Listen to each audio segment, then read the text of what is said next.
Hello again, I am Jim Bob and welcome back to F1 Manager 24 Race Team Career here on the PC with Cadillac. Tonight, it's round 19 of Season 3, the penultimate round of our third championship season. And we are heading to the Autodromo Hermanos Rodriguez for the Mexican Grand Prix.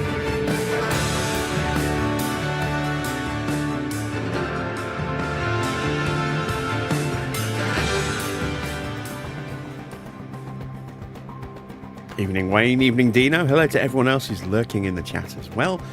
Let's get started, shall we? Final sprint race of the season tonight, and the last but one Grand Prix weekend. Season finale is tomorrow when we head to Brazil for the final race of the championship. And as far as the championship goes, we are looking pretty secure now in 7th place. We managed to open up a 40-point gap now to Haas, thanks to some heroic driving yesterday. 25 points picked up across race and sprint in Vegas, including some much-needed points for Isaac as well. It's been a while since he's been able to get himself into that sort of top 10 contention, so it's nice for him to get a couple of points as well. And then as far as the pit stop challenge, well, we've dropped down into third. We're 10 points behind McLaren, but there are 2 rounds of pit stops to go, or 2 rounds where pit stop points are earned. So we're not too far behind. We do have a very tenuous lead over RedBull as well. They're just 6 points behind us. And our mechanics have not been on their best form of late. We've had a lot of just 2.2 second stops, which just aren't quick enough. We need to be getting into the 1.9s consistently, ideally even maybe into the 1.8s. We have had quite a few 1.8 second stops. You can see we actually have the second fastest stop of the season, currently beaten by Mercedes by 1,000th of a second, but we haven't scored big points of late, so we do need to kind of step up on that a little bit if we can. Fingers crossed we can add another couple of points here tonight. I think points in Brazil, as far as the championship goes, the constructors, probably unlikely. I'm hopeful that we can maybe get a couple of points with Hamilton in Mexico for the race, and hopefully we're going to have a really good round of pit stops. I am very, very tempted, depending on how things are going, to maybe sacrifice Hadjar and make extra stops. So we shall see how that shakes out. Let's first of all, though, check the car situation. So we are running different specs because we don't have much money left. We need to keep as much money as we can. Try and start finishing off the research and also building that little nest egg for the start of next season. We also may potentially have to deal with the odd upgrade or refurb on our facilities as well, so we need to have some cash on hand for that. So we are going to sacrifice a little bit of performance on Isaac's car, just to make sure that we actually have spares to get Hamilton through to the end of the season, because he's got the best engine by a country mile. Hadjar's engine is now borderline into fault territory, whereas Hamilton's is still pretty new, thanks to that unexpected repair bill we got a couple of rounds ago. And he is a significantly better driver as well, so he is our best hope of maybe scoring more points. That's not to say Isaac doesn't have a role to play in the last couple of Grand Prix. He absolutely does, but we need to think a bit more strategically. So he's running an older chassis. As you can see, we're at high risk on the front wing, so again, we're looking at that breaking at some point this weekend, and we're going to have to put the new one, or the spare, onto Hamilton's car. So we've rolled back the front wing on Isaac as well. Everything else we should be okay on. We've got a spare rear wing, so I'm not worried there.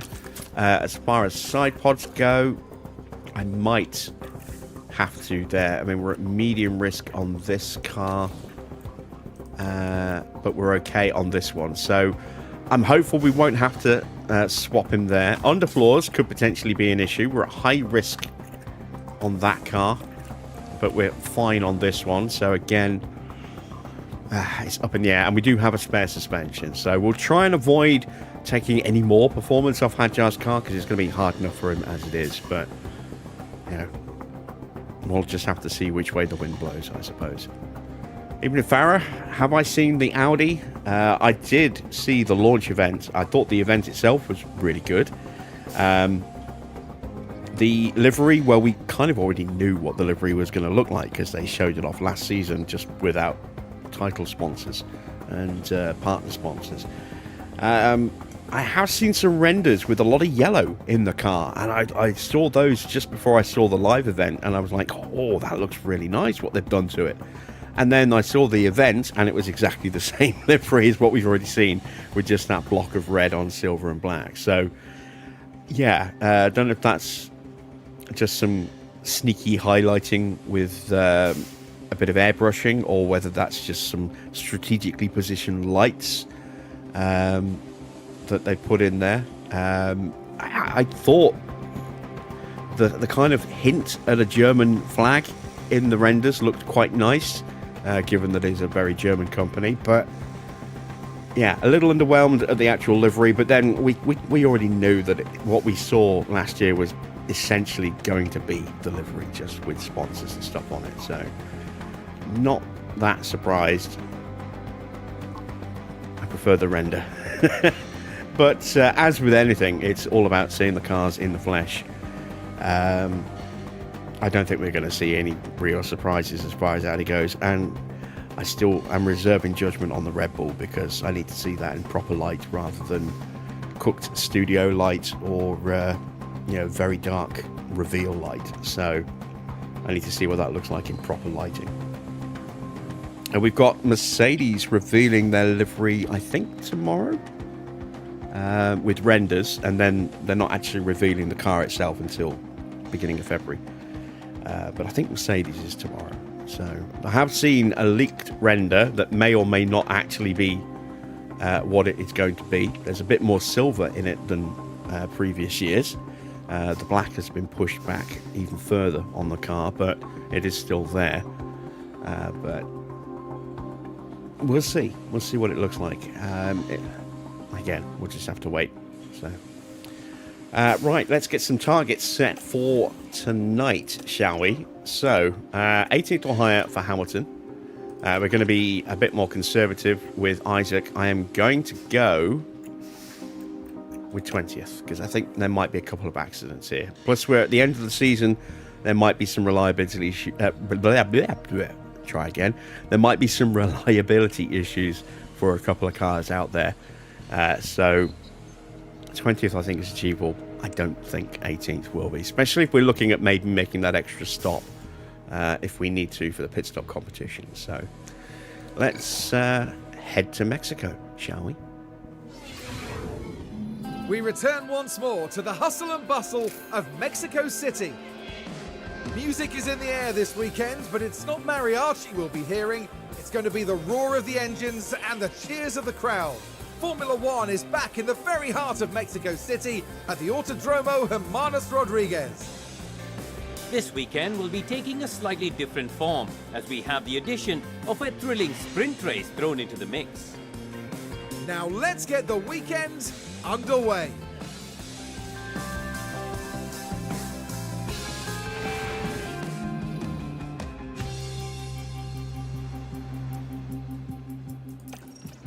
Right, once again, no rookies in the car. Final sprint race of the season. We do need to do the engine bits. I forgot to do that before we left here.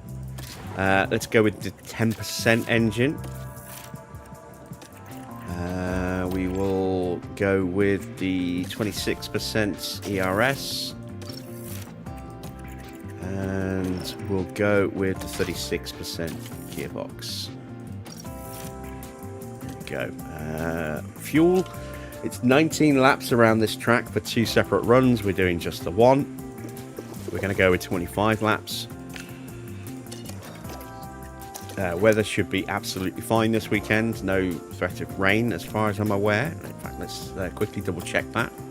Yeah, there we go. Clear skies all the way through. But might be a bit cooler on the race day if memory serves. So 25 laps there as well. Car parts. Yeah, we're borderline engine braking now. So yeah, I'm going to have to go with this.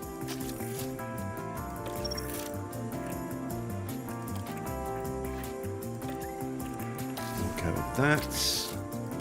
Just really hope we don't get shunted by somebody this weekend. And we'll go with that gearbox. There we go.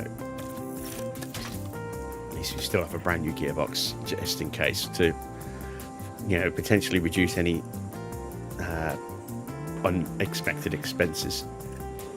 Right, let's get the setups on the car. So we want sort of middle to high downforce on this one. We're going to go with 13.5 on the rear.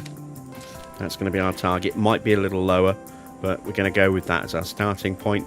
We're going to go with somewhere in the window of 6 to 7 for the front wing. We'll start with a 6.5. Let's go with a 3.7 on the roll bar. We want to up this a little bit. Let's go to there. Let's take this right down as well. For most setups, the toe is going to be quite low, if not non-existent. Hamilton's car. Let's go a little bit more extreme. Let's go with a 7 and a 13. We'll go with a 1.9.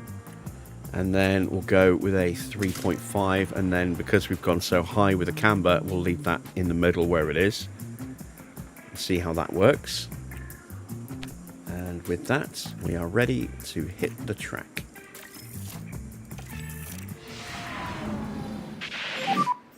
So now we have green light.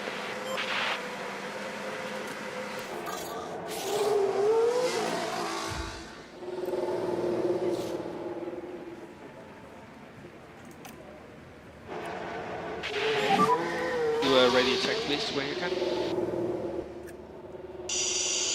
Yeah, loud and clear. Copy, loud and clear. Radio check.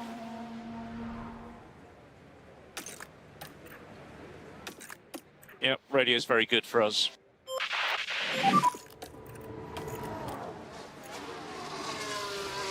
Understood.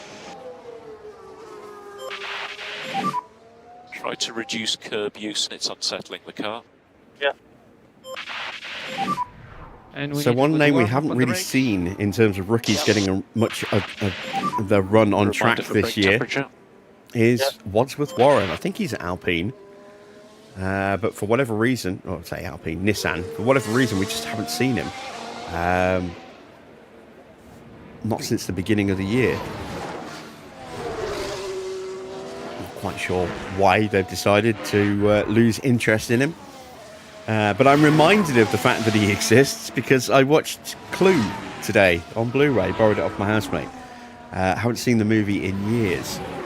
And I completely forgot that Wadsworth was the name of the butler that Tim Curry played. So Wadsworth lives.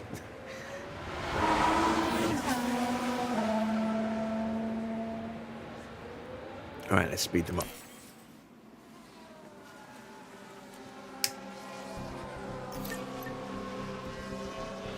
We do have a couple of rookies running. We've got My tyres. Alexander Dean running And try to work on your front for tires. McLaren. We've got Nagel running for Mercedes. And that's it. Safe to assume I was bored. No, I wasn't bored. I love that movie. I love Clue. It's so over the top. It's bonkers. I love the manic energy at the end of the movie as well, with the multiple endings.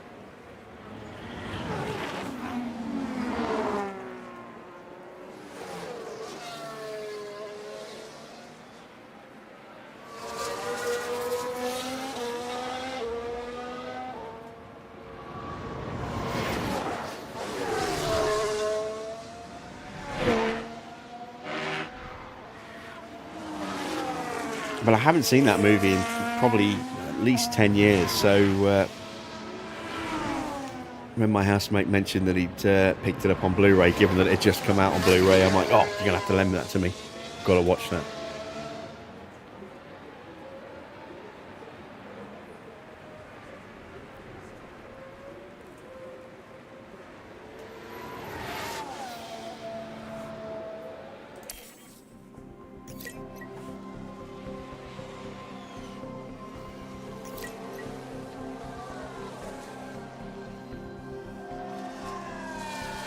Ah, that's not Alexander Dean, is it? I'm thinking of Alexander Dunn. That's is that DeAngelis?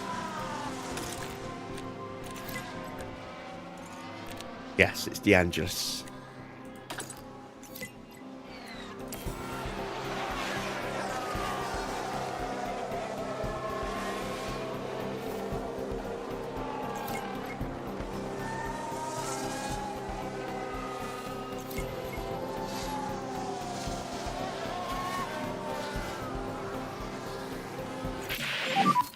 Anything? All right, we have some feedback and we have a fault for Perez.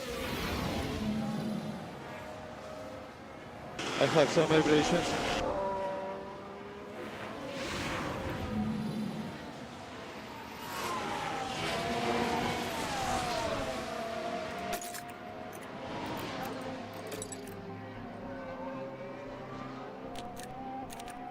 Uh, 83% isn't great, but we're going to leave him out there. We'll use the sprint as a testing ground on the setup. Let's get him some time on track. Something. Oh, 76. That's even worse. Again, we need the time on track. So that's something that was very evident yesterday at Vegas. Was that little bit of extra time on track for Isaac could have been, you know, could have done in the power of good.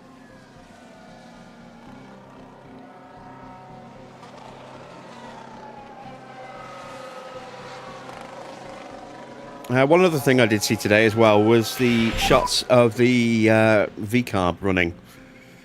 A couple of different screenshots of that, doing a shakedown test. I think it looks worse in the flesh. But there were limited angles that I saw. Looks like they've got rid of a lot more white than I realised.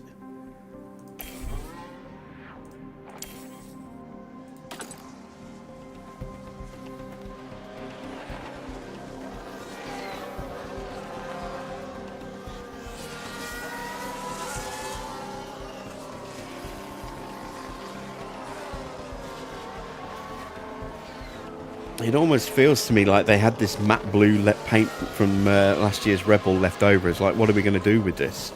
Is it just going to go to waste? Nah, stick it on the RB.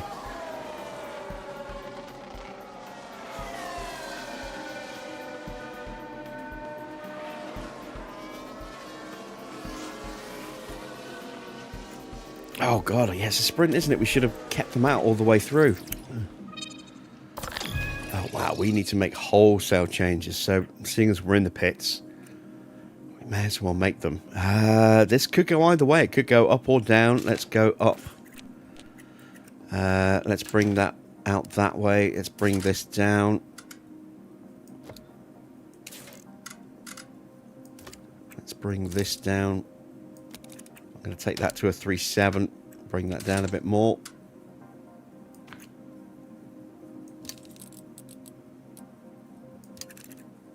Drop that to a 6.5.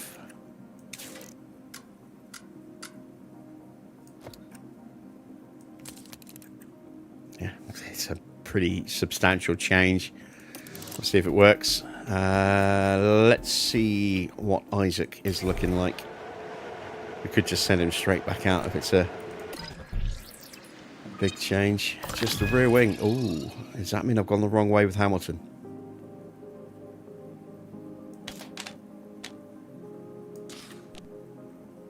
We'll just do that and see what happens.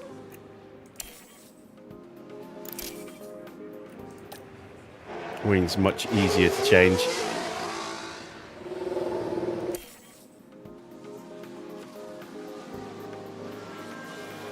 Evening, Daniel. You've seen the Audi today and you were underwhelmed. It's essentially what we saw last year when they revealed the livery last season. It's what we're running in game, just with slightly more sponsors in reality. I forgot to mention it. I did see an article a few days ago, towards the end of last week, that they'd added a new partner sponsor, Gillette, and I couldn't remember who it was, and so I just kept stum. And then I saw the name Gillette on the list of sponsors on the reveal board screen, and it reminded me. Temps, okay. And try to keep the temperature on tires.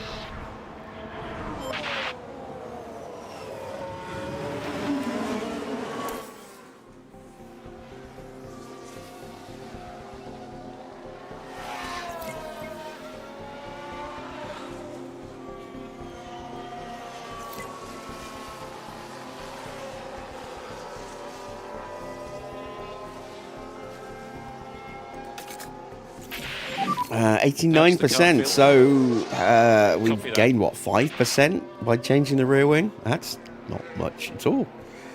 Damn.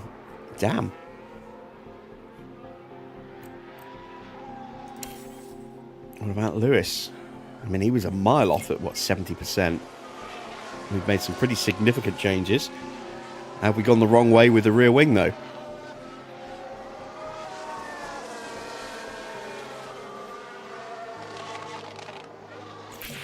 Oh, look at that. We nailed it.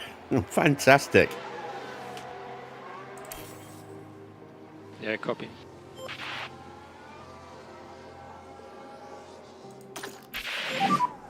Always nice when you're miles off, when you make some changes on the fly and you end up nailing it.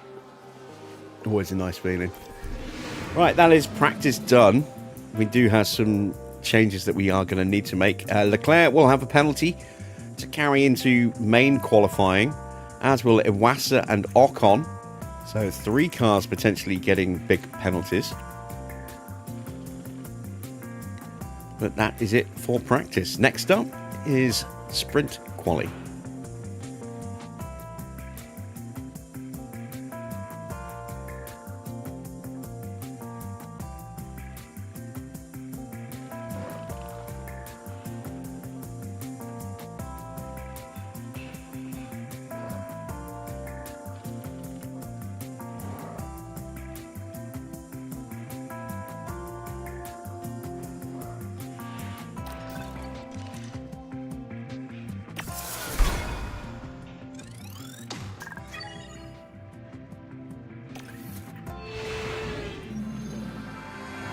Welcome everyone, qualifying for the sprint awaits us, and we're raring to get going.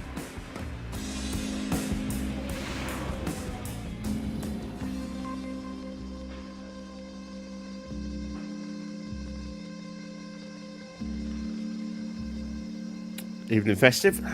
Right, let's make some tweaks, shall we? So that looks like that's now going to be a 2.8. But we're going to have to push that out a bit more to bring that in. We're going to push that up to somewhere around there. Maybe a touch too much. I'm not convinced by that, so I'm actually going to push that all the way up to there. You know what? I'm going to leave it like that.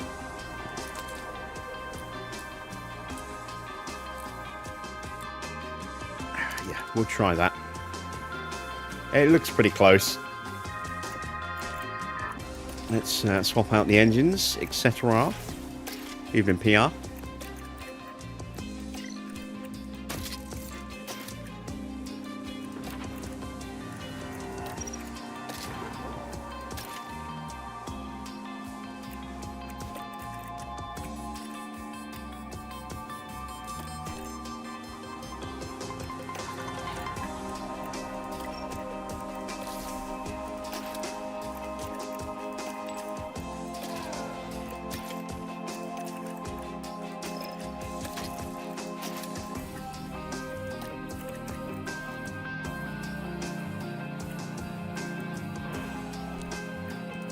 All right, we're ready.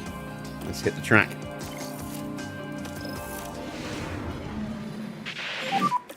Green light.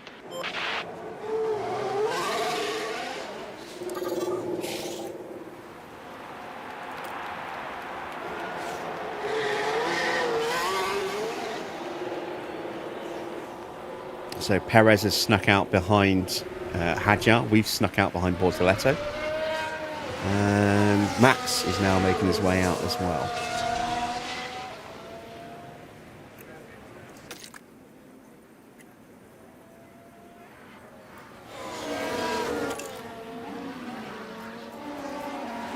Right, how happy is Isaac looking? Yeah, he's close. I think that's a slight improvement on where he was. Hamilton we knew was at 100% already, so I get the feeling we might have just got that right up where it needs to be.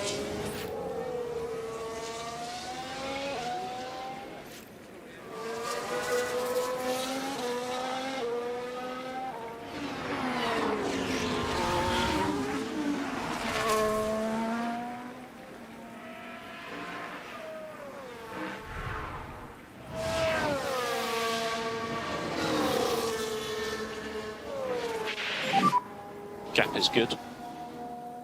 Okay, you're good to go. Mode push. So no, it's not tomorrow. It's Thursday that Mercedes are going to be revealing images of their new livery. So 2 days' time. Ferrari and Alpine on Friday, the 23rd.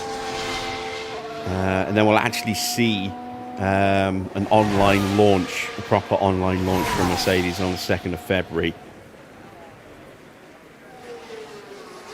Williams confirmed for the 3rd. Cadillac halftime Super Bowl advert on the 8th. Aston and McLaren on the 9th.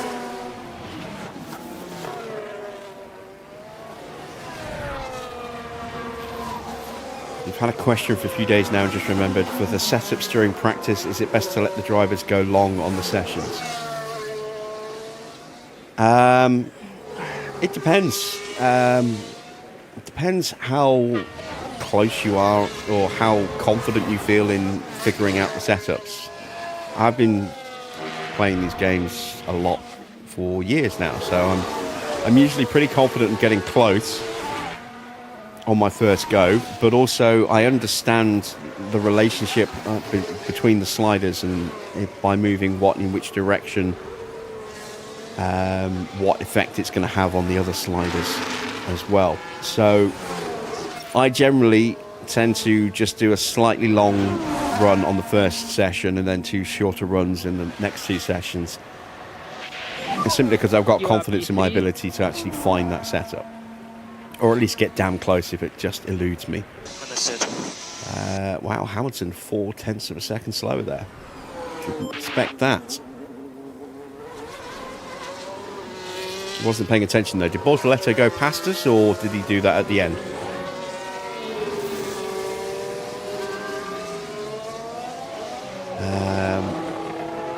Yeah, if you're struggling then to figure out the setups, then what I generally tend to do is I figure out how many laps it is to do a run, get back into the garage, have about 4 to 5 minutes to allow the mechanics to make any changes, and then send the car out for an equal length run. So for Bahrain that would be 17 laps. For this circuit that would be 19 laps. For Monaco it's 23 laps. 21 laps. Austria is 23 laps. And then that means that you put the hard tyres on in the first session, assuming the weather is okay for that. Hamilton coming past very and shortly. you run, let's say Monaco. You run 21 laps at Monaco. At the end of that, you've had a nice, good run to learn the track a bit. If you've got any parts that need learning, you've had a bit of time to learn those as well. And you've had time to get full feedback from your race engineers, or you should be able to get full feedback from your race engineers by that point. If your engineer's feedback rating is really low, then obviously that can sometimes take even longer. You can take more than half an hour, but it's pretty rare for that to be the case. And then you can make those changes, send them out and do an identical length run once those changes are in. And then from there, you've got that choice. You can either do the same again in the next session if you're still struggling with a setup, or if you're close and you're more confident, you can just do a single run of, say, if it's Monaco, maybe do 25, 26, 28 laps, just so you get that longer accrual period of knowledge gain on the track, and then maybe just do a shorter run of about 22, 24 laps on maybe softs in the final practice session. But one thing to note with practice is that your track knowledge has two separate accrual rates. So for the first sort of 10-15 minutes of a run, your accrual rate of knowledge on the track is pretty low, and this is purely just to affect the track knowledge. And then once you hit that sort of like 12-15 minute mark, you then start gaining double track knowledge from that point until you come back in the pits. And if you do come back in the pits, it then resets back to the lower rate for, again, the next 10 to 15 minutes of the run until it hits that higher rate again. So that's why sometimes longer runs can be useful, because you can accrue track knowledge at a quicker rate. But setup is the most important thing to focus on in practice, because setup on its own accounts for 50% of your driver's preparation level. Setup is, the most important thing. Track knowledge accounts for 25%, and car part knowledge accounts for 25%. So assuming that you have 100% car part knowledge, then track knowledge is useful, but it's not the most important thing. And something else to remember as well is that if you have in your list of affiliate drivers anybody focusing on car development, then that reduces the amount of the percentage requirements a bit, depending on who's contributing, how many drivers are contributing, and for how long they've been doing it as well. So that can mean that you don't need to run particularly long to actually get a total of 100% setup prep for driver preparation across all three of those factors. That's why, despite boxing both my drivers in practice one here, and we just had the one practice session, car part knowledge was maxed out. Track knowledge we got maybe 40 to 50%,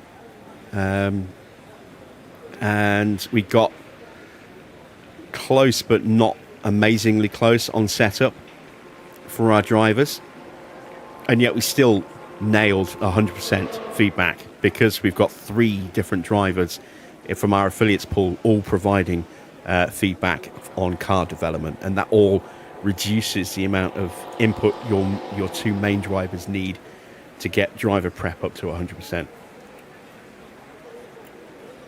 It's a long-winded answer, but it's a detailed, thorough answer that I think covers everything that you'll need to know.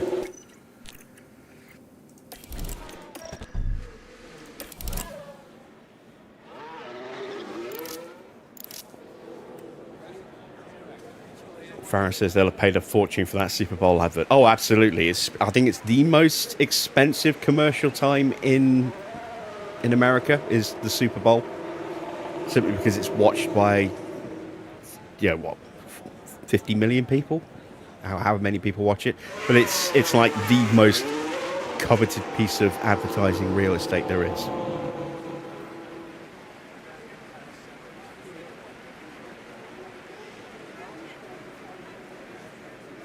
Evening, Gridiron.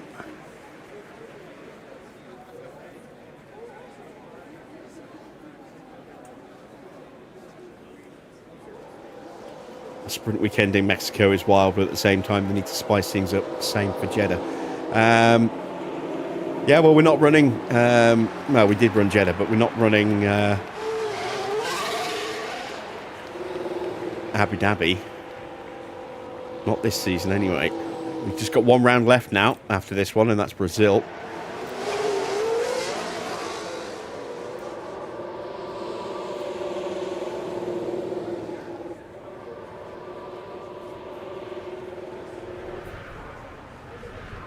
Yeah, the app that Farah's mentioning is a cheat where you basically input your initial values in and it just automatically tells you what 100% setup is for that circuit.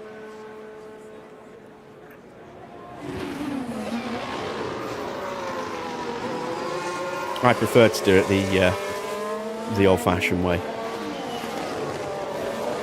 And you get to a point like I am where you'll have a really good idea of where you need to start, and then it's usually very easy to figure out where you need to go after your first run, if at all.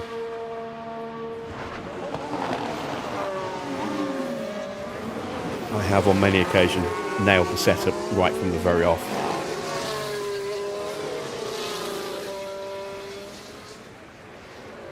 So, time is ticking down. There is a bit of traffic on the road. Mixture of cars actually on in-laps, out-laps and flying laps. Not many left on out-laps. Bortoletto Sainz there, right in front of Hamilton, is on an out-lap. Or is that Leclerc? Both Ferraris are on out-laps. Well, we've just overtaken him, which is not what I wanted to do. Shit. Traffic. And it is Sainz. And Charles Baton off for last corner. So, who is out? Lindblad is out.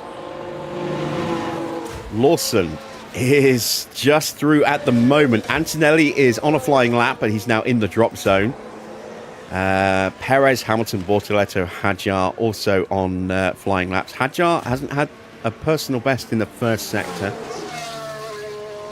Slightly quicker than Lawson, but the rest of the lap is going to be crucial.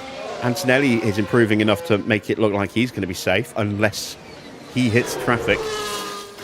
And he's behind Hadjar, so that's only going to happen if Hadjar hits traffic, which doesn't look likely. Perez and Behrman both in front of flying, as is Verstappen, I think. Although Verstappen's not improving. Let's see. Hamilton has not had a good first sector at all. Hamilton might be out here. I think Hadjar's going to join him as well. Not a great middle sector. Perez has knocked out Lawson. Antonelli goes P2. That knocks out Perez. Hadjar's out in 20th. And Hamilton is really not looking good. And I think a big chunk of that is going to be because we've had Sainz right up our gearbox all the way around the lap. We improved to 21st, but that's going to disappear again potentially here, given how much time we lost in the first sector.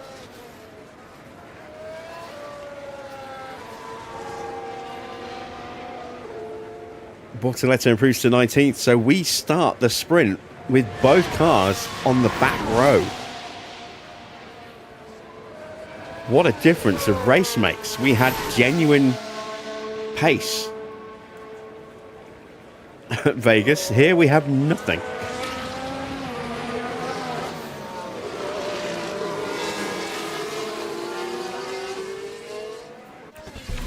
Audi's is better than the photo we had a few months ago. No, what we saw a few months ago was an actual show car. All they've done essentially is just slap sponsors on it. The renders that you might have seen with yellow in it are not what the livery looks like. The launch event basically revealed exactly what we've already seen, but with sponsors.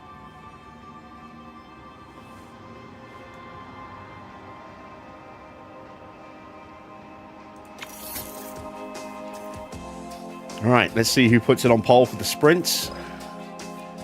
It's Norris, ahead of Verstappen and Piastri. Tsunoda in 4th, then Antonelli, Albon, Sainz and Behrman rounding out the final points position.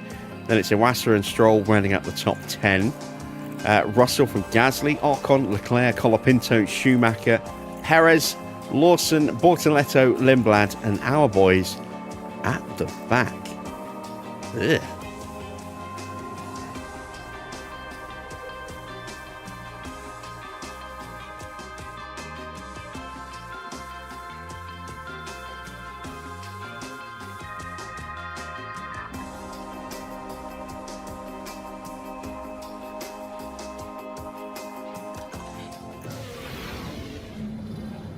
Hello and welcome as our Grand Prix weekend continues, and the sprint will soon be upon us.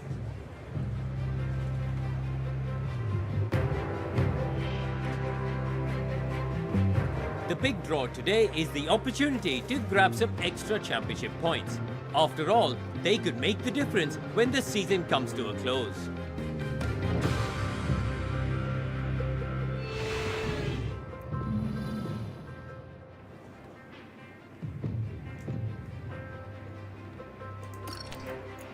We got to 97%. Well, we may as well take that gamble, seeing as we're here at the back of the grid. See if we can at least nail this setup going into the Grand Prix. Might have gone the wrong way there, but we'll try it. If we have gone the wrong way, we can fix it. What tyres do I want to use? Mediums? Yes, I think so. Let's see how we do in the Mexican Grand Prix sprints. We're mere moments away from the sprints here in Mexico City. And it's lights out, and away we go. So if I just click on the Audi here, Stroll, for example. Bearing in mind we've had this mod on for most of the season, no, all season. We added it halfway through last season. Now you can see it is essentially, in fact we can do it here, Hamilton and Lindblad are fighting, and Hamilton's passed Lawson as well. 24 laps to go. We missed it. Try to get to Lawson's car. Nope. There we go. So you can see it's essentially this. It's just this let's say concept. This modded livery was done without knowledge of the full list of sponsors and where they were going to be on the car. But the scheme is what was actually released on a show car last year. So that is essentially what the 2026 Audi looks like. Just the light grey on this is actually metallic in reality, and more of a sort of a grey carbon kind of colour. So Hajar's caught the field up. That's good. The F1 Manager 26 mod's going to be fun. It's still a while away from what I understand. I mean, they're going to get, go after full images of all the updated staffing. We're going to have another new engineer. They kept Javi in as Leclerc's engineer, despite him being replaced by Brian Bozzi. Speaking of Leclerc, he's picked up a fault. I wasn't quick enough to react to click on it. So I'm sure they'll add in Brian Bozzi. Question is, will they replace Riccardo Adami with whoever's going to take over as engineer for Hamilton? Maybe, because the Bozzi change did happen after, I think, the first few races of this year. Well, this season just gone. But they're going to want to update all their staff images and details and work out ratings and changes and everything for that. Driver lineups, all that stuff, including affiliates. Then they've got to work on liveries for the new cars. They may even be introducing the new car models, from what I understand. Although that was a bit of an open question at the time, and I haven't heard anything since. I know Mr. Only has been reducing liveries. He's released another 2. He's done the V-Carb based on its launch livery that we saw a couple of days ago, and which one did he release today?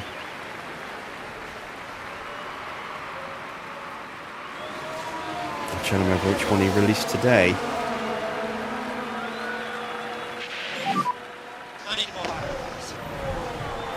Right, let's concentrate. Let me open up a browser and have a quick look.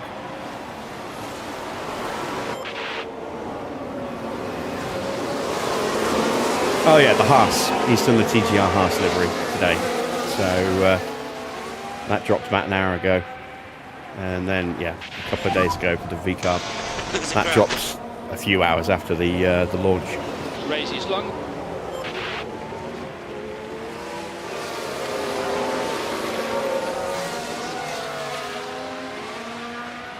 Right, lap 3.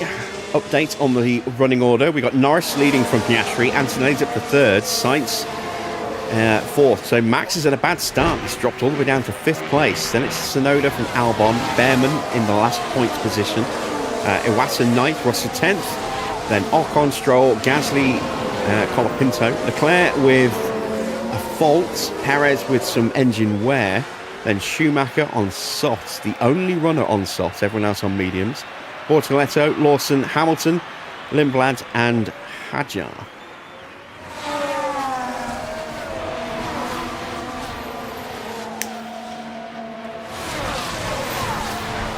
Yeah, as I said, Mr. Only has been releasing concept liveries, but now that we're getting into using the 2026 car model, but now that we're actually getting into the release of actual liveries, we're going to maybe see some changes and updates. I wonder if he's the guy that they've approached to maybe do the car models for the 2026 DLC. He wasn't part of the original team, as far as I know. But the last 2 mods that he's released, the V-Carb livery on the 2026 model and the Haas livery on the 2026 model, both say this may be, they're in early access and may be released for free in the future. Whereas all the other ones haven't said that. So that's most of the grid now that it has a 2026 model. It's not every team. It's got one for Audi, for Ferrari, Red Bull, Williams, McLaren.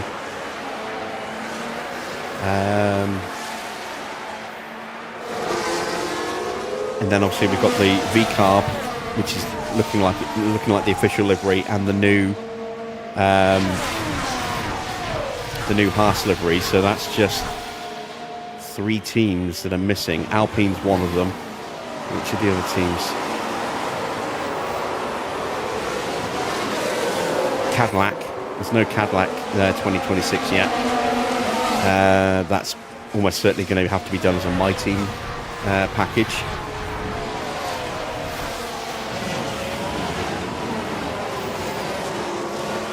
And who am I missing?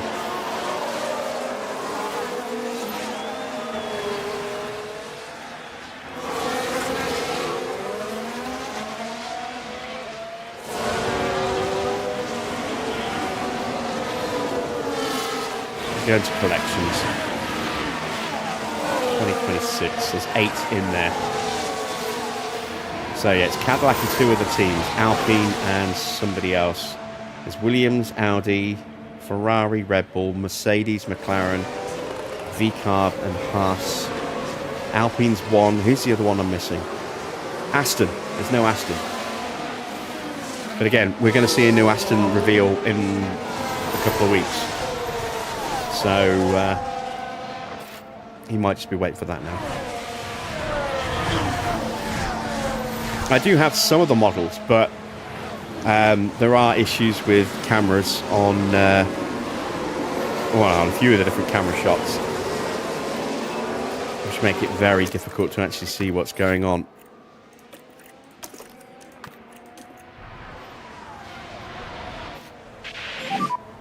And you can use all the. And some you just don't get to see anything at all because it's the camera shot is inside the bodywork. Now. Yeah. Up next is Mercedes, and you hope they go all turquoise. No, they won't. I've seen some leaked images, which may or may not be the actual renders we're going to see in a couple of days' time. There's more silver on the car than we've seen in the last season or 2. There's still a little bit of black towards the rear of the car, but it's definitely transitioning back towards a black towards the silver car again.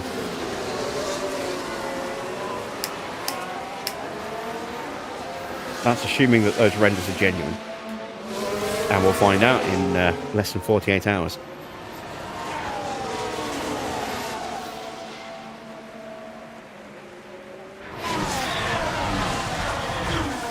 So Hamilton has potentially got a slipstream run here.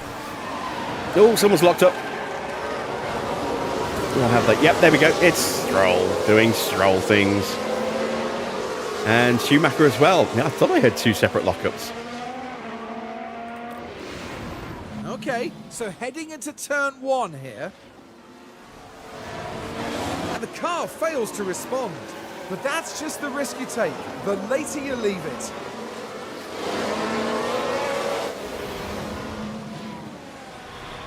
So a bit of lawn mowing from Stroll, and Schumacher had an incident as well, I believe.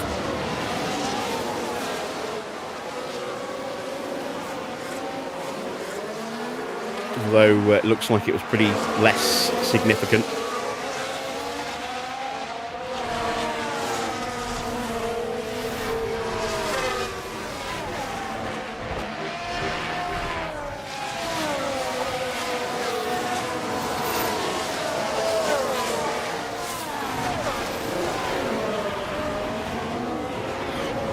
So because our season ends on Wednesday, Thursday is going to be a behind-the-scenes stream as we start prepping for the new season, for Season 4. We're going to be looking at changing some mods. We're going to be looking at updating the database, changing driver numbers,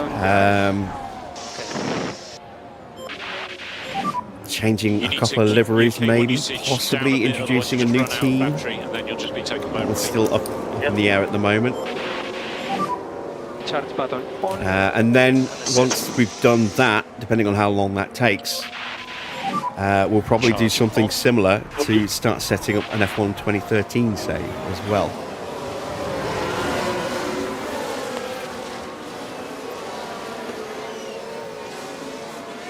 He is the GOAT. Goes off all the time.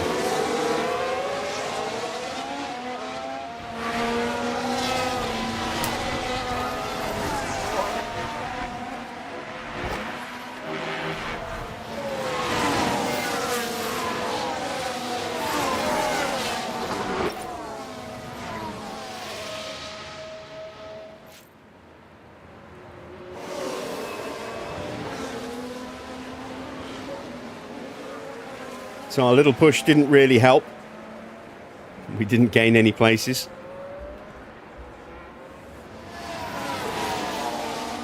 I'm umming and ahhing about possibly replacing Alpine, not Alpine because we've already replaced them with Nissan, Aston. Umming and ahhing about it.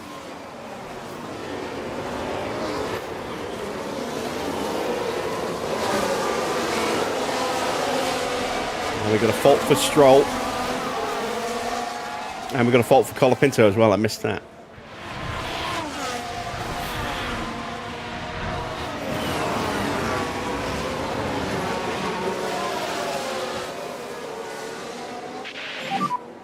Yeah, there's nothing I can do. All right. I'm going to go into harvest mode. Charge on. Understood.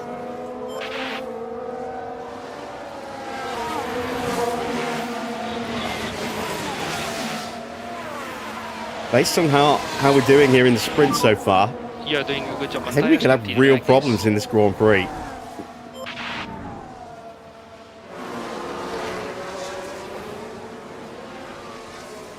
All is going to come down to how well we can manage our tyres, I think. Stroll's in the pits.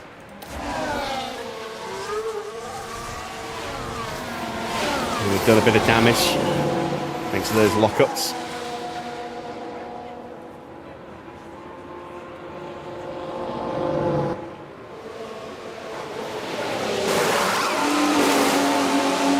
Not a good stop either. Oh, Leclerc's car just went orange.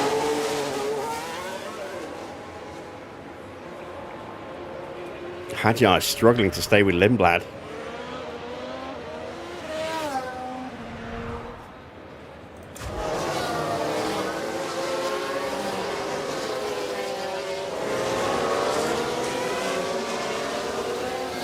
Leclerc's quite lucky.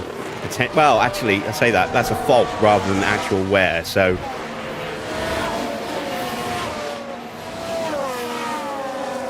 I don't think it's ERS. I think that's an escalation of an issue.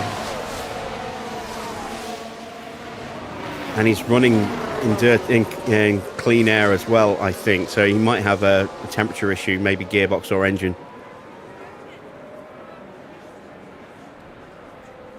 Yeah, Hadjar is struggling to stay with the pack here. I mean, he is on a half and half spec car. This doesn't help. Oscar has taken the lead and is 3 seconds clear. Max has got himself back up into 4th place. But this is a chance for Piastri to claw back some of those points he lost last night.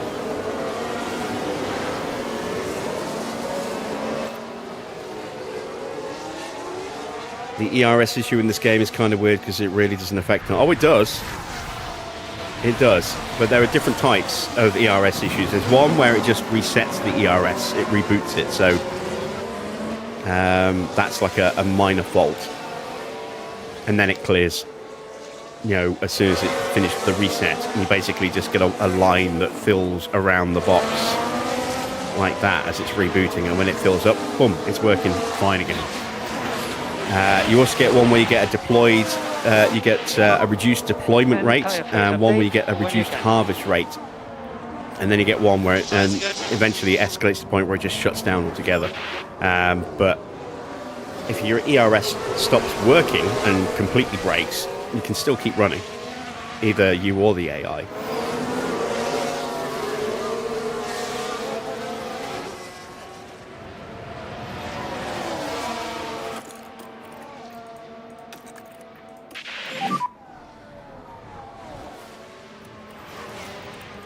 Understood.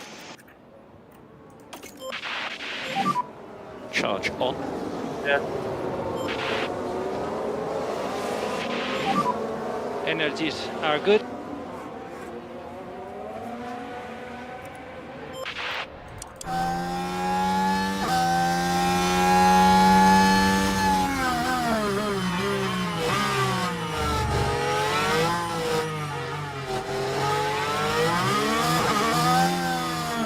Mistake for Kimi. Look at the Mercedes. Just a bit too wide at that Just point. a little bit of They'll find creative themselves at a cornering there. disadvantage if they keep on doing that.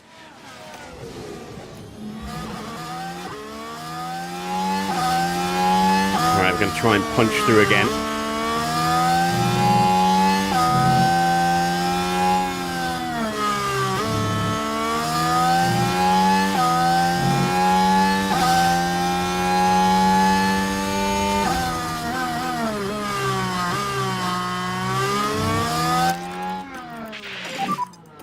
And more energy available.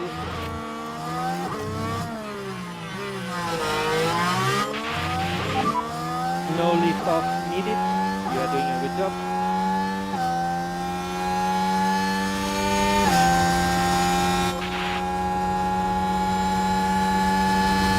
How long does it take me to edit a save? Depends on how much I'm trying to do and what I'm trying to do.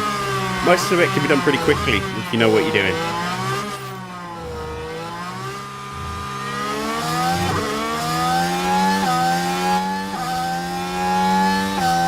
But we're going to be doing quite a lot because we are going to be going through driver numbers and changing quite a lot of driver numbers. That's going to be time consuming.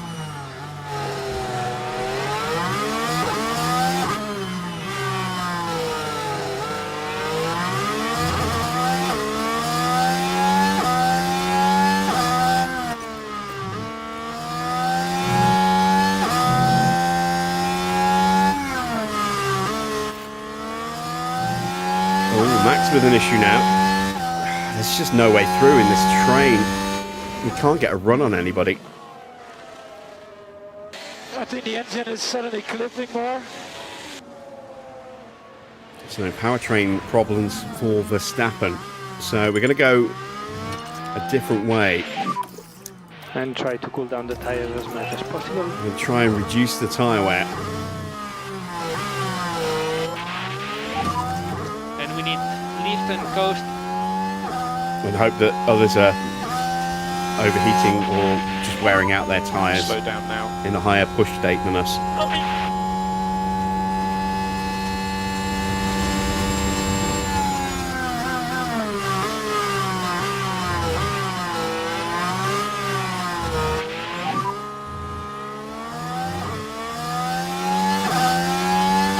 Continue like this.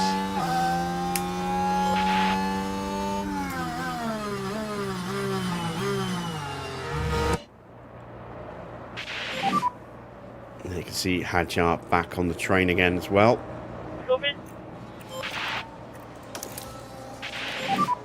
Charge on. Yeah. Right, so to the front, there is Oscar, all on his lonesome.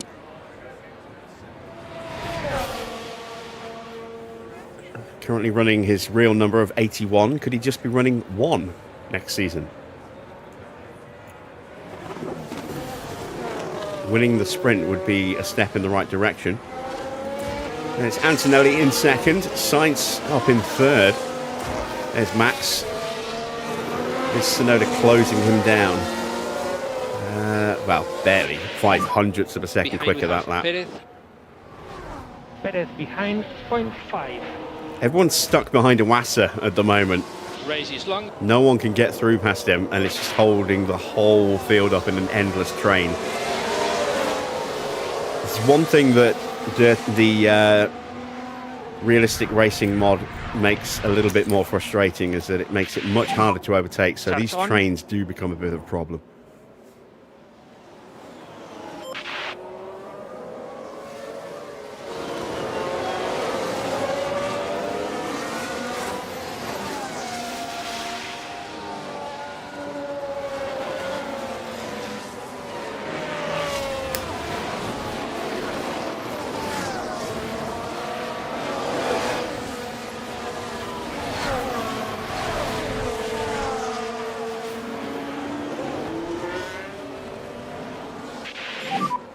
Next car behind is Perez. Gap to Perez behind 0.7.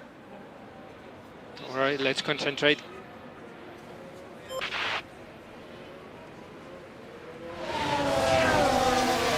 I mean, Perez is 4 cars ahead of us, so I'm not quite sure what Javi's smoking.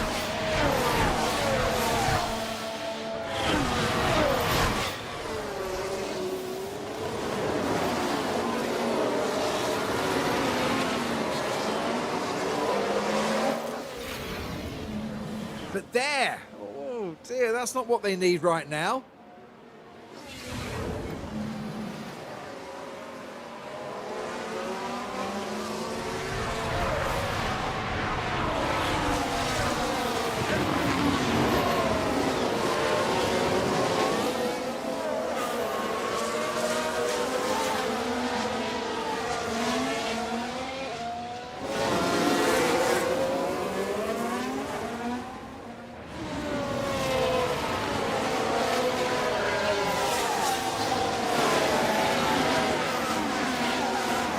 Schumacher's tyres must be starting to struggle a little bit.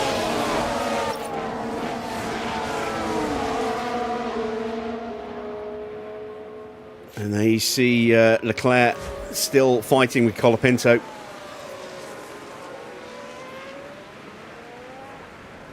I don't know if that's a good or bad thing.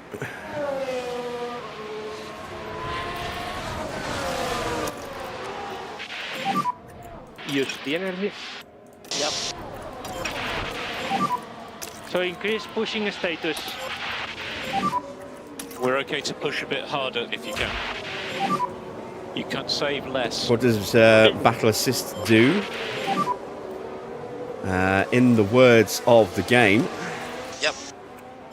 that.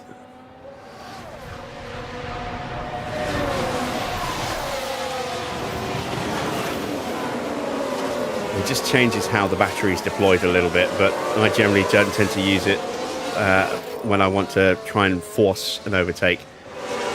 That's when I just go into full deployment.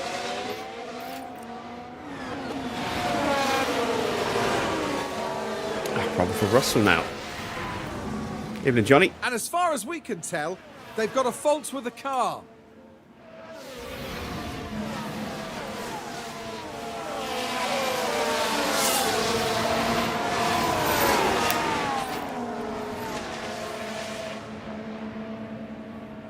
Yeah, I generally only tend to have it on if I'm in close proximity to another car, either stuck behind it and wanting to just try and overtake on a DRS zone, or without burning battery, or if I'm ahead and trying to defend. Oh, what happened? Might be a retirement. It is. Leclerc's retiring. Something is broken. And that happened quite quickly because that fault developed after the first couple of laps. Then went orange a few laps later, and now it's terminal. So that's not his ERS at all. There's no smoke. But it doesn't mean it wasn't a problem with the engine. No. And I think he would have dropped back more if it was a gearbox issue. So I think probably engine.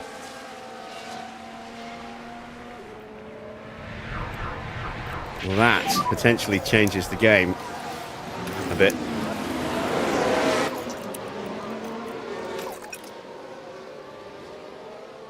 Continue. Perez Keep has going. got through. And we need to increase lift and coast by 30%. If Perez can break away, Colapinto will be vulnerable to Bortoletto. Button on. And he's almost dropped him. Are there any driver transfers? There are, but I don't know all of them, and I don't want to know them. I'm going to be surprised at the end of this season as to who's going where. Don't know the big question that needs to be answered, and that's what's happening with Leclerc and Verstappen.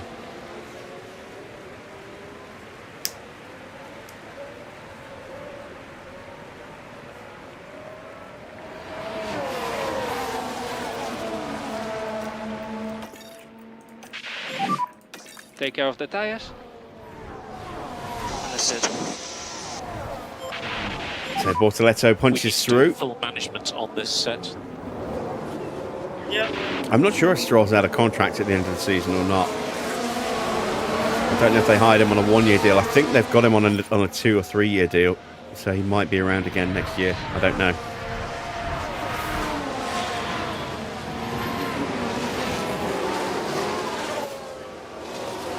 Everyone is getting stuck behind Colapinto now. As more and more cars clear him.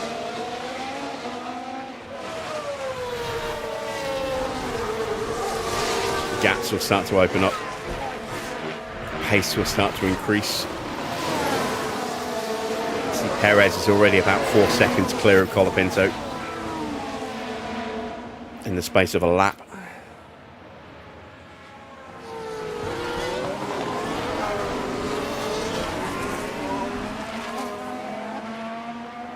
Well, 3 seconds. Oh, now he's got a fault. The vibrations are a bit extreme. That sounds like engine as well.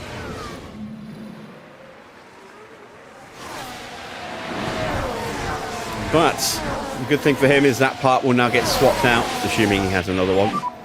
Next car in front is Schumacher.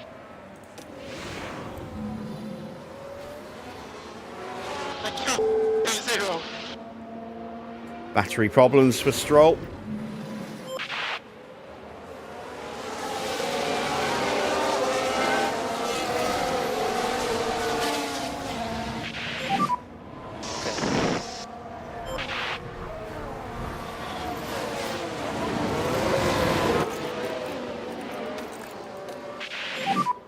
Keep battling away. Yeah, mate, yeah. Copy. That's because all of these comments are taken direct from live TV broadcasts where swearing is bleeped out. Fun little fact. When team radio was first introduced, it was all very boring, very technical stuff, and a lot of drivers didn't want, quickly cottoned onto the fact that if they didn't want their comments to be heard, then if they sweared, then it just wouldn't be broadcast. Now it's just the swearing itself is beeped and we still hear what they're saying. But they would just give technical feedback to the pit wall, but they would just throw in a load of swearing as well, and that way, the broadcasters wouldn't actually broadcast what was being said at all.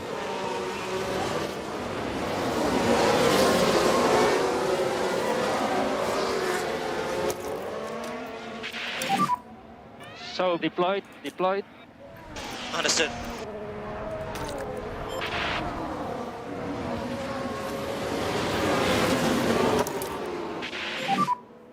Charge There on. we go. We seized on the opportunity while Colapinto didn't have DRS You are doing a good job. to sneak our way through as well. And now we can go full attack. And push. If you are able to increase pace, it would be a good time to do it. Let's see if we can pick anyone else off. Schumacher's tyres are going to be a bit naff.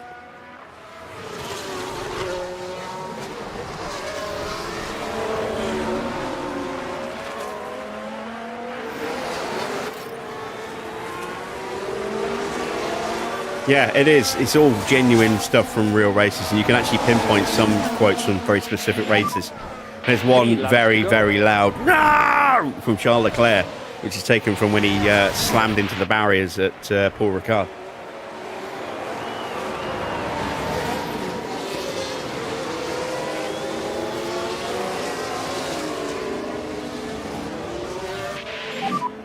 Tire phase update when you All right, can. we picked off Schumacher. Bortoletto doesn't have DRS. Can we pick him off? No.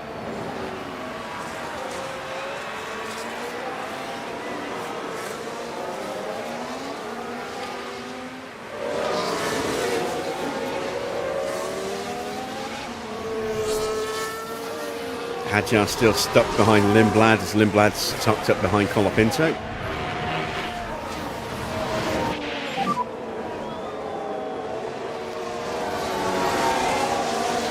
Continue like this. Yes, I love that. Where he just goes, ha ha ha, ha, bye bye. I love that quote. Oh, big spin. Oh, big shunt. Wow, some drama at the very end here. Safety car, Is that going to be a red flag? charge on. It is. It's going to be a red flag. As close to zero as you can. Are we actually going to get a race? whatever I you don't need think for so. tyres. I think it might just be end of the sprint. So P15 and P18. There we go. Though sadly, no points in today's sprint for Lewis Hamilton. Oh, we didn't get to see a The end replay of it. that is a That's the annoying 15th thing. place finish.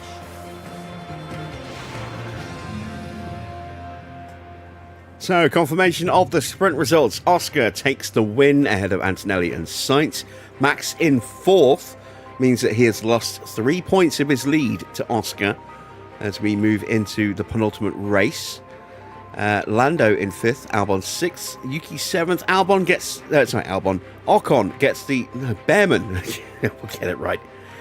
Behrman gets the final point of the sprint ahead of Ocon, and Russell rounds out the top 10. A little bit further down, we have Gasly from Iwasa, Perez, Lawson, Hamilton. Bortoletto and Schumacher still classified in 16th and 17th, frustratingly. Then it's Colapinto from Lindblad and Hadjar. Stroll in last place. And Charles Leclerc retiring with a suspected engine issue. Interesting sprint, especially at the very end there.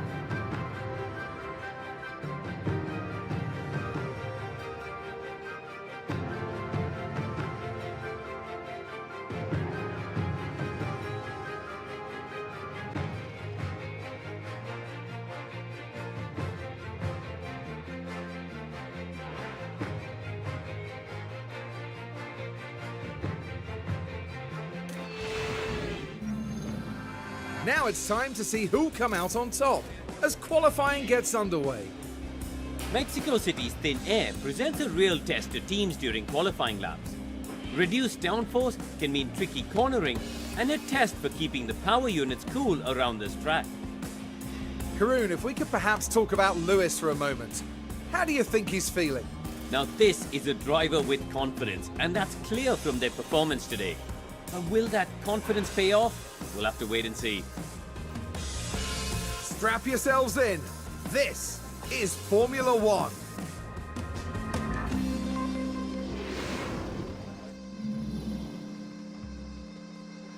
Why is Piastri in a RedBull? Because he wants to win races and championships. He's very close to Max. It's a straight fight between him and Verstappen for the title this season. Right, qualifying. we are going to start on some mediums. And then we have plenty of softs to use.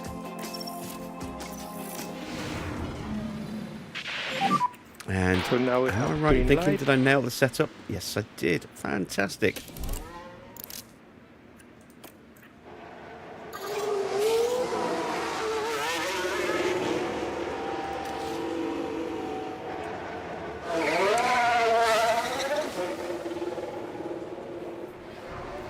So, Russell and Colapinto carrying damaged car parts, damaged engine parts into this race. If they go orange during qualifying, then they will be replaced, but will force a pit lane start. We need a good warm up on the brakes. Yep.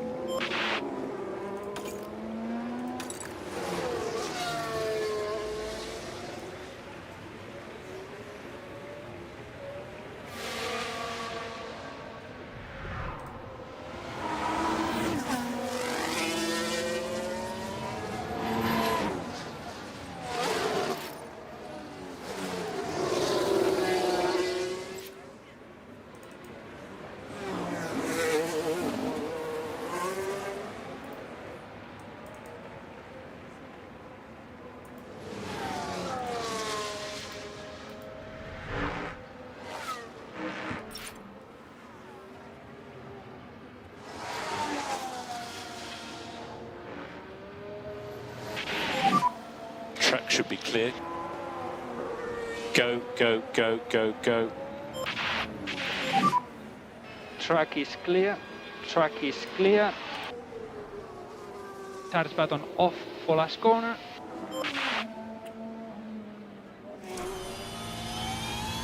No, no engine noise. It's the curse of Vegas again. That's odd.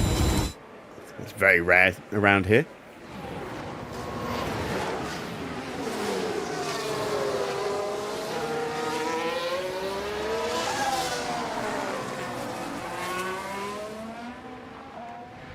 You've never had a red flag at the end of a race.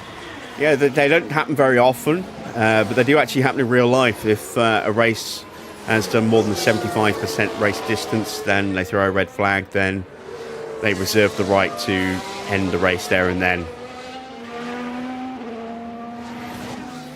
And then half points are awarded, I think.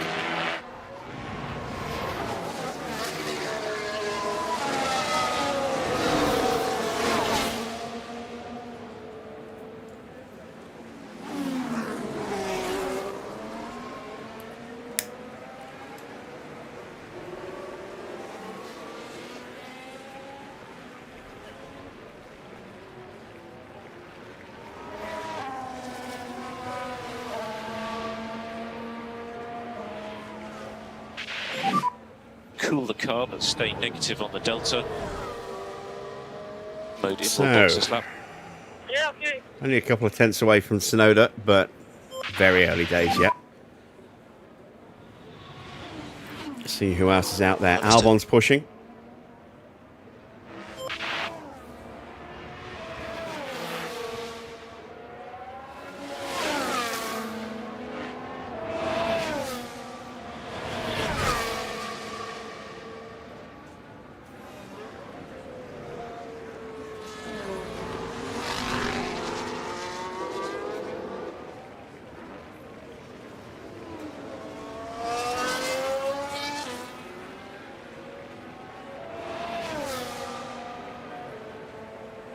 And Albon goes top comfortably, half a second ahead.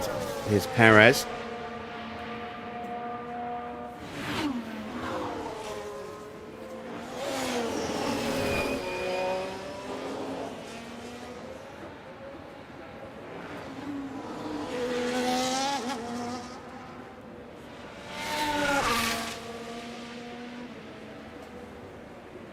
And just 29 thousandths quicker.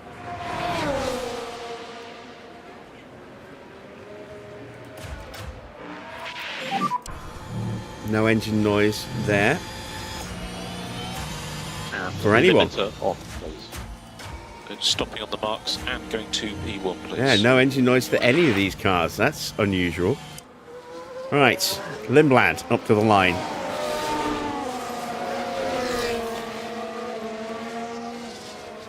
He pops up into 4th. Let's bolt on a set of soft tyres now, of which we have a plenty.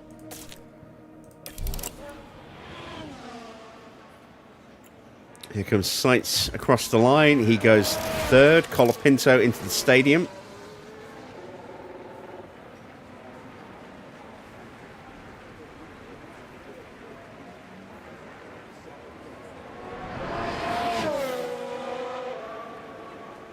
And that's good enough for P4.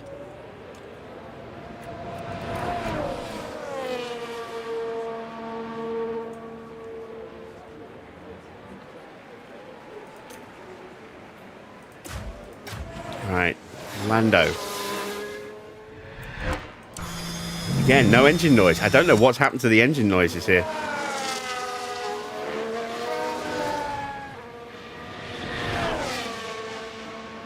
I hope they come back for the Grand Prix like they do at Vegas.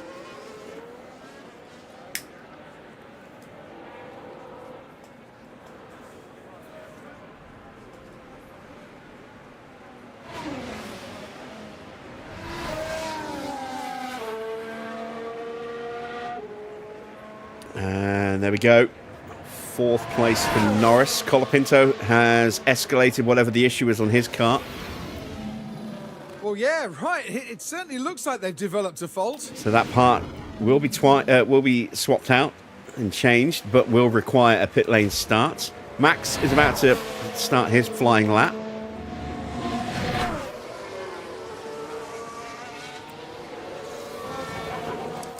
Again, no engine. It's frustrating.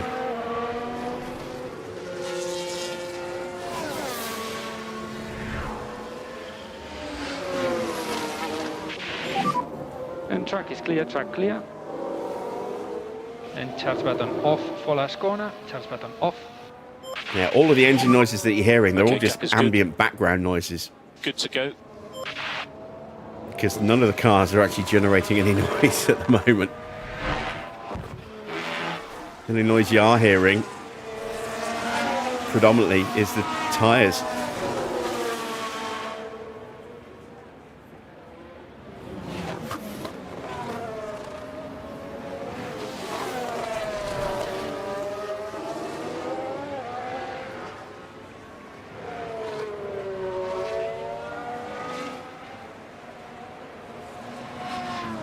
All right, so a 27.9 in the first sector, 28.0 for Hamilton, not bad. Max is 3rd, Perez still top. Hadjar's improved as well. The Audi of Stroll gets out of the way. I'm assuming that's Stroll. Yes, it is.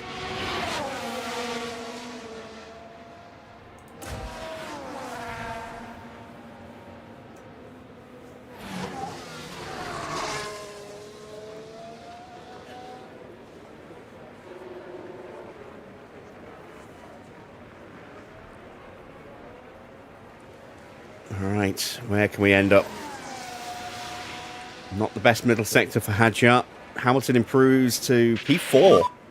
So at the moment you are... So sprint P4. quali was just a bit of an anomaly, it would seem.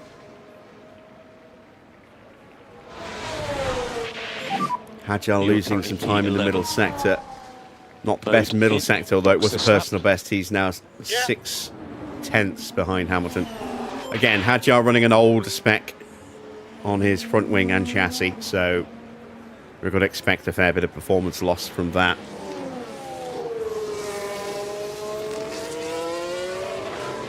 Schumacher goes up to 4th place. Leclerc is only P15. And there's Stroll. Looks like he's going to get held up a little bit by Gasly.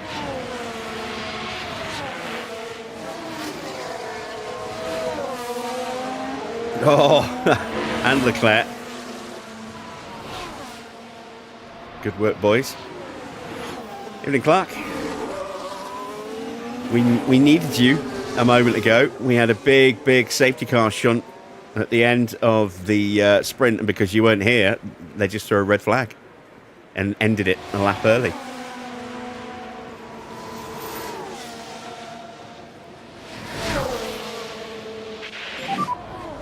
Speed limiter on. And stop on the mark. Right, Oscar. Not the best first sector, 28.4. Watch your speed. Did you get held up in the middle sector as well? So definitely some slow traffic there. 29.5 suggests maybe not, but it's not a stellar time here. He will definitely need to go again.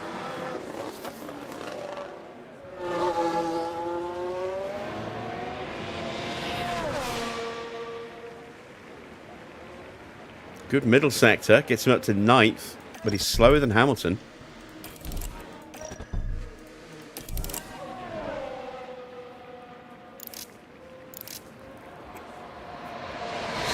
Just going to send the boys out one more time, I think. With about 6-ish minutes to go. Try and just get them some clear air on track. And then just see what happens. I think Hamilton is safe. I think we might struggle to get Hadjar through. He's still driving the Aston. That's the problem. Aston has been ditched because it's too slow. It's just Mercedes for 2026 onwards.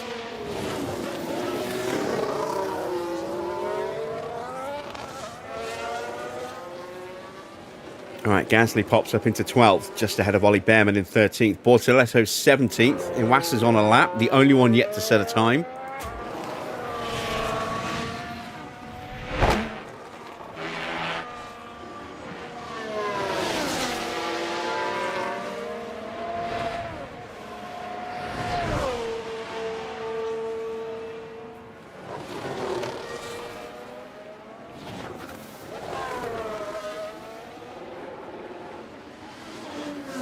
We have a yellow flag, a mistake somewhere. That's a lock-up at turn 4. Yeah, Bortoletto. He's on an in-lap, so... Look at the McLaren driver here. Things were going smoothly. The brakes couldn't cope, and they ended up their own passenger.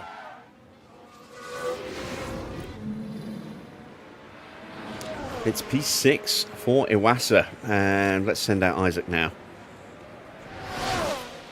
Sonoda is pushing hard. Purple. Albon has taken top spot away from Perez.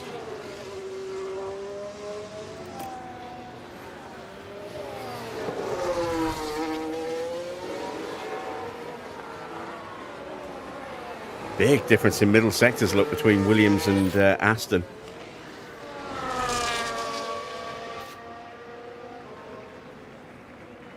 And that's where all the time difference was. It was in that middle sector. So Hadjar is currently in the drop zone, as are both McLarens, Bortoletto and Russell. Charles Leclerc, as well as Stroll and Lawson. Ocon's not looking too clever at the moment either. So definitely room for a lot of improvement here.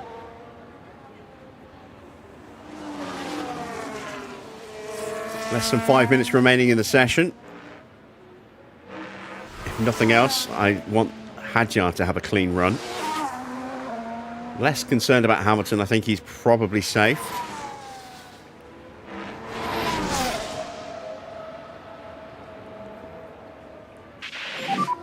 We're looking good. As Norris starts a flying lap. And of course, we've got traffic coming out as we're about to start.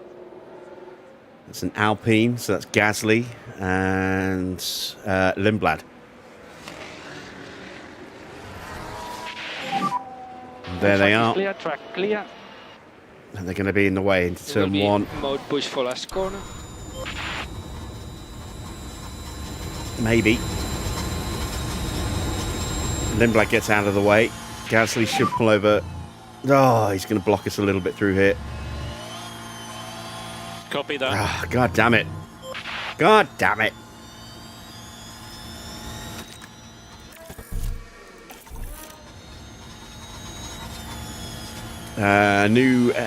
issue for Russell, so his part will get replaced, but that will also mean a pit lane start for him. Alright, we're going to abort this lap for Hadjar, slap on a brand new set of softs and send him straight back out again. And then just hope that we can get him through.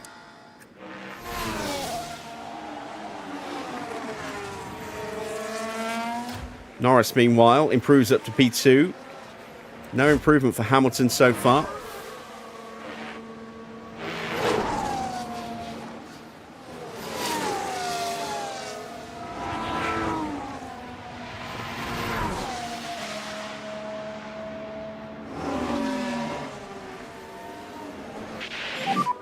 So limiter should be on now.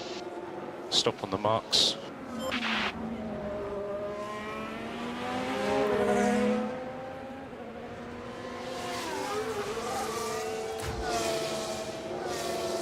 So no improvement for Hamilton. Actually matches his final sector against the previous run. That's why it's white.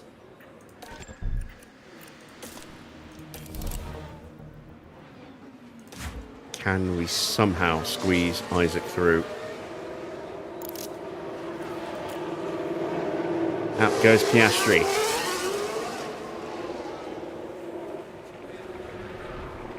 Russell in the stadium on an improved lap. But nursing a serious issue with his car.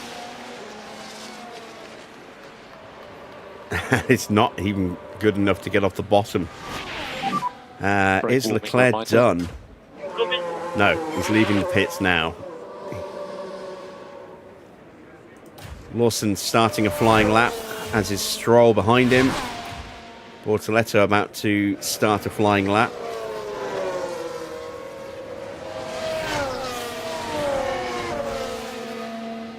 And that's Behrman and Lawson as well. No, not Lawson. Albon's having another run.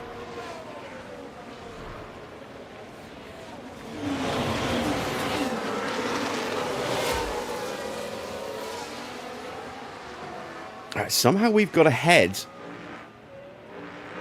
of Piastri. Oh no, we haven't. That's Max on an in lap. Speed limiter on. Still in front of the garage. Piastri is still ahead of us. There's Piastri. Gap is currently good. So we've got clear track Good to go. in front of us because we're not going to be affected by Piastri. He's too far ahead and too fast. So a chance to see if there is any chance of squeezing Hadjar through. Lawson coming up to the line. Improves to 18th. He's out. Stroll out in 17th. What about Bortoletto?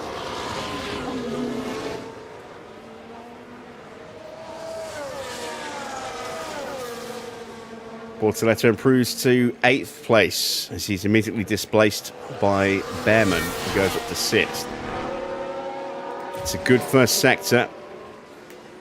Stroll is out, but just ahead of us. Colapinto is out. He's on an in lap.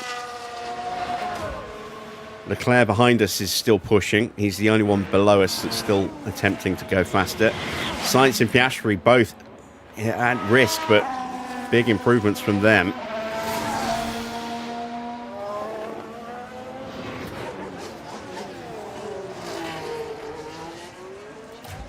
So where's Oscar going to get to? Good first sector for Charles.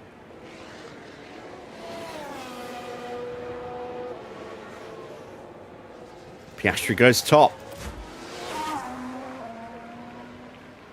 Hadjar escapes to 12th. Now it's Hamilton at risk.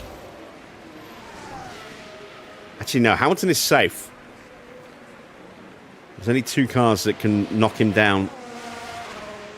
That's one of them. And Sainz goes top. So Leclerc to knock out Iwasa. And we have somehow managed to get both cars through, which I did not expect.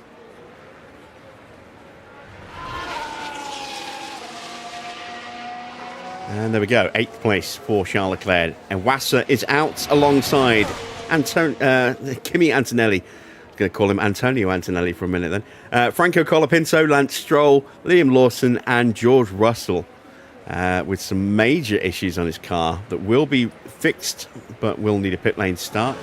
There was somebody else, and I'm trying to remember who it was. We have that penalty for Leclerc as well, and Ocon, and Iwasa, and Stroll.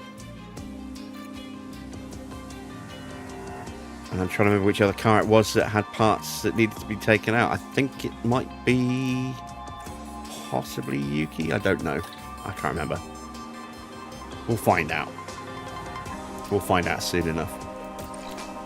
Right, we're not going to run the mediums. We're going to go straight onto the scrubbed softs for our first run.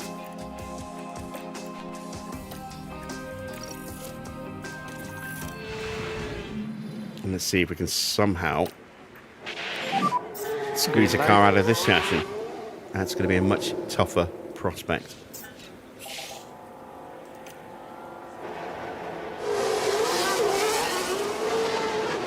So we'll go out behind Bortoletto. And we'll have Albon and Lindblad for company. Brake warming reminder. Yeah.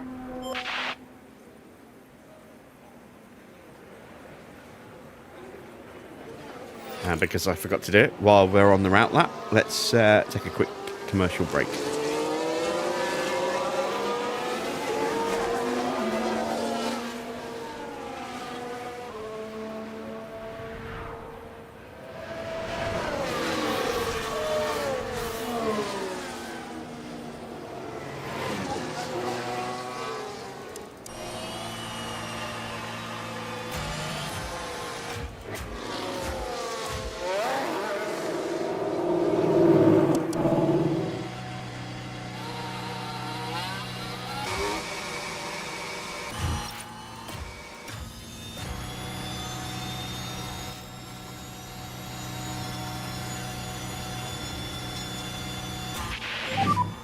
Gap is good.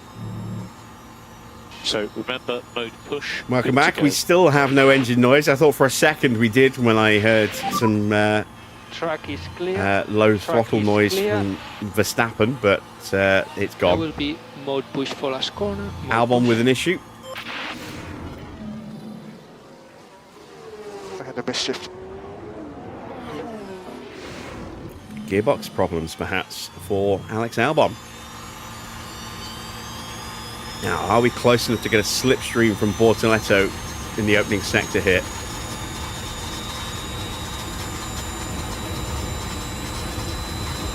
As Norris joins the track.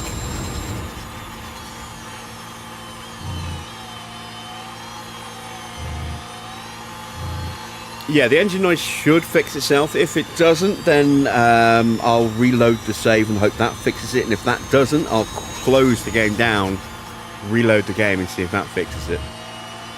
I don't mind it too much in practice or qualifying, as long as it doesn't affect the actual race itself.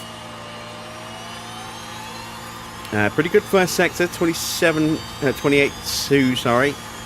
4 tenths quicker there, but way off, half a second slower than Bortoletto. Albon is right up our backside, getting a lovely slipstream. And Lindblad getting a nice slipstream from Albon as well.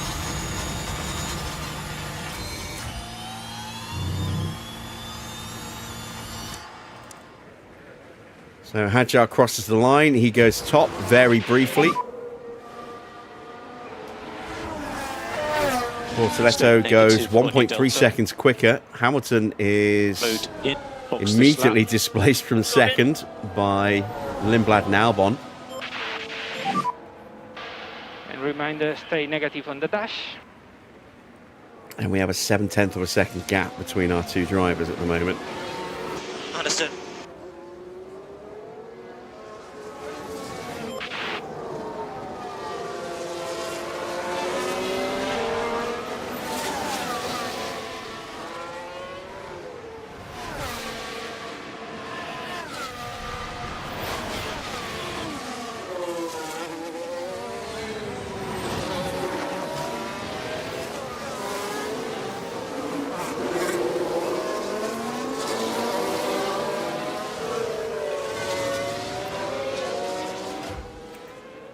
All right, Max top comfortably by over 6/10. Here comes Ocon. He goes to P5. Gasly will be next.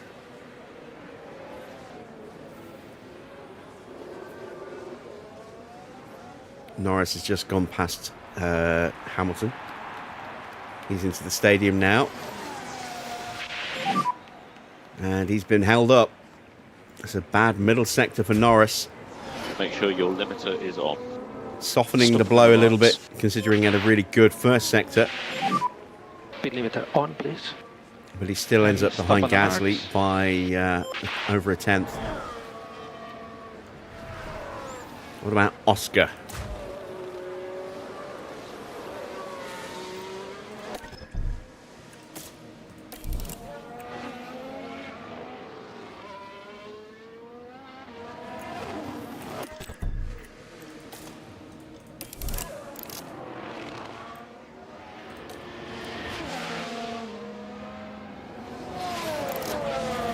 Max will get out of his way.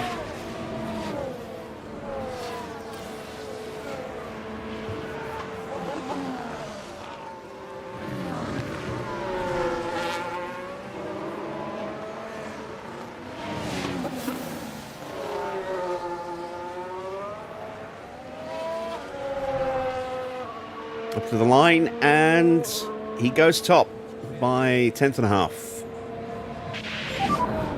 You need to learn the gears. Okay. Now Yuki Tsunoda will cross the line.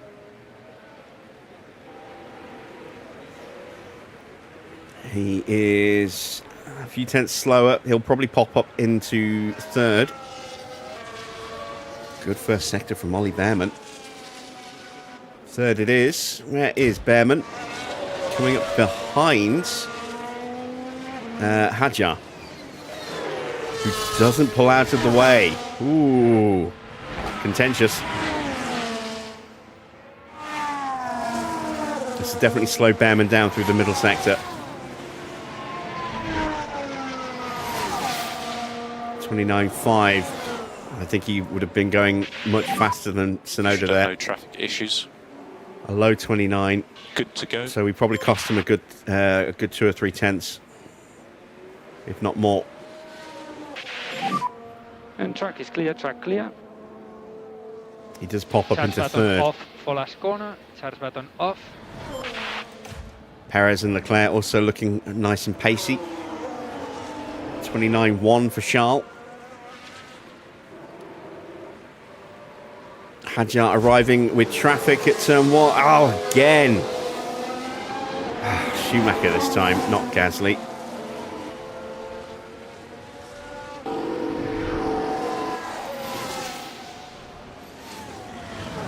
.3. It's not great.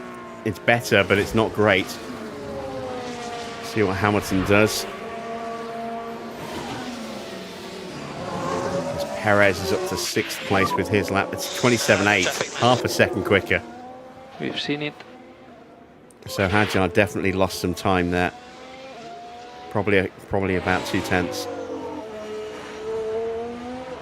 Leclerc is up into P2.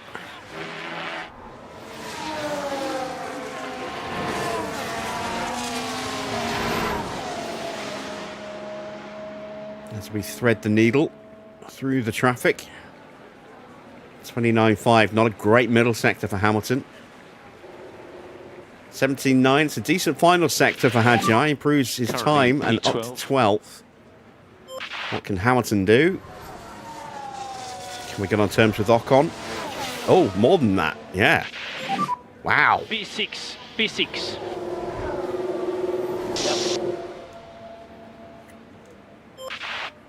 We will have time for another run and a new set of tyres. I think there's a chance to get Hamilton into the top 10, but I don't think there is for Isaac. Unless we get a very nice clean run.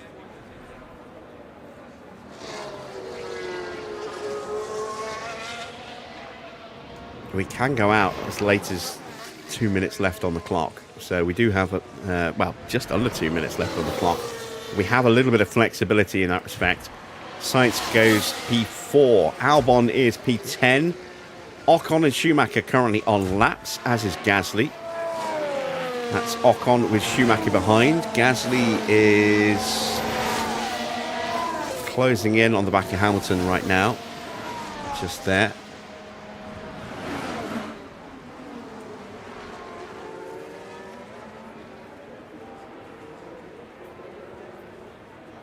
Both of these times potentially slightly quicker than Hamilton here. Ooh, yellow flag. Ocon goes to P5. Schumacher goes P8. Both ahead. And it's a lockup for Sainz, but that's an in-lap Now we're lockup. just proceeding through turn 4. And the car just locks. It takes a very creative line, I think, trying to get out of the way of that Audi. Of Lindblad. It finally does. It's not going to be a great middle sector for Lindblad, I don't think.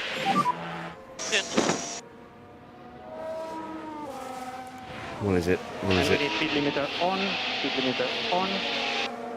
Stop in front of the garage. 29.5. He actually managed to rescue a decent sector out of that.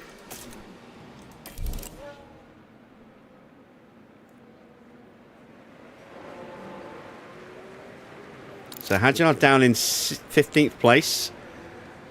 Norris in 16th on an outlap.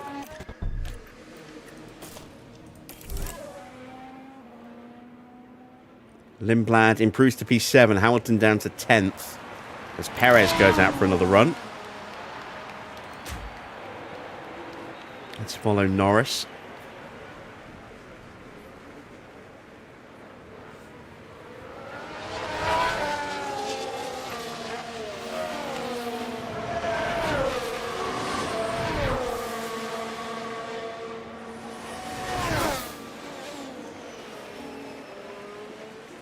Thank God we're not in debt. Well, one nasty crash and we are. Norris getting blocked really badly there by Max Verstappen. Some dodgy, dirty Dutch tricks.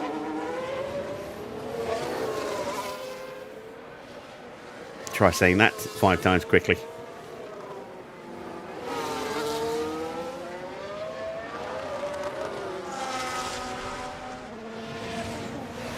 .28.3 for Norris.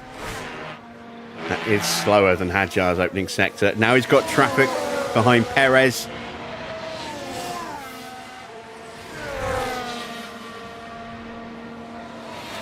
This is not a great lap for Norris. So 29.3 is a decent middle sector. Might not have lost out too much there, but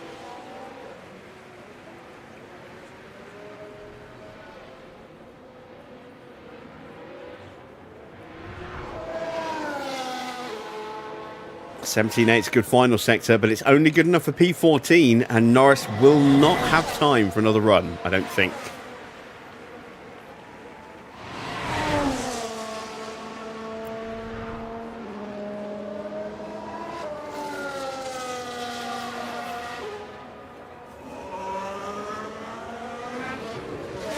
Let's see if he returns the favour to Verstappen here.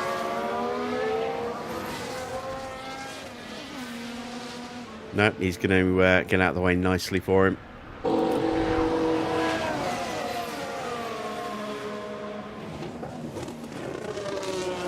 So Perez is a threat to Hamilton and is looking pretty quick in that opening sector.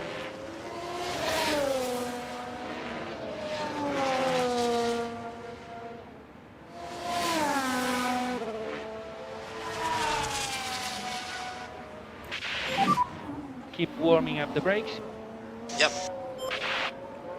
This is definitely going to bump us out of the top 10 this lap.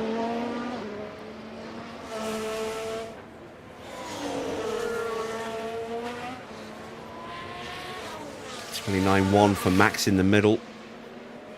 And Perez goes 7th behind teammate Behrman, who is on an outlap just in front of Hamilton. There is Behrman. There is Hamilton. We do have Albon punching through behind us. 27.6 for Leclerc. Purple in the first sector. Go, go, go. Hadjar starts his lap and he's got a lot of clear track. think Hamilton will be able to stay ahead here. Yes, he will, because Hamilton's just started pushing. So, this is it. Moment of truth as Albon goes purple in the middle sector, 29.0. This is going to be quick. This is going to be very quick. This could go top. It does by 38 thousandths of a second. Leclerc improves his time but stays in P4. He's now exactly 1/10 behind. Sainz pops up into second. It's a 27.8 for Hadjar. That's a great first sector for him. It's a 28.0 for Hamilton. Not great. Well, how ironic would it be if Hadjar could somehow sneak through and Hamilton doesn't? 27.7 for Tsunoda, looking to improve as well. It's been a decent lap from Hadjar. It's not going to be good enough to make the top 10, I think. Not at the end of the session. He may briefly pop up there. But it will certainly be a good improvement. There we go. We found 4/10. He goes 13th. Hamilton is not improving at all. Not even looking close to improving. We've already missed the pit lane entrance, so never mind. Checkered flag is out. Both of our cars are out. Currently 12th and 13th. Norris is out in P15. Gasly's still pushing. He hasn't found an improvement yet. Does in the final sector, and he goes up to 11th. Tsunoda stays in 10th. Schumacher is pushing. So is Bortoletto. Piastri goes top with a purple lap, completely purple, every sector.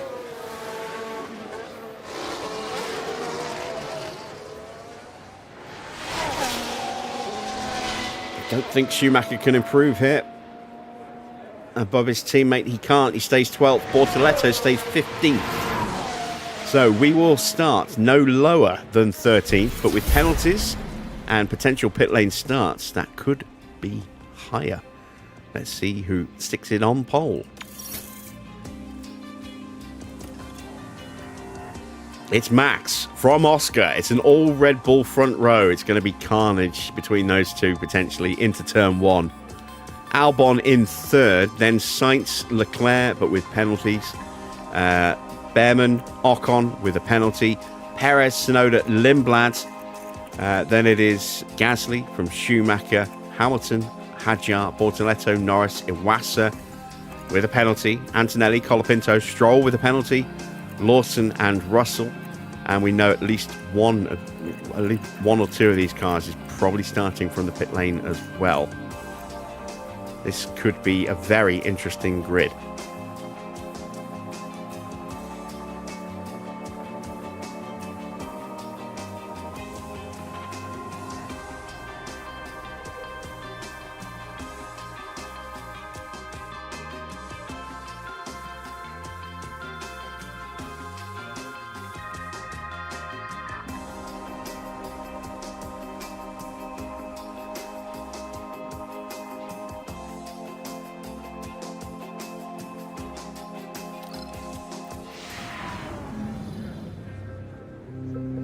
It's almost time to get things going here in Mexico City as we settle down for 71 laps of breathtaking action. We've seen some unbelievable action around the Autodromo Hermanos Rodriguez in the past. Ferrari's Sebastian Vettel had to fight off both Red Bull drivers only to be demoted off the podium in 2016 in what was a highly controversial moment.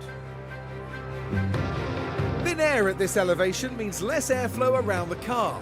Drivers could struggle with cooling their cars and themselves around Mexico City's track. It's a physical test of technology and human endurance alike. Here we are, folks. We're back for another day of scintillating F1 action. It's race day.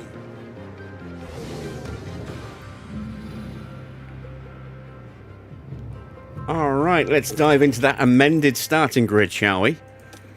So, Leclerc has just a 3-place penalty. He stays in the top 10, demoted down to 8th. Hamilton starts 12th, 13th for Hadjar. They've gained a place. Ocon is down 10. Iwasa with a 3-place penalty. 10 penalty for Stroll. And it's Colapinto, the other driver, alongside Russell, who will start from the pit lane. So, we are going to start in a strong position. Whether we finish there is another matter. Let's take a look at what we can do with tyre strategy. I'm thinking with Hamilton that we go with that. Just debating whether or not to start on mediums. I think we'll go with that in that order. So that's our Hamilton strategy. It'll be might be a little trickier to do that for Colapinto, but let's have a look. Nope, we can just about squeeze that with Colapinto. We'll have to be careful with tyres. It is going to be a bit cooler, so tyre temps might not be much of an issue. But we will try and save a bit of rubber where we can when we're in the DRS trains, no doubt. As far as fuel, we are actually going to put 2 laps in so we can go aggressive off the start for both cars. And then we can continue to push the braking zones once we calm everything else down. And that is us prepped and ready. I'm going to go quickly grab a drink from the fridge. I'll be back in 30 seconds. And then we'll get the Grand Prix underway.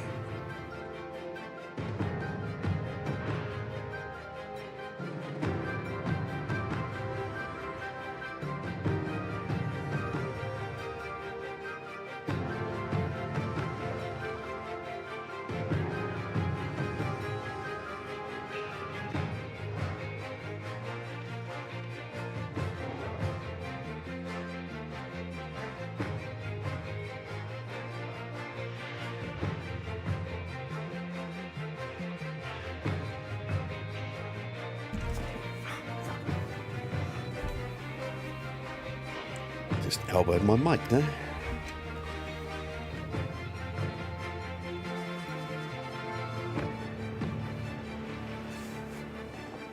All right. Mexico, here we come. Welcome back, everyone. The final preparations are now being made as we head into the race.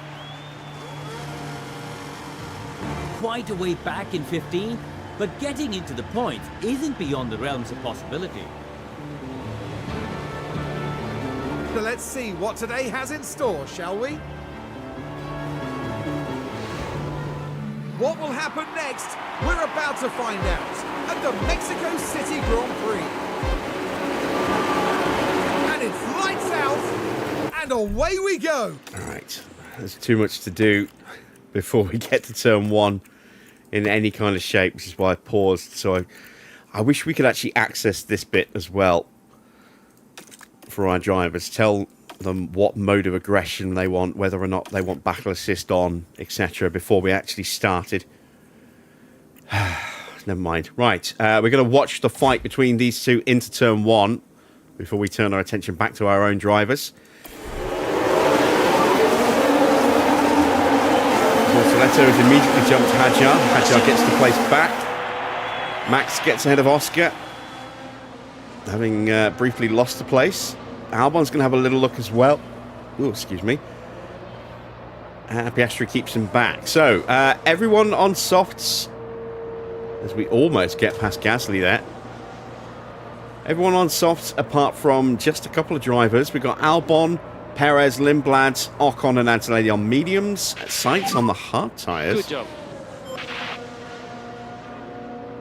Hamilton has got past Gasly.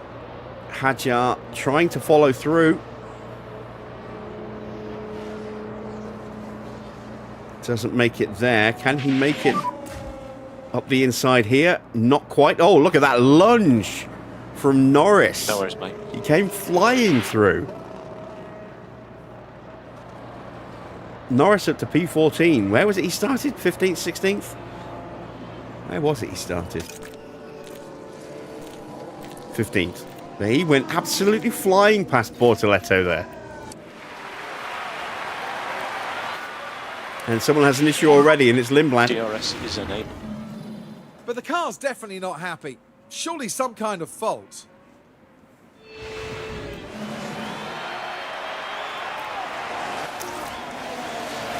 Car behind is Norris. He's 0.5 behind.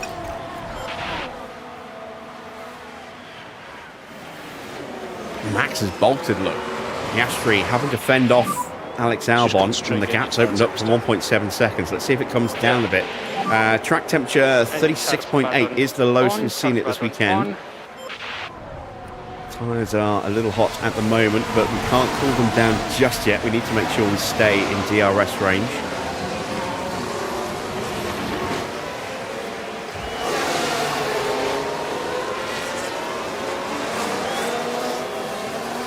Once we lose the train, it's game over.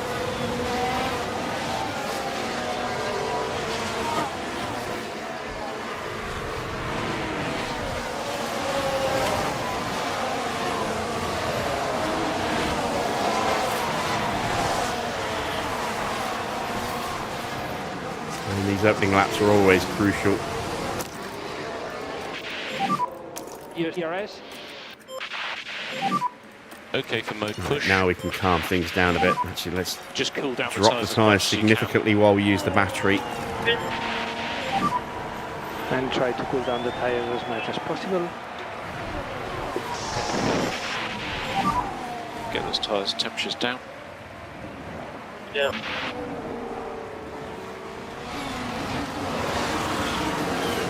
Tyre temps will be potentially a little hard to control while we're burning fuel and pushing the braking zones.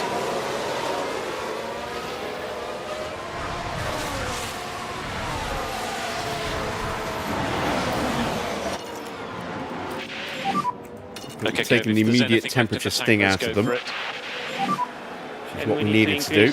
Pushing status. Charge on.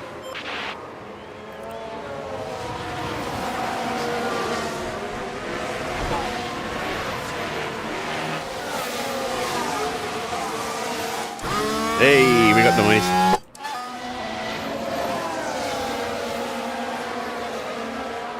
Just out of range. Let's get after these guys. Norris has jumped him. No management required. There's progress. So did Gasly as well, I think.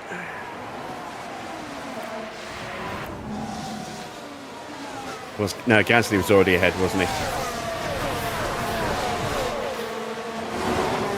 There we go. Another lunge from Norris. Not quite as spectacular this time, but got the move done. Mega.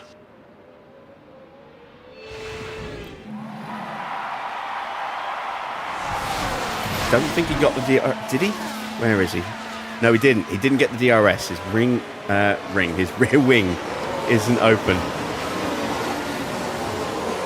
Bortoletto having a look. Backs out of it.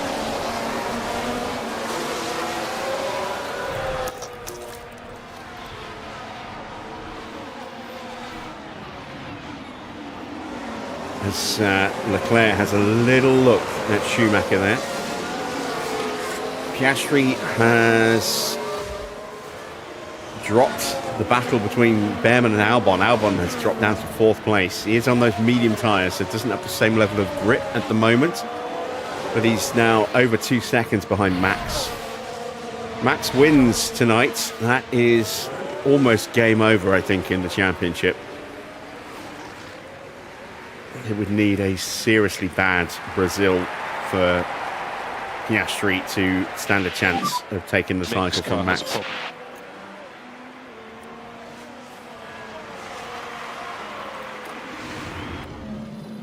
But it looks like they're carrying some kind of fault.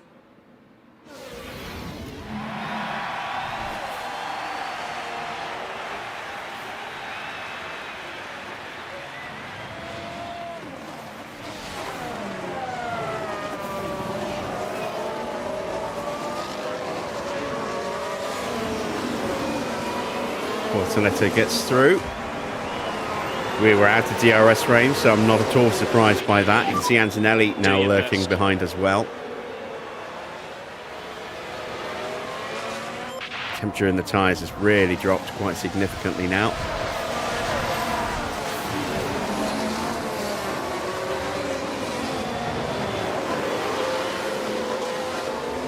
So we just want to get Hadjar into the top 20. I'm not expecting massive things from him today. I am hoping that we can challenge for points with Hamilton though. And we are sitting nicely poised at the moment in 11th. Charge on. Two of the cars in front of us do have issues as well. A long way to go. It's Ocon behind. Evening, Mike. Out of the cars revealed, who do I like the most? Yeah, I think at the moment, until I see it in much better lighting, I think it's just the Haas over the Red Bull. Gasly behind with DRS.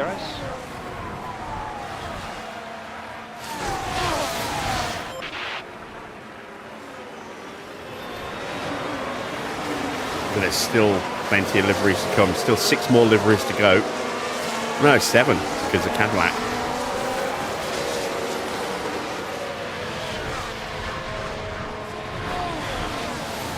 I am very curious as to what livery style they're going to go with. They've gone with this kind of blue and black Dex livery for one of their wet cars. They've gone with a black livery for the other one.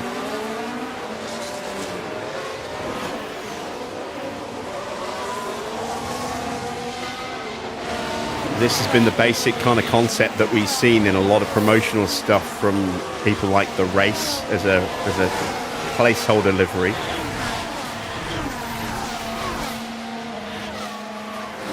But I am very curious as to what they're going to go for.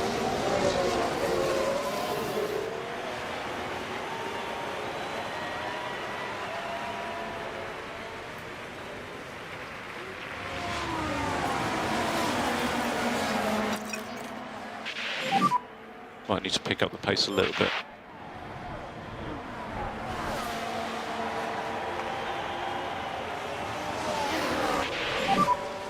Gasly with DRS.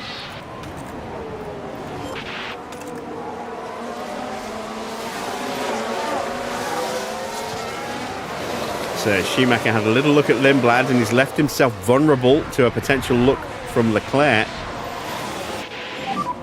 Just do your best. Lawson behind Ocon you. gets through.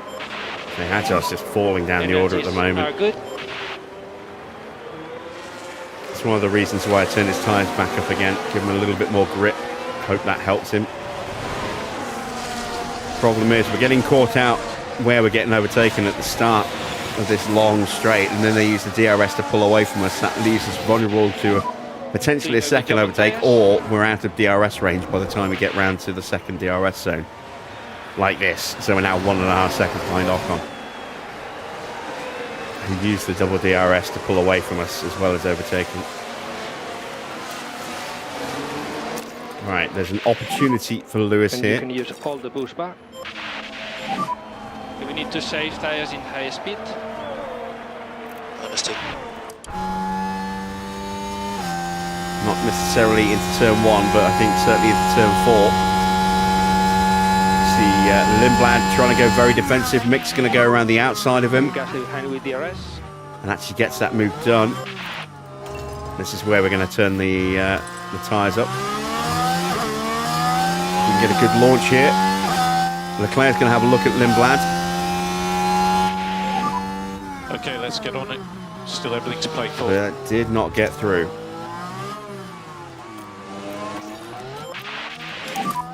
Be careful on traction.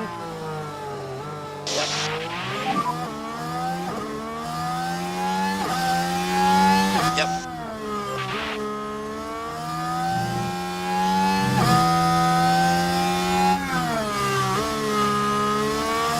And the pressure we put Leclerc under meant that he almost got dropped by Lindblad. Lindblad's already been dropped by Schumacher. It's probably more down to tyres than anything else.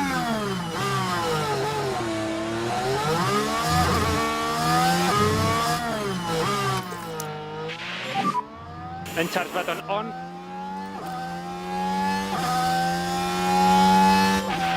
But Leclerc will now have a pretty unimpeded run, either into turn 1 or turn 4 here on Lindblad. It'll be turn 4 then. We're too far back to even think about trying to squeeze through ourselves.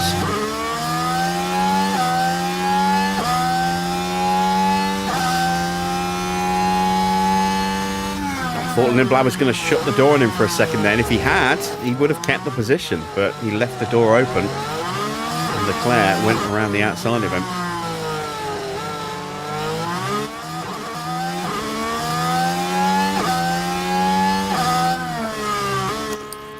It'll be interesting to see what Nui's done with Aston. Yeah, but you won't really find that out until we get to possibly the second Bahrain test.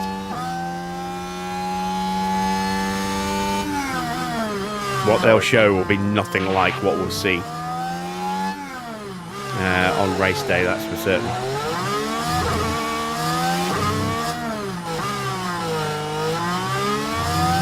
Nui has been quite prolific at obfuscating details on his cars at launch.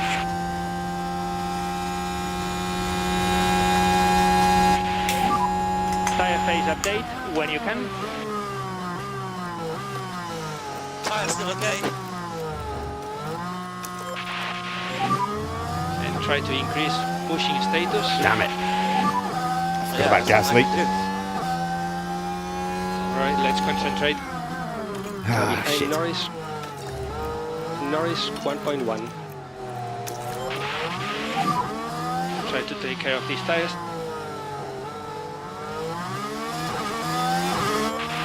Hey, Hajar managed to get one back. Good lad. If he's got battery,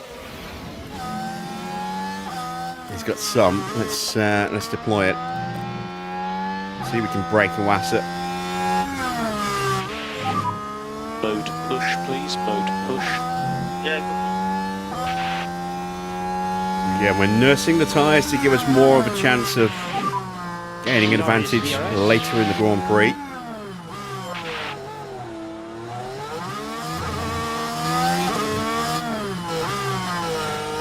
While everyone's stuck in DRS trains, it's a good tactic, but it's not without its risks, as you saw by the fact that Gasly just picked us off when we weren't paying too much attention. Okay, next car in front is Gasly. Trying to be a little bit too cute with battery and tyre deployment. And Norris behind. So, a lot of movement there. Sainz gets past Tsunoda, Leclerc gets past Schumacher, Gasly gets past Lindblad. We need to reduce K1 usage.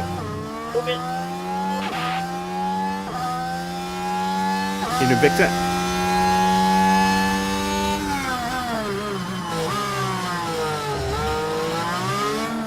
Hajar has not been able to pull away and is out of battery Charge on. and gets overtaken again. As long as he finishes in the top 20, that's all that we need from him today. That and a good pit stop, but that's more down to his mechanics than him. Way to go in this race. Car behind Stroll. Stroll 1.5 seconds behind. So we need to push. So we're going to try and push on Lindblad a little bit and make sure that Norris stays out of range.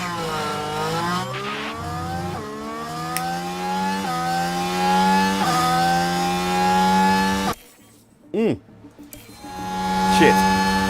That's what I meant to do. So Lindblad gets a fault escalation. Now Gasly's got an issue as well. A lot of clipping.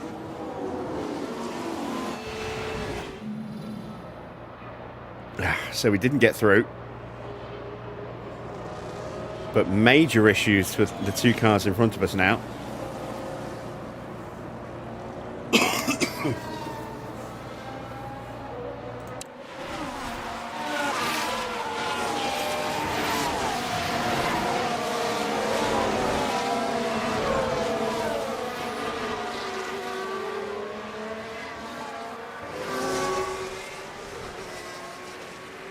And we overtake, probably at the worst possible place to overtake, but given that issue, I'd rather get the move done quickly. Gasly in front. Let's see if we can get after Gasly. Gap to him 2.0.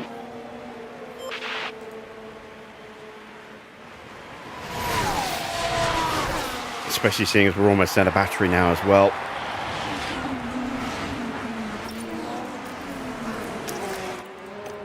There's Antonelli having a look. And he gets through. So Antonelli has jumped Norris. Oh, Lindblad held him off. No, he didn't.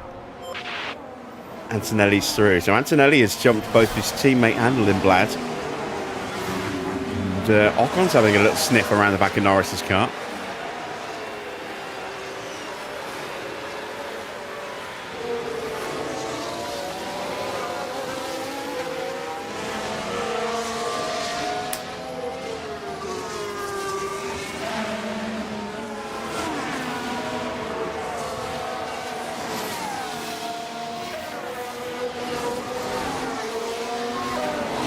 Right, Piastri has closed the gap to Max to just over a second. Took 7/10 out of him on that last lap. Behrman's still holding on to third and is about 3 seconds clear of Albon. Sainz now all over the back of him. And he's going to make a move into turn one. Oh, and he gets it done before they even hit the braking zone. Comfortable move there. As Gasly and Schumacher swap places.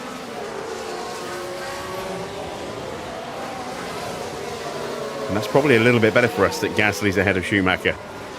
Might slow the pair of them down.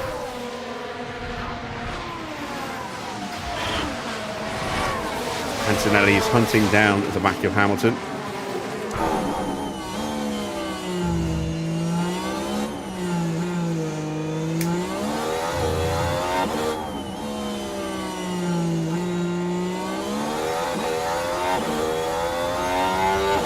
Hajjai's have to fend off unwanted advances from Lance Stroll.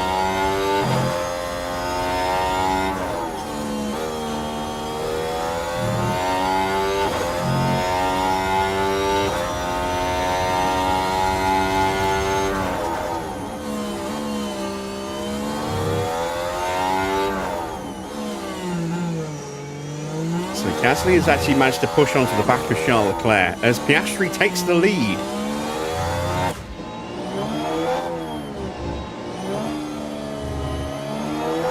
DRS will open again, and there he goes. Chance to try and put a bit of air between him and Max.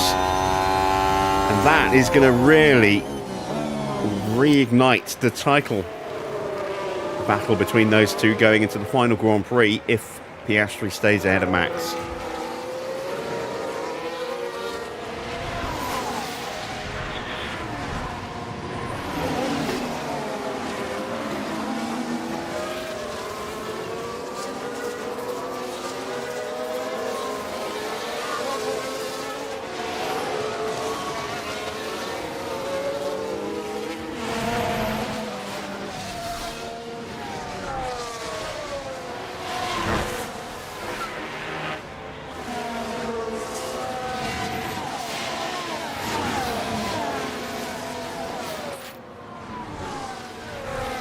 Almost in range of Schumacher, but Antonelli is definitely in range, and we'll probably have a little look at this. Albon is the first to box on mediums as well. I did not expect that.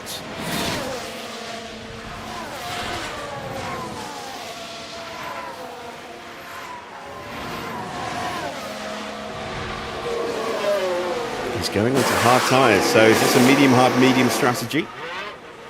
Maybe even a medium hard, depending on what tyres he used in practice.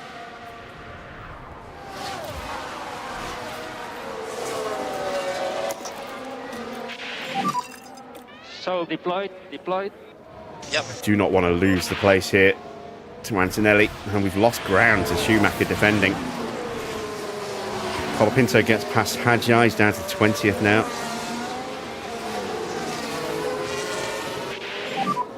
Do your best. Oh, we've lost so much ground. We've lost a second to the back of Mick defending from Antonelli. were we not in full push like this, it would be even more.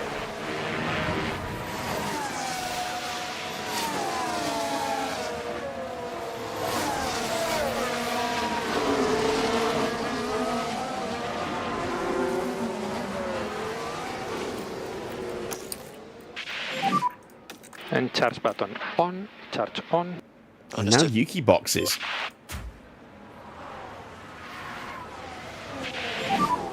So first of the soft tyre runners.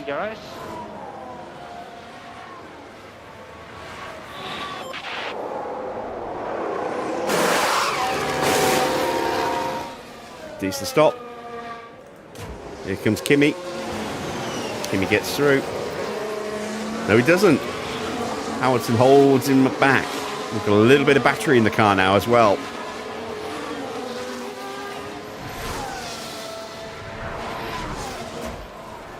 Hadjar gets past Sonoda, and so does Stroll. That helps. And I am going to change Hadjar's strategy. We're going to try and undercut. Let's get after these cars in front.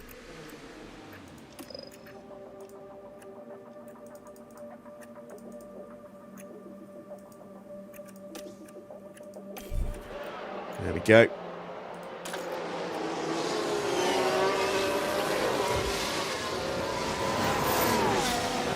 Almost got Mick. Still trying to fend off Kimi. Behrman's into the pits, having surrendered third place to Sainz.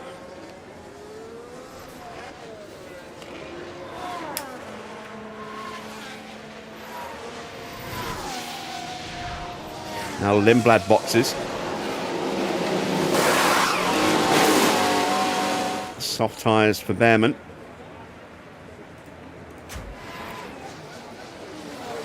Can we hold off Kimi again? Might be asking a bit too much. You never know. Oh, we have. And it's a slightly compromised exit for Antonelli, so we should be safe into turn 4 as well, unless Antonelli gets hit quite badly. 1.0 now.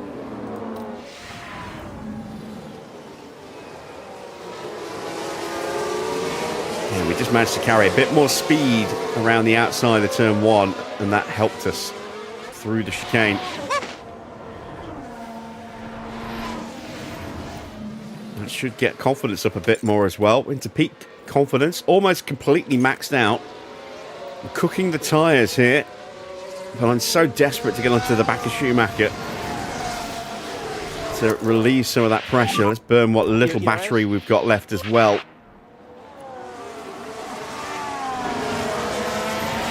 Max is in. Max going for an undercut on Oscar. And I still can't get on terms with Schumacher because Antonelli will not stop trying to overtake me.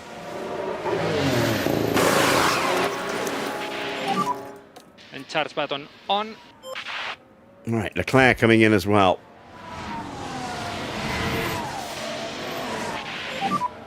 And we think it will be soon.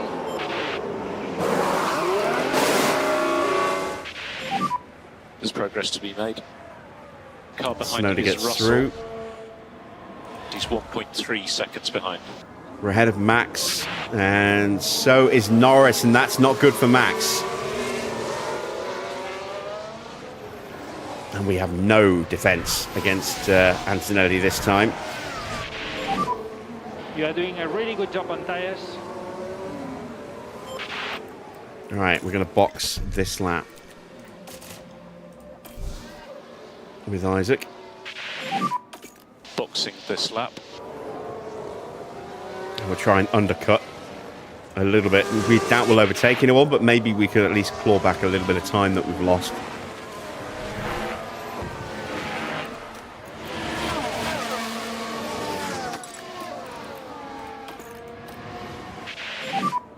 Try to stay in front.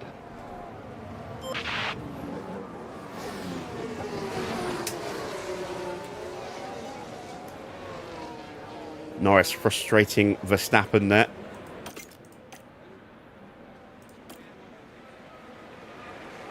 And now Norris boxes. So Max is going to have a run at me. Verstappen behind with DRS. New fastest lap for Ollie Behrman. New set of soft tyres going on for Norris. Here comes Isaac into the pits.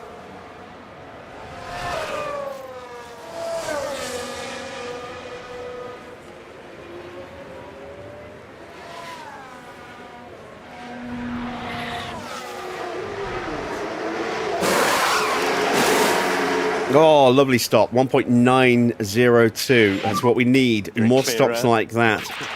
And potentially even quicker. And we need some lift off. Hamilton's kept Verstappen at bay. So we're actually doing, unintentionally, but we're doing a huge favour here for Piastri.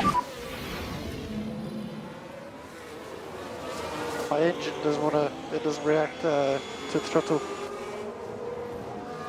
So powertrain problems developing Car for behind is Verstappen strong. as we set the second fastest pit stop time there. And here comes Oscar.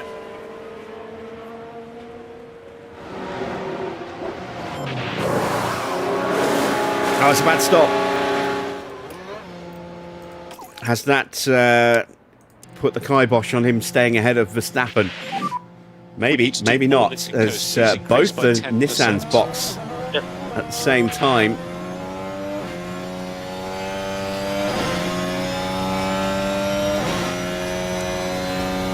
That's Antonelli, who goes through. Max finally gets past Hamilton. Go fast, mate. Continue, keep going. As the Nissans make their way out of the pits. Gap to him 2.6.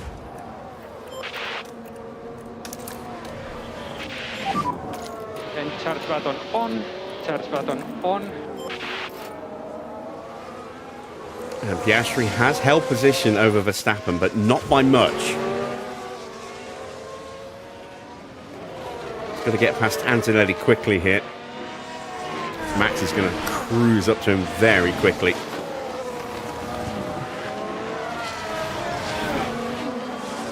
It's already 2.5 seconds ahead of us. Nearly 3 seconds ahead of us. Jesus.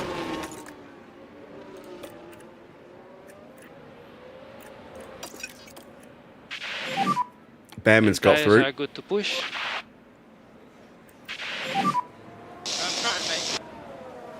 Right, so Continue Max like didn't this. get close enough to get DRS, and Behind you Piastri have should get the Ocon. move done here.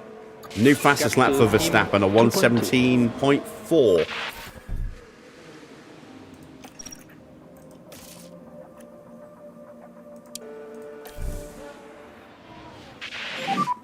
And box now, box.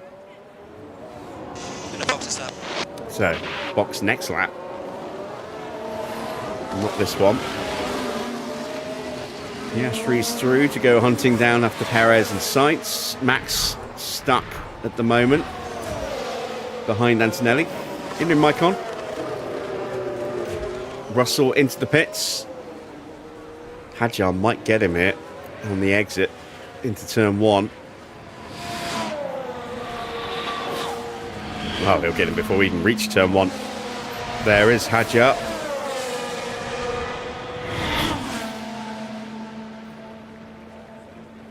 I know it is going to be in the braking zone. Look, there we go.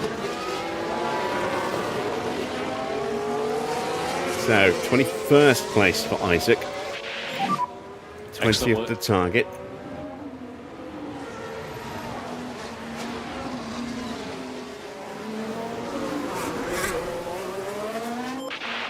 Ocon behind us still hasn't stopped either. I wonder if he's going for a one stop. New fastest lap for Piastri. A 1:16.8. It was a 1:18.6 for Max, but he should get through this lap. Gavi's into the pits.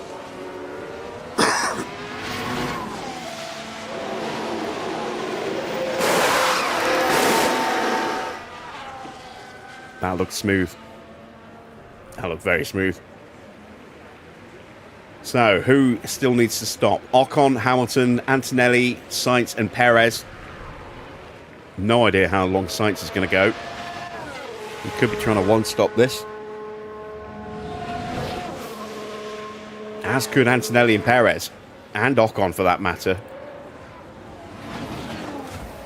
They could be going hards to mediums for Sainz and mediums to hards for everyone else. With 2 stopping, and we need to box this lap. Albon behind DRS. And we are boxing this lap.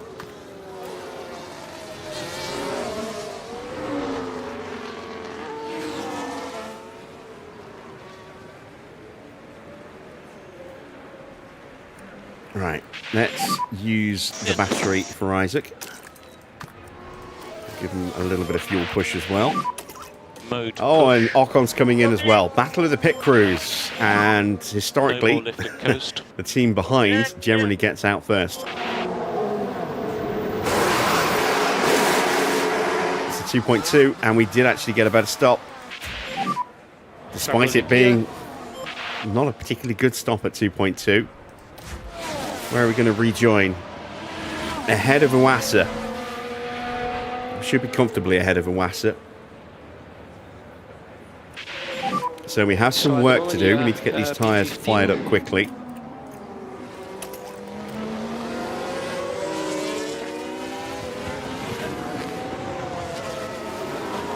Car behind Ocon's is gone hard. Ocon behind 1.1. So we should theoretically have a grip advantage. He'll have a durability advantage. Max struggling to get past Perez.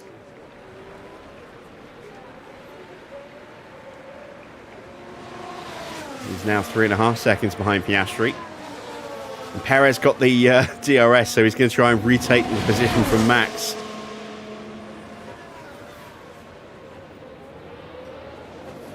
In the background there, you see Behrman lining up a move on Antonelli. And whereas Perez failed, Behrman succeeds. He's got a lot more grip than his teammate.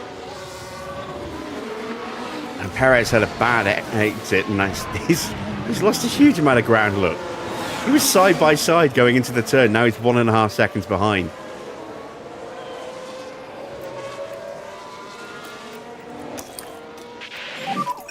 Charge on. Yeah, okay.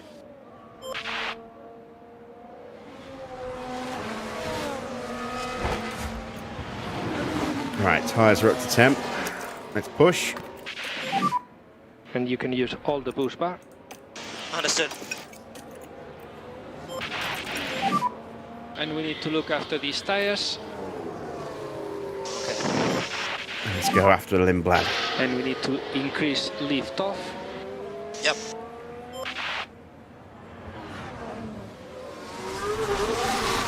So, Gasly, Schumacher and Lindblad are definitely going to be susceptible to an attack later, given the state of their cars. Lawson hasn't shown tremendous pace. Norris is going to be a bit of a problem.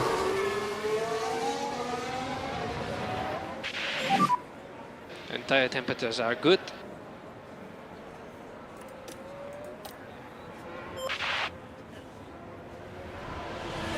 Hadjar now about to come under attack from Russell. I think it's going to be a struggle just to hit 20th here without retirements for Isaac.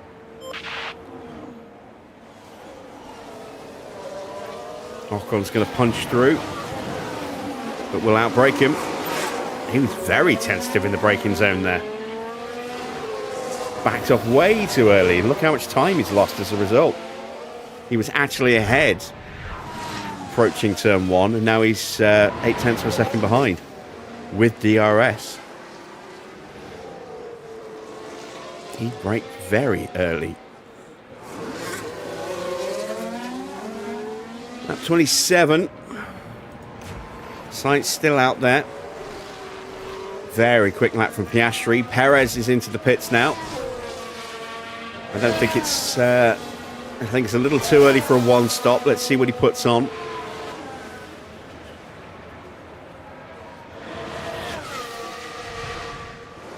It's another set of mediums, so that is a two-stop confirmed for Perez then.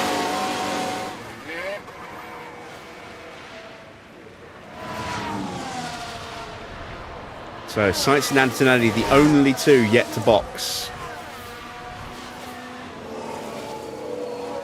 Hamilton out of battery.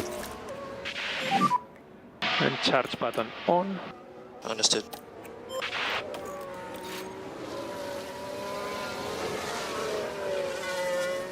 But we are closing in Lindblad. Yes, we were using battery, which is one of the reasons we probably took 9/10 out of him. Let's see what we do on this lap, though, without the battery.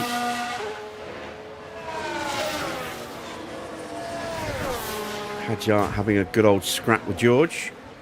And Sainz is in. So, this is a 2-stop for Sainz then. Excellent job.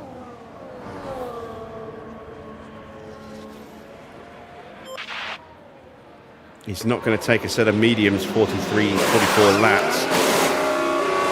Set of softs, and it's a slow stop as well.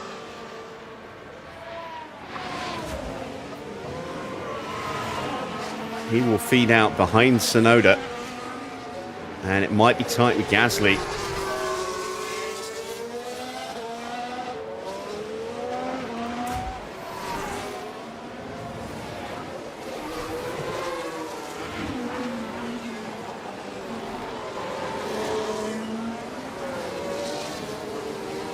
Right, so here we are, 118.5 against a 119.5. We took another second out of him.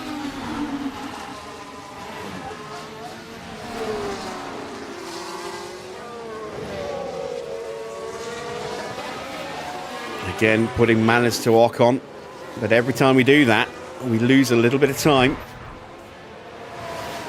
Evening, Nigel. Oh, lock up! No! No! No! No! No! No! God damn it! As soon as I heard the lock up, I knew that was Ocon. Hamilton's out. Welcome back. Right then, you can take a look now. Now this was at turn 1. It's there for the taking. I don't care about that. This is a retirement. I don't want to check the powertrain. Hopefully it's not destroyed.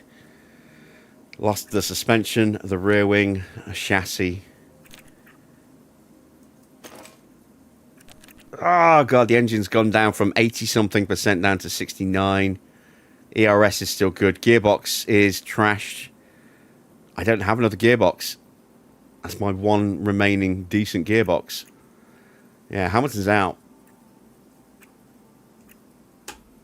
God damn it. Second time he's been rear-ended at speed like that. It does mean that Hadjar will now finish in the top 10, in the top 20, because Ocon's out as well. At least I hope he's out. He better be out.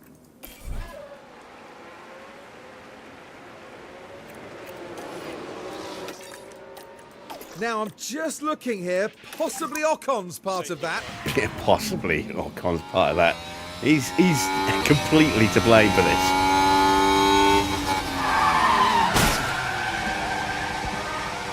Had a contact. That's an understatement.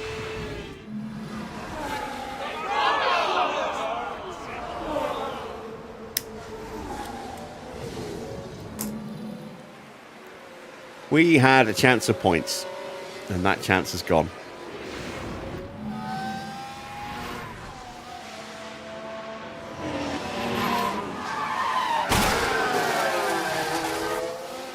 Trying very hard not to be say something disparaging about the French here. With Maicon and Johnny in the chat. Oh god! So we're getting some pit stops. Max is in, gone on to a set of hard tyres. He might be able to take those to the end.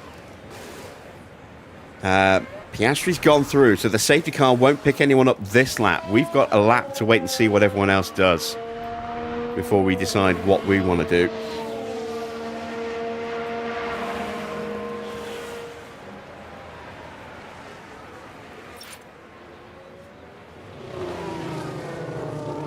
And it does mean we had no chance of improving Hamilton's pit stop, which was not great at 2.2 seconds. Ocon has potentially really screwed me over this with that crunch, because I might have to buy a new gearbox. That's $1 million. The engine and the ERS will survive. They're usable in the next Grand Prix. That's a small mercy because they are very expensive replacements. But we're going to lose best part of $1 million in terms of sponsor income now from Hamilton not finishing in the top 18. Going to potentially lose some points in the pit stop challenge, and I'm potentially losing the ability to maybe score an extra point and, more importantly, please the board in this Grand Prix. So yeah, not thrilled with how things have worked out with that crash. Is the safety car picked up that McLaren? Should have done. Nope, it's gone through. It's a decent stop for Oscar. He'll get out and hold the lead.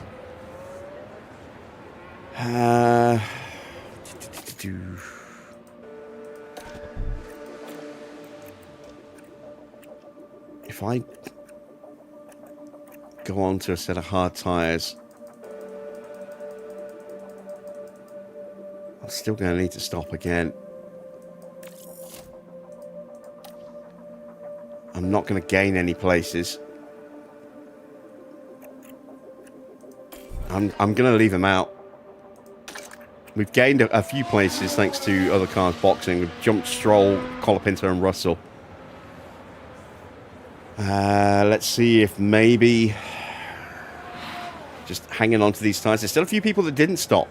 Sainz can't take a set of mediums to the end, so he's stuck on his strategy because he's already used a set of hards. Perez hasn't changed to a set of hards, which I'm surprised about because he should theoretically have a set. Iwasa is still on his last set of tyres, as is Bortoletto. So we're not the only ones who stayed out.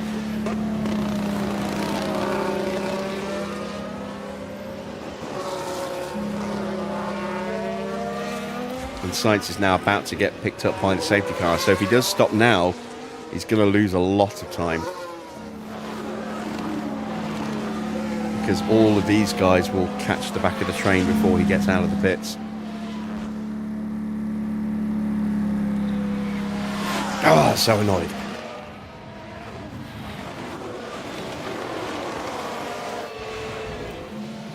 But there! Oh dear, that's not what they need right now.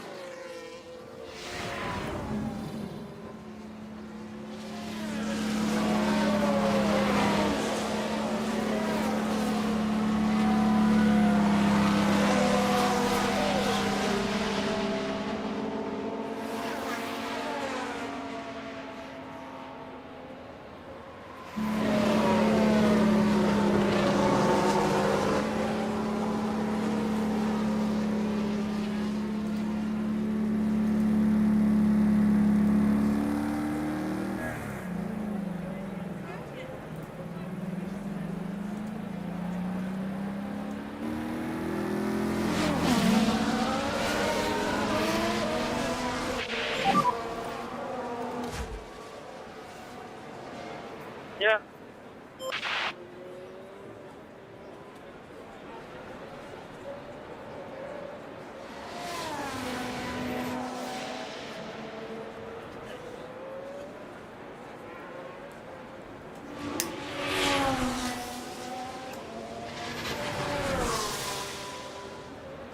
So this is going to reset the race a little bit. It's going to be a straight head-to-head between Piastri and Verstappen. Neither of them should need to stop again.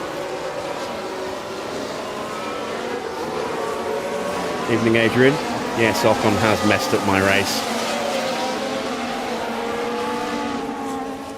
We had an outside chance of a point or two with Hamilton. That's now completely gone. And I might have to buy him a new gearbox for the last race of the season. Hopefully I won't have to, but the gearbox situation is not good.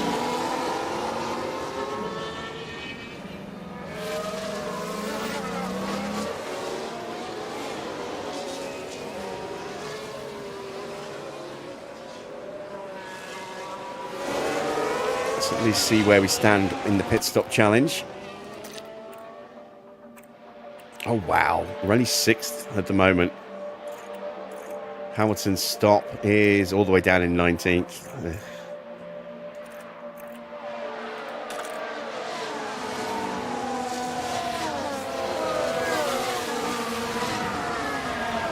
When we get some ATS back?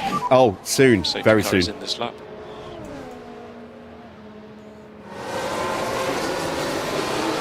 Yep.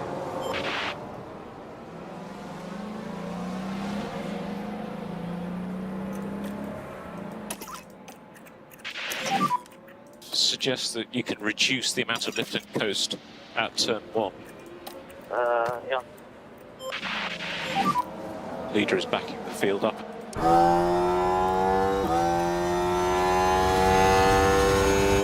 I haven't played it for a while, so I haven't looked for mods, but I will be checking through mods and stuff before we get going again.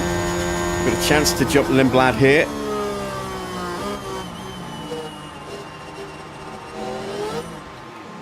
Oh, a little bit of a bottleneck there, but we've got the move done. See if we can see that from a better angle. See what happened.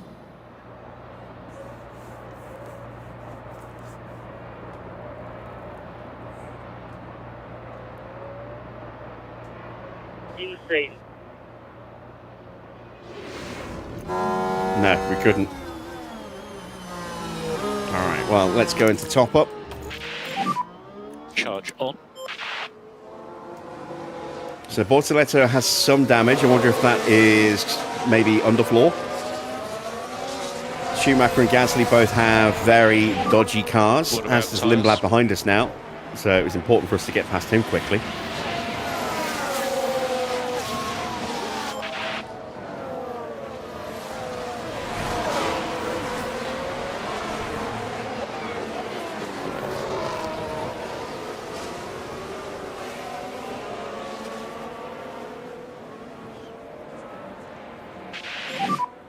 DRS is enabled.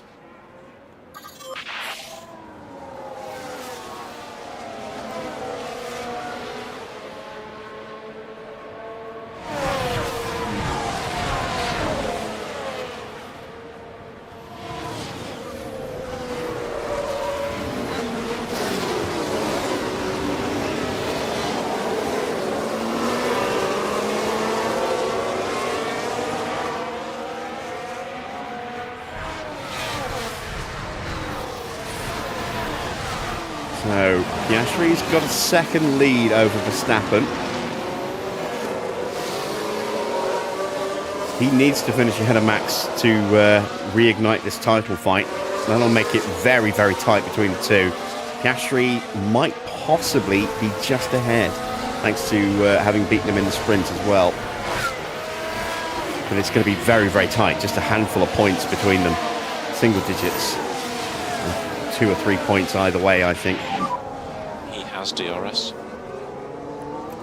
Right, we're about to get dropped, so we need to push. Mode Make push. sure we don't. Copy.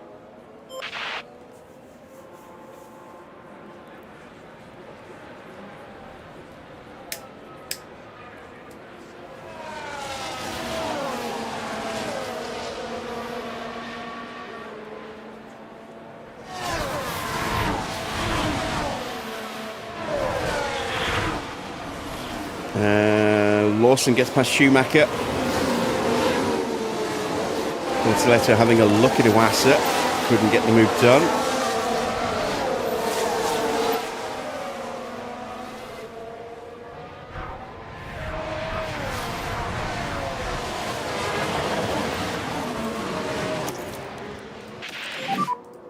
Charge on. Yeah.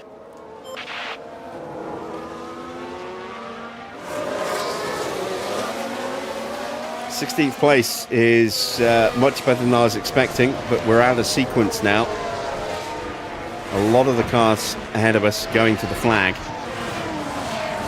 There's only a couple that need to stop. Luckily, 2 of them are in front of us. He does have Although they will DRS probably on stop for a set of softs quite late. Well, actually, I don't know. It depends how long they've been on those tyres. Let's have a little look-see, shall we? How long have they been on those tyres? So Bortoletto, 10 laps and 12 laps for Iwasa. So yeah, they might go for a set of softs. They might go mediums.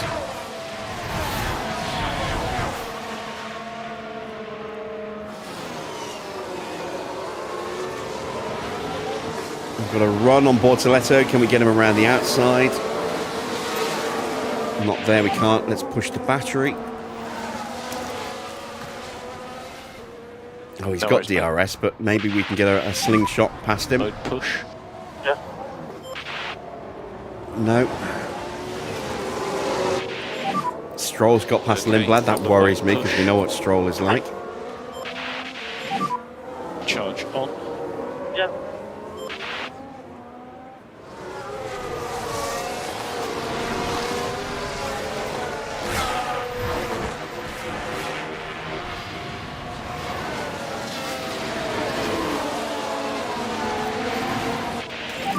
Right, we are going to get this move done this time.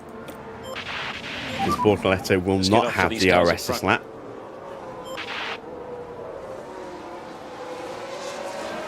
And I don't want Stroll getting any ideas.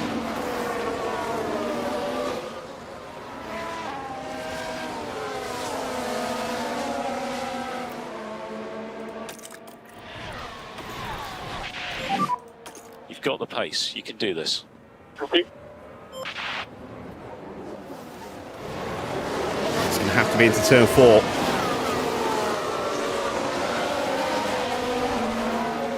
Come on, get the run, get the run. Bortoletto's pushing to try and catch back up to Mick. We're not going to get him. God damn it. Okay, charge on. Okay.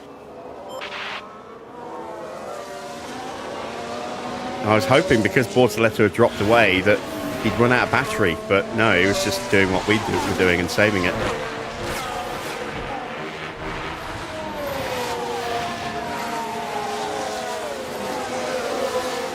And now he's comfortably back in DRS Stroll range. will have DRS.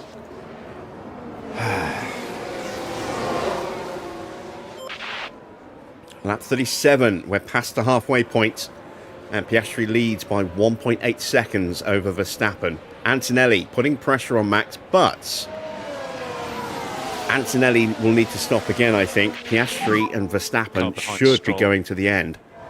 He's 0.5 behind.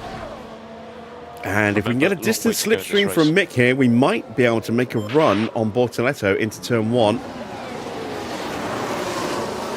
Just a little bit too far back. Antonelli has jumped Max. And this fighting has dropped the gap. Well, increased the gap, sorry. It's now 3.5 seconds. And they're going side by side into the sweeping S's as well. And that's just extending the gap, look. As Antonelli finally gets through.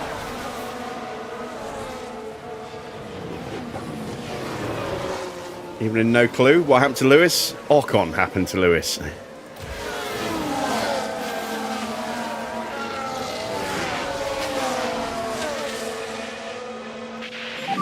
Just torpedoed him at turn 4.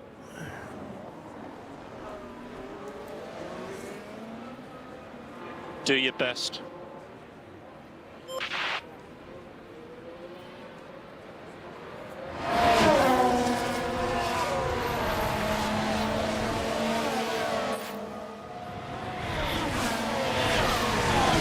Five-second penalty. Yeah, it'll be 5 seconds. That'll be 3 places because he can't serve the time penalty.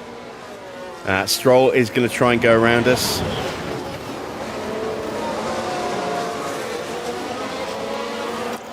And we've got a lot less grip at the moment. Save less. So through he goes. As long as we finish, we're guaranteed to hit our target of 20th or higher.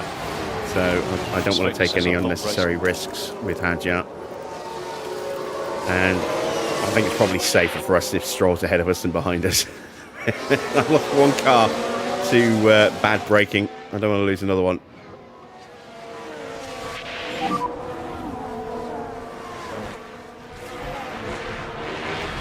Okay, let's get on it. Still everything to play for. Besides, we're not going anywhere at the moment, stuck behind, with everyone stuck behind Iwasa.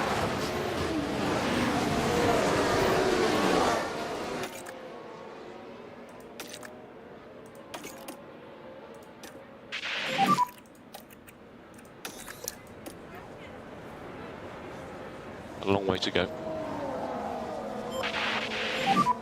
Charge on. Bortoletto had the run on Stroll, and that might mean that we get a run on Stroll. If Stroll's back in the slipstream, he's going to retake Bortoletto. We suddenly go very, very wide to see if we can sneak past the pair of them. That's not happening. Bad exit for Bortoletto as he cuts the corner slightly. Now we're under pressure from Colapinto. We shut that down. It's a bit of a scrap here, isn't it?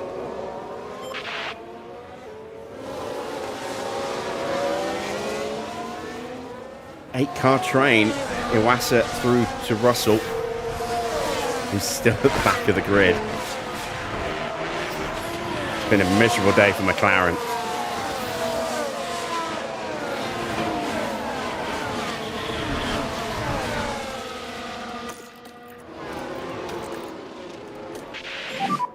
Let's keep it clean. Yeah.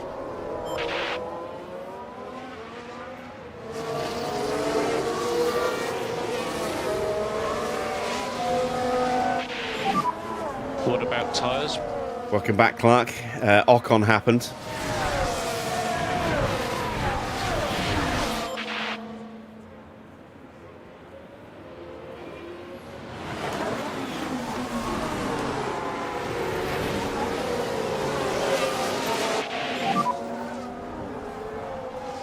Bortoletto has dropped out of range again, but I think that's just temporary.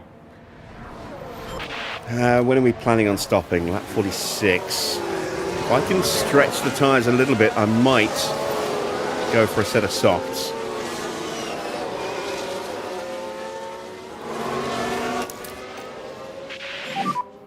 Charge on. Yes. Let's see what that will look like.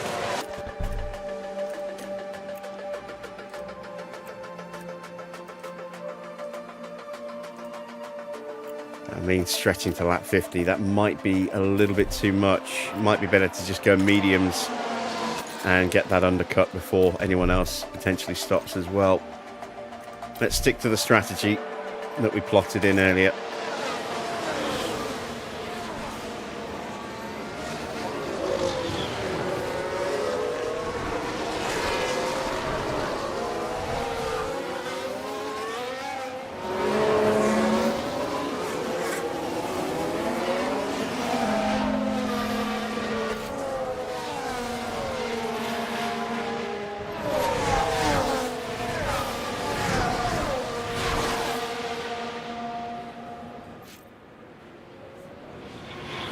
Schumacher looking to go around the outside of Iwasa. Does he get him? No, he doesn't. Iwasa gets his elbows out.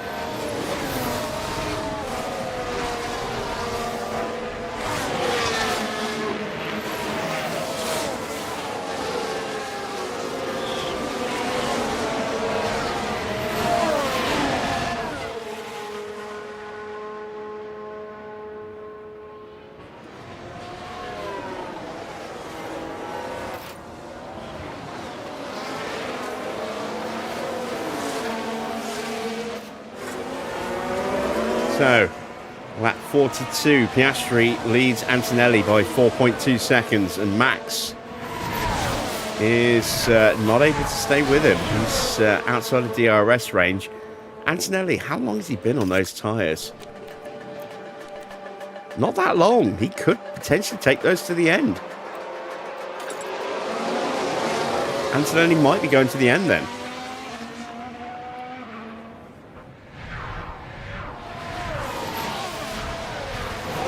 We know Sainz is definitely going to have to stop again. He will not take those tyres all the way to the end. Perez might well have to stop again. I don't know about Iwasa. Let's have a look at Iwasa. Yeah, he's probably going to need to stop again. Bortoletto might need to stop again. We absolutely need to. Perez has to, because he's only used one compound so far. So he has to run either softs or hards to finish.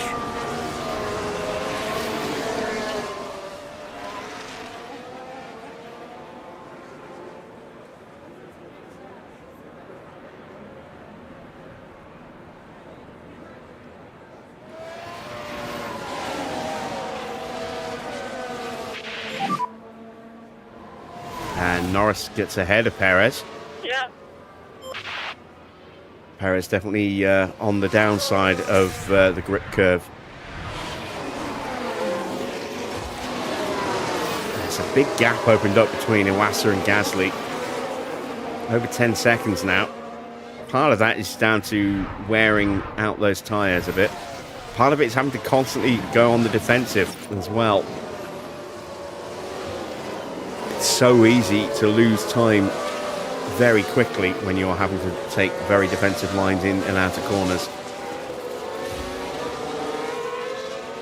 especially on a high-speed circuit like this. All right, we are going to go on the attack. Mode push. Yeah.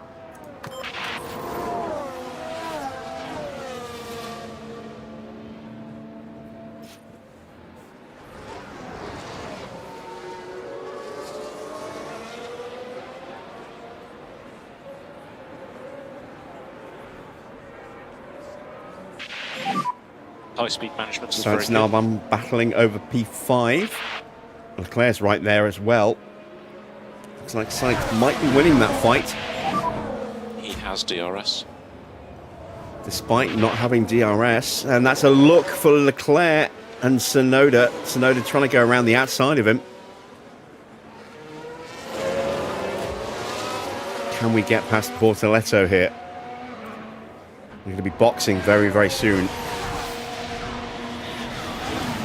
Really want to burn all the battery before that happened, but I saw an opportunity to try and get an overtake in, and it hasn't worked, unfortunately. Yeah. Oh, I realised he's still in low overtake. Remember mode push. Yeah. That might be why. Never mind. Let's try and rebuild the battery then before we stop.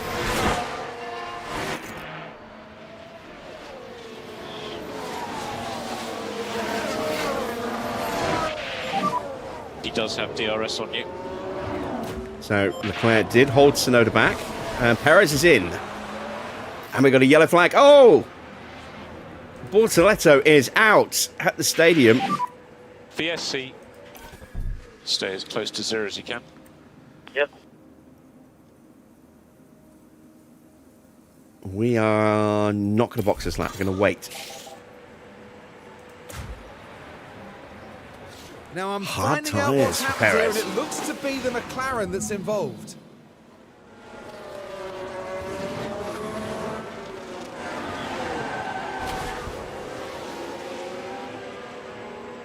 Hey, what the f happened?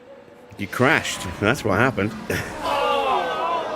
As for the team back in the garage, that was a tough moment to watch. So we're going to go through this lap and then box on the next one, just to save an extra lap of tyre wear. Hey, what the f happened? Deja vu. Iwasa is in. He's going for another set of hard tyres.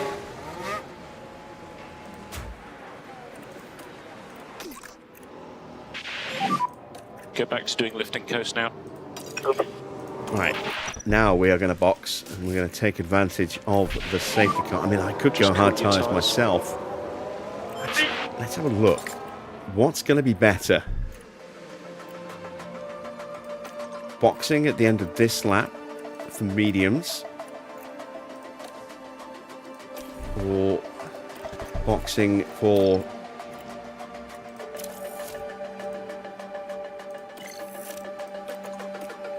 a set of hards and then being aggressive with the hards.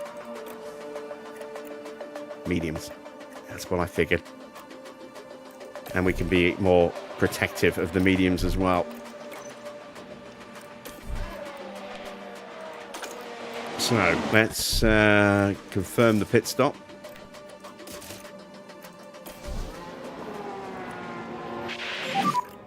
Box this lap.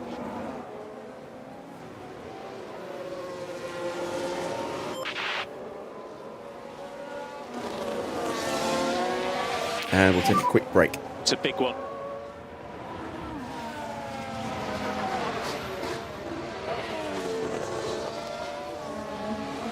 Watch for debris on the circuit.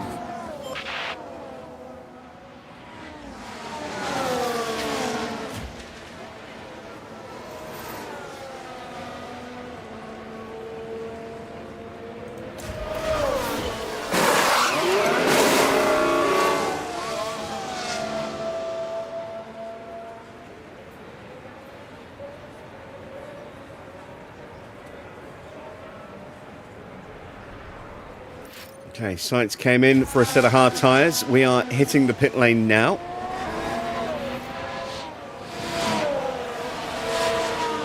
Sainz is going to feed out in 11th place, comfortably in 11th. We are going to be at the back of the grid behind Iwasa. You've got Russell in front of you. 1.913. It's slightly slower than our first stop, I think.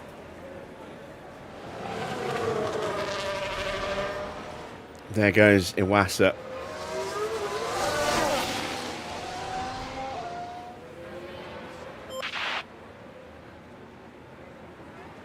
And this is really going to help Antonelli out because he's going to have the chance to cool his tyres down, save a little bit of tyre wear. Because he's been on his tyres a little bit longer than the two Red Bulls. Max is really struggling to stay with Antonelli. So Piastri's going to get 10 points over Max here. He got, what was it, 4 points over him in the sprint as well. 14-point gain, I think, puts him top. VSC ending. Copy.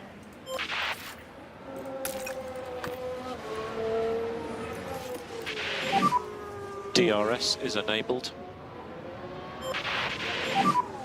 From tyre point of view, we don't think lift and coast is necessary. Copy. So we have some spare fuel. We have brand new tyres. We have a full battery. But we're not going to use the battery until the tyres are up to temp.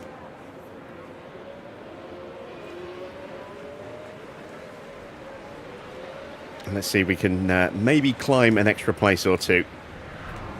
Everybody ahead of us should now be going to the flag. For those who did need to stop, have stopped. If we end up finishing last in 19th place, at least it's inside the top 20. So we will get our 700k plus from Hajar.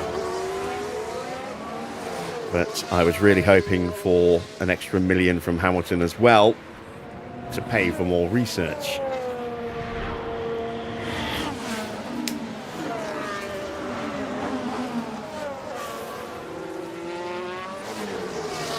And a point finish would have also pleased the board a bit as well. We're looking at another disappointed result today. And that might dip us back into low confidence again.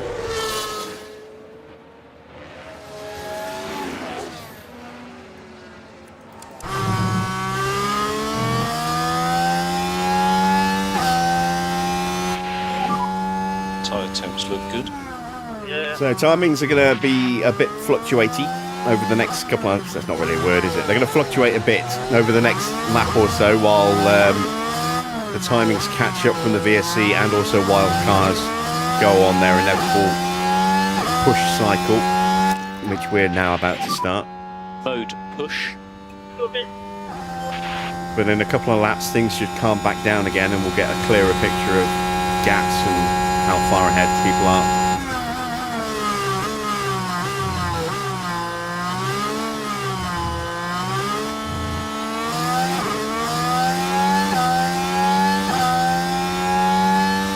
but as things currently stand, as we start lap 49, it is Piastri leading Antonelli by about 4 seconds. Max 2 seconds further back, then Behrman, Leclerc, Albon, Tsunoda, Norris, Gasly and Lawson in the final points position. Sainz, having just stopped for new hard tyres, will be able to be a bit more aggressive with them. He's 5.5 seconds away from the points now. Then it's Stroll, Schumacher, Colapinto, Lindblad, Perez, Russell, Iwasa and us as Tsunoda gets past Alex Albon and moves up into 6th place.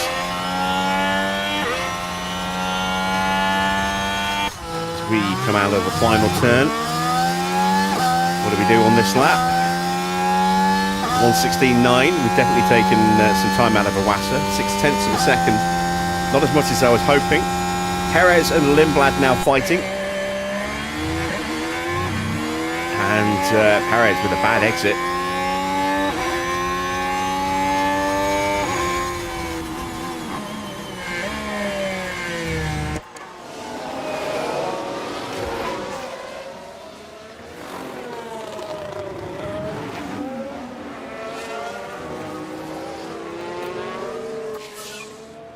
New fastest lap for Kimi Antonelli, a 1:16.8.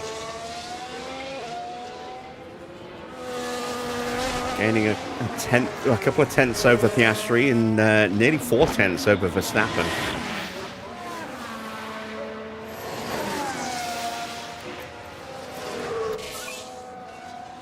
And Sainz with a 1:16.5, yeah.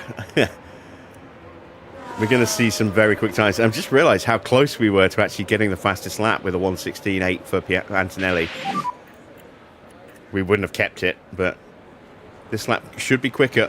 Remember, long way to go in this race. Barely. You need to keep your K1 usage down a If bit, it's otherwise all- you'll just run out of battery and then you'll just be taken by everybody. Did we go quicker? Charge on. No, we're actually slightly slower, but only just. All right, we've got the gap to Iwasa down to 2 seconds. Iwasa himself has closed the gap to Russell down by another couple of seconds on that lap. So we are closing back up to the cars that we were close to before we stopped.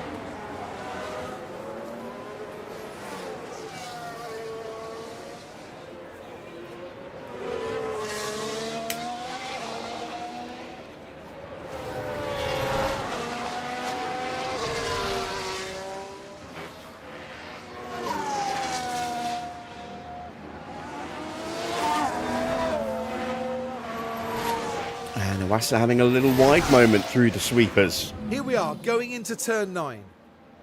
And oh no, wide they go. And you really can't do that too often with these. No, because, you know, do that too many times, you break your underfloor. So Iwasa's now about 3 seconds behind Russell. It's 6.5 seconds just a couple of laps ago. We are still kind of matching him for pace. Maybe fractionally slower. We are running an outdated spec of car, though.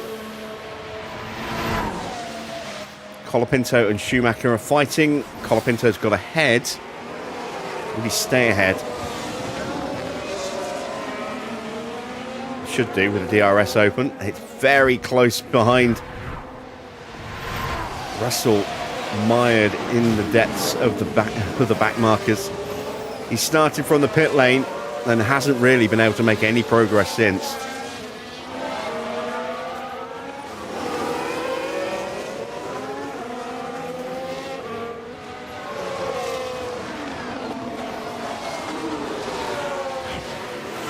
But he should have a chance to make a run on Lindblad here.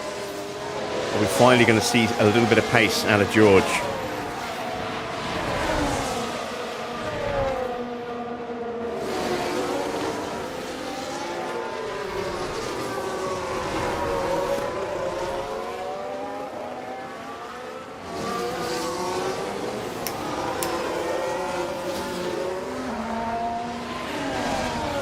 Oh, Colapinto's in the pits. That I did not expect to see.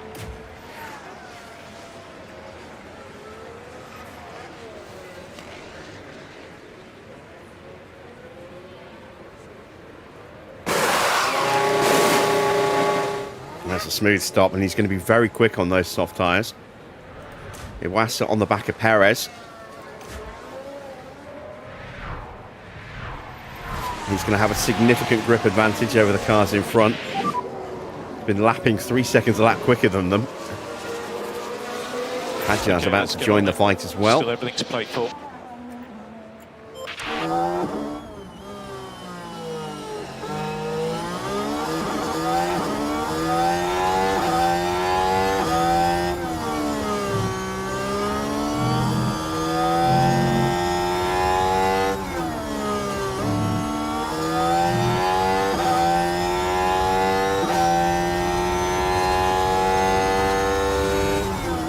Congrats on your win, PR. You jammy git.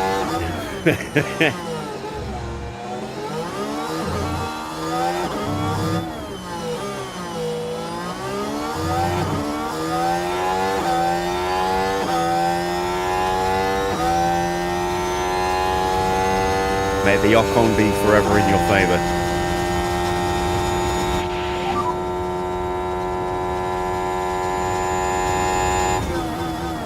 No worries, mate.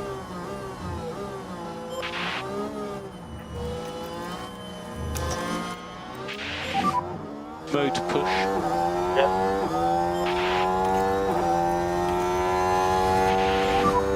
Cool the car as much as you can. Copy.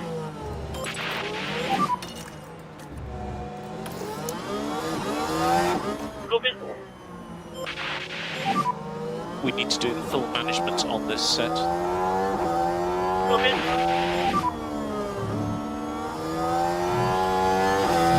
Yeah.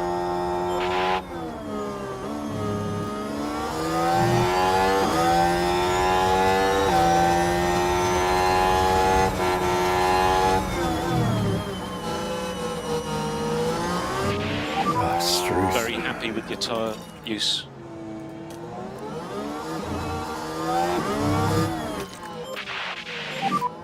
No management required. Getting a straight grip and DRS advantage here.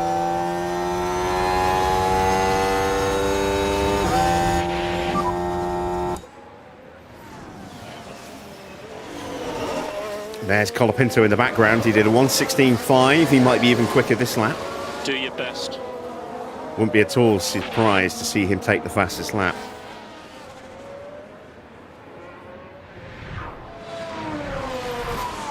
Schumacher up next for us. Wasser's already passed him and broken his DRS. We're straight onto the back of Schumacher, saving battery and tyres. Let's see if we can keep in harvest mode and tyre saving and do what we did to Lindblad.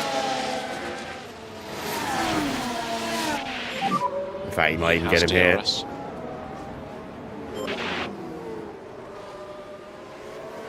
He has. All right, so to make sure we don't lose that place. Mode push.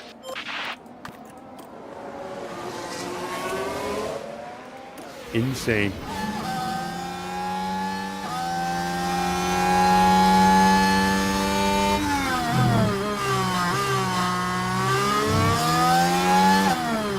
Insane.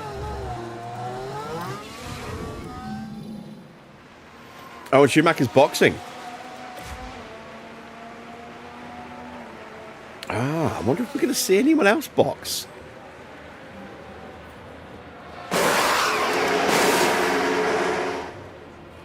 I'm very tempted, actually. I'm going to thrash these tyres. Again, we're not... Let's get after these. We're not going to get front. ourselves into a strong position. You know, or even the chance of points here with Hadjar. So we're guaranteed to finish well, as long as we finish. Please don't be Hadjar locking up. No, Iwasa locking up. Right, let's we're going to box him now onto a set of around softs. We're going to see if we turn can sneak a faster pit stop. Very heavy on the brakes. Because there's only this round and one more to go that will qualify for the competition. So let's see what we can do. I'm quite prepared to just finish in 19th place and just spam pit stops. Gap I'd rather behind not do is that. 2.2 seconds. If we get any kind of improvement, we'll probably stick with it. But as things currently stand, we're only in 6th place with our stop on 1901 or 1.901. What about tyres? So let's see if we can maybe get a little bit more. Bring that time down just a fraction. The second stop was close. To reduce K1 usage. Charge on.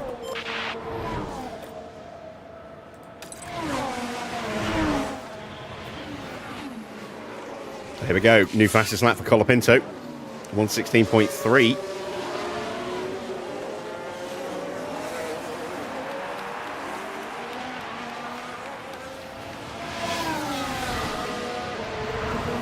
Laps to go. I think we might yet see some pit stops from other cars, which I wasn't expecting, but it's definitely a possibility given that we've had a few already dive in for fresh rubber.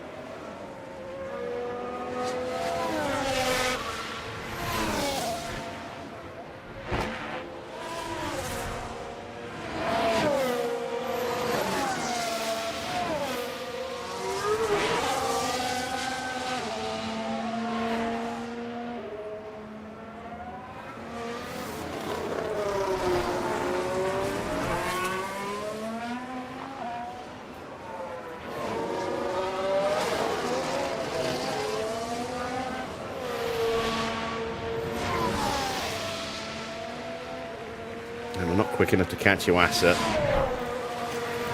All right, let's harvest. Charge on. And box. Confirming you're boxing this lap.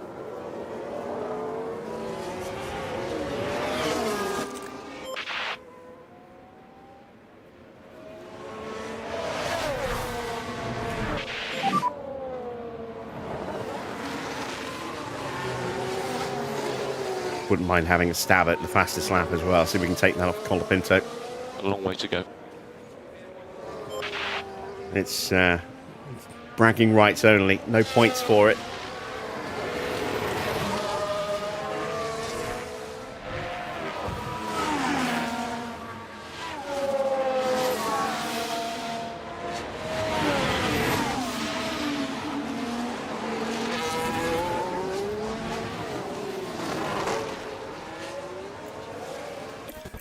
Go one more lap because we've got a chance of an overtake here.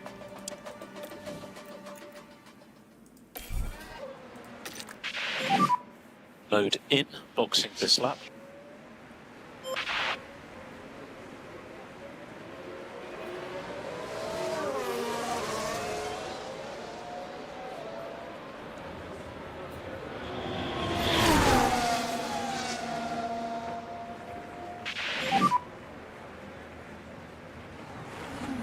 There we go.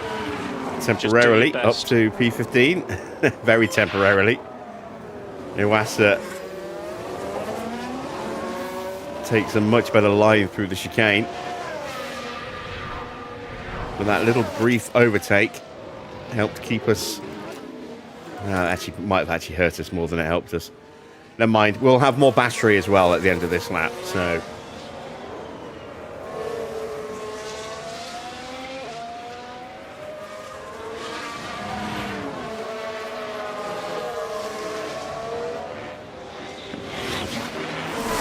another quick lap from Colapinto, 116.6.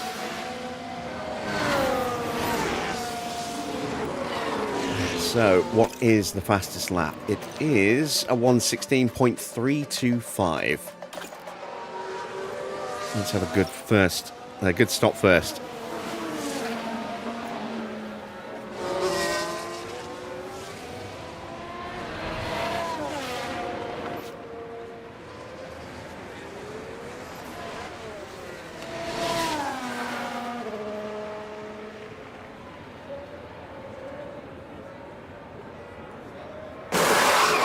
God damn it.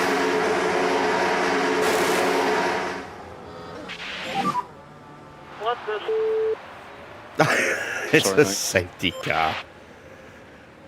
And down in the pits. Oh, that's a slow one. What happened? Antonelli's in. Piastri's in. Behrman's coming in. When I say Piastri's in, I meant to say Verstappen's in. Oh, he's spun it into the wall. So Mick's out.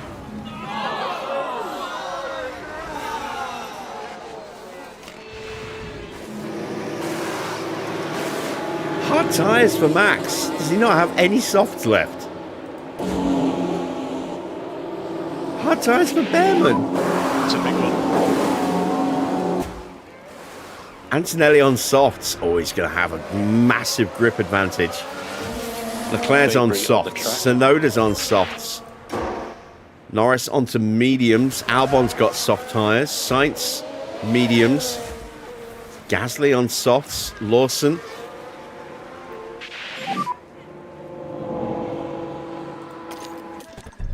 Yeah, mate. Yeah.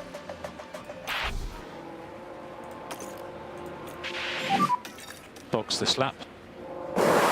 Soft tyres for Lawson. Slow down now. Yes.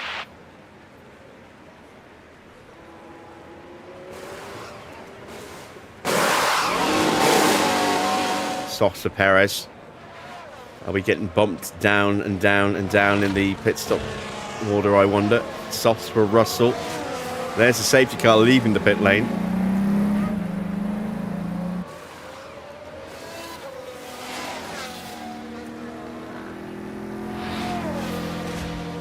Softs for Iwasa. Mediums for Lindblad.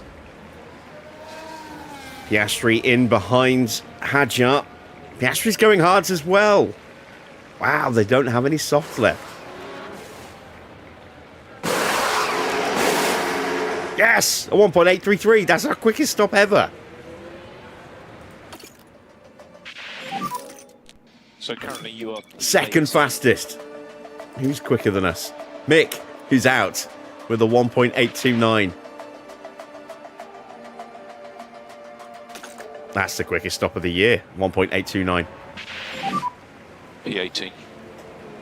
So we will go through ahead of the safety car. It will then pick up Piastri.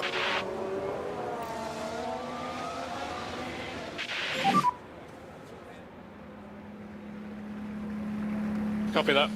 Do whatever you need for tyres. And it's going to be... Wow, Antonelli could steal the win here. With those soft tyres.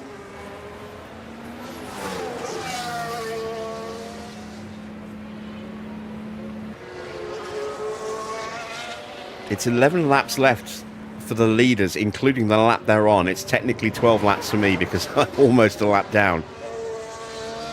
I might not make the back of the queue before it restarts.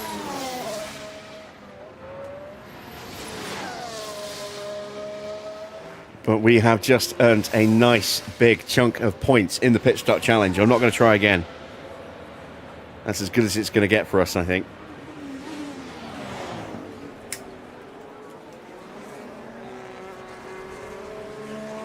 Let's see if there's any carnage on the restart.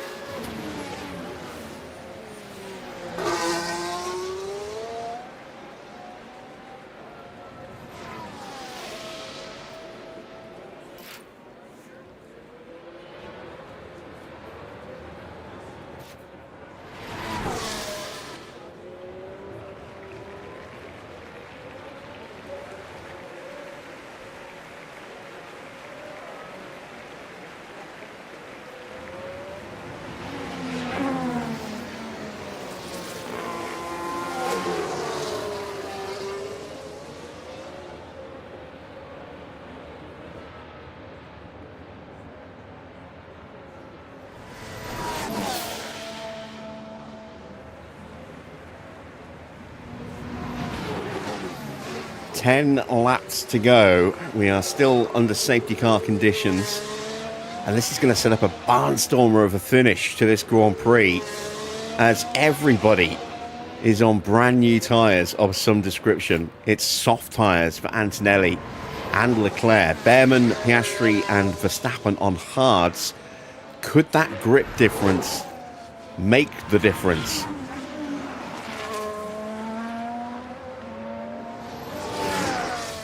Piastri could go from having got this race won comfortably to potentially not even finishing on the podium. Because Tsunoda's on softs as well. Norris on mediums. Hasn't looked amazingly pacey, but we have seen him make some amazing lunges for overtakes. And again, theoretically, we'll have a grip advantage over those on hards. But I think Leclerc, Tsunoda, Antonelli definitely going to be a threat. Behrman could even be a threat because he's actually looked quite pacey today. Not quite quick enough to beat the RedBulls if he's on the same compound. If he was on softs, he would be a major threat for the podium. I think he might miss out.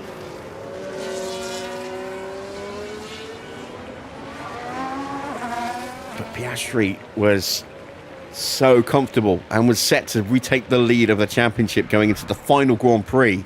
And now it's all up in the air.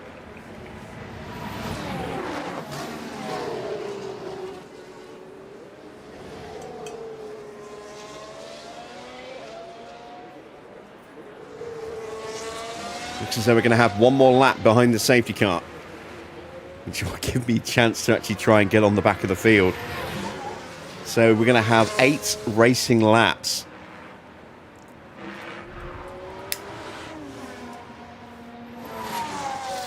And I think any chance I had of stealing the fastest lap has gone.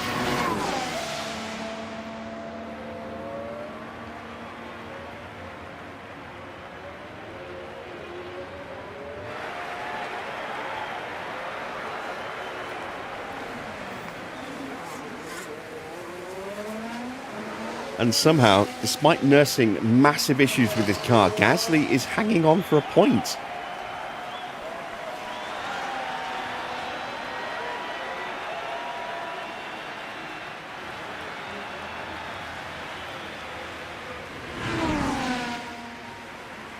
There is the back of the group, the back of the train.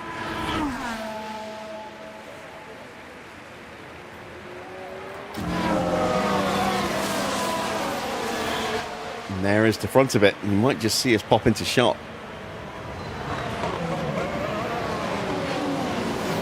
Not quite. Not quite. Soon you'll see us. We are just about going to make it. Just caught a glimpse through the fencing there. Who's going to get the better start off the restart? Can Piastri keep ahead of Verstappen? Can Antonelli jump both of them?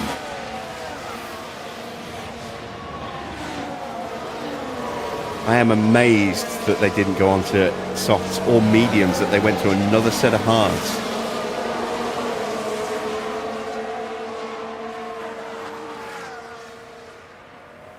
Safety car is coming in. Safety car is in this lap. Yeah.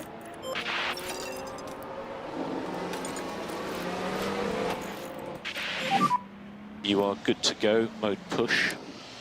Copy. There goes the safety car. You can do this. Copy. Okay, leader is dropping. It's a very late restart.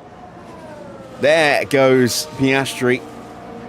He got a slight jump on Verstappen. Antonelli did not get a good launch. He slotted back in ahead of Behrman. You see Max shaping for a move. And here comes Kimi. Oh, what a lunge from Leclerc. Putting those soft tyres to good use. He's going to go around the outside. Piastri holds off Max. And now Max is going to be under threat. Okay, let's get We've on already it. jumped Lindblad. Colapinto's been overtaken by his teammate. And I think Perez as well.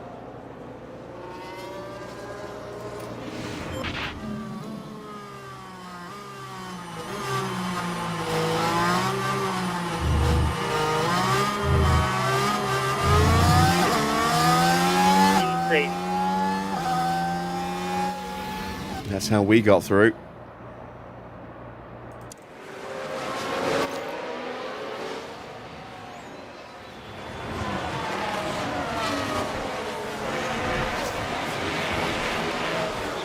Piastri trying to break away from Verstappen.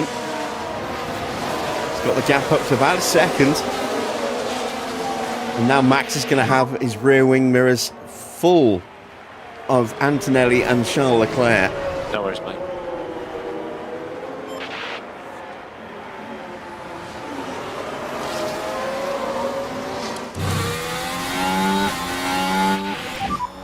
Max is outside of DRS range as we start the lap where DRS will be enabled.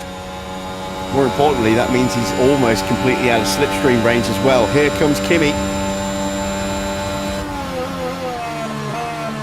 Kimi thinks better off throwing it up the inside.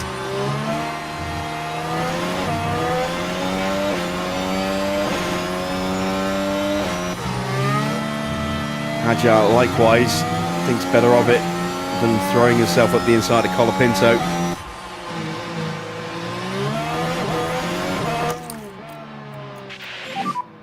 Charge on. Okay. And Max is vulnerable because he's outside of DRS range. Yeah. Antonelli and Leclerc both in range. Behrman is in fifth. He's going to have Tsunoda all over him. If he gets dropped by Leclerc, Behrman's in trouble. Antonelli running a little wide. Look. Now we're down at turn 9. And nearly, just running wide. It's one of those running wides that doesn't actually cost you any time, but just potentially damage your car. And I think this could be game over for Verstappen. Do your best. It's a new fastest lap from Oscar, a 1:15.7. He has gone absolutely mental trying to push away. 1.8 second gap. Here comes Antonelli. 6 laps to go. Yeah, okay. And will he stick it up the inside this time? Yes, he does. There's Leclerc. He's sniffing around as well. There's no DRS for Verstappen. Will Leclerc throw it at the outside into turn 4? No, he won't. And there is Ocon having a look at Behrman. Oh, so nearly squeezing through. He's going to try and go around the outside of him. Norris is right there as well. Tyres already overheating for Hadjar. They're going to melt really quickly. Okay.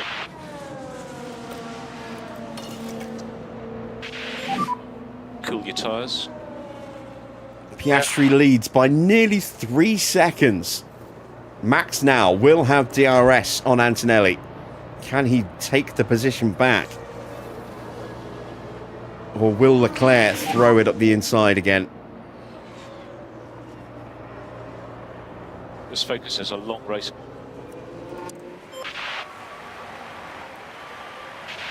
Hadjar's got a chance on Colapinto this time round. The end of this one. Yeah. And it's a half look from Verstappen.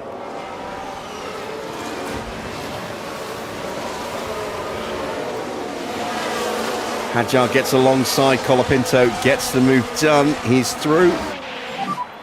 We're happy with time management. Antonelli still ahead of Verstappen. Look how tight it is. Everybody bar Hadjar is nose to tail behind Antonelli here. And the gap's gone up to 3 seconds. Piastri is just bolting.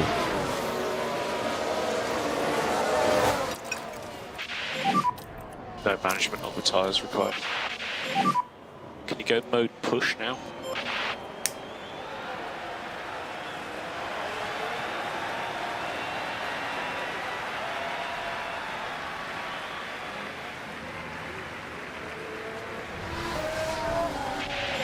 There is the gap to Piastri. It's huge. 5 laps to go. 4 laps to go. 4 laps to go. Got my maths wrong for a second then. Another half look from Verstappen. Just letting Antonelli know he's there. But every time that happens, Antonelli goes defensive and the gap to Piastri gets bigger. If Max has any chance of going after Piastri, he has to get past Antonelli now. You need to keep your K1 usage down a bit, otherwise you'll just run out of battery and then you'll just be taken by everybody. Right, Hadjar has Charge on. cleared Iwasa. Tyre temps are under control again. Let's turn the tyre temps, Let's pick up the the tyre pace. pace back up a bit. See if we can get onto the cars in front. Gasly is still hanging on for that point. Stroll is sniffing around, looking for that point. The gap to Piastri now 3.6 seconds. I don't think Max is going to be able to get past Antonelli.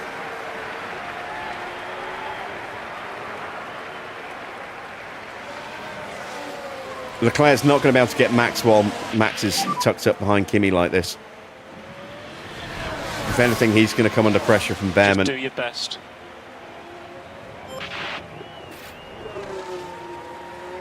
Max looking to go around the outside, side by side through the chicane. Antonelli tries to push him wide, but Max keeps his car alongside. He'll get the run into turn 4. The gap's 5 seconds now as Max moves through. That's too much, surely. Surely that's too big a gap. Let's get after But these cars in Max front. getting second place means that he will only lose 8 points rather than 10. Oh, I was right the first time, 7 points.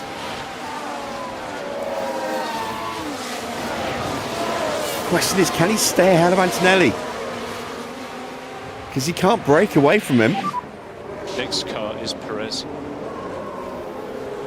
It's going to be who is ahead Remember, and long who way is to go this sitting race. right behind him going into the start of the final lap. That's going to, I think, determine who finishes second here.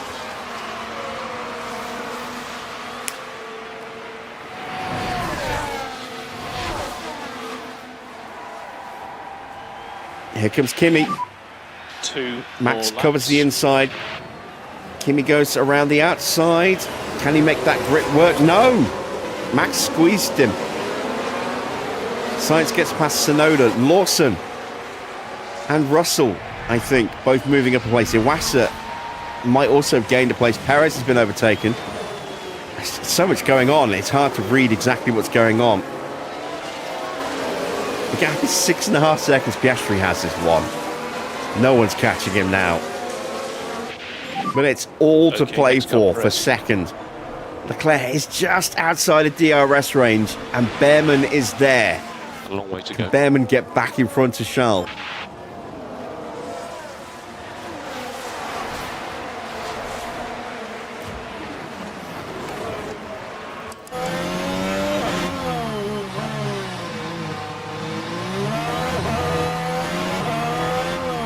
Antonelli's in range. Is he close enough? He's not going to be close enough for turn 1, I don't think. It's going to be a turn 4 lunge if he's going to make the move. Behrman is absolutely going to make the move on Leclerc, though. He's making it now. There's one more lap. Oh, after look at this one. Norris coming steaming through. Norris gets through as well. Leclerc losing 2 places. Here's Max against Antonelli. I think he's just far enough ahead. He is, So and next I car, don't Perez. think Antonelli is going to be able to get him now. I think that's it.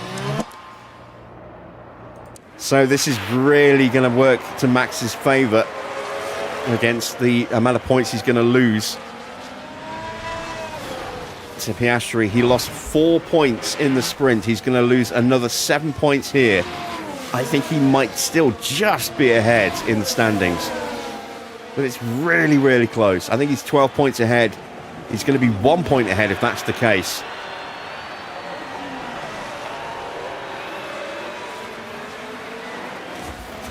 Hadjar is close to Perez, but he's not close enough to make the move. It is going to be a win for Oscar. Max will take second. Behrman is going to Piastri take has done it. He's fourth got the place. win. Oscar Piastri is the winner. And Norris punishing Leclerc.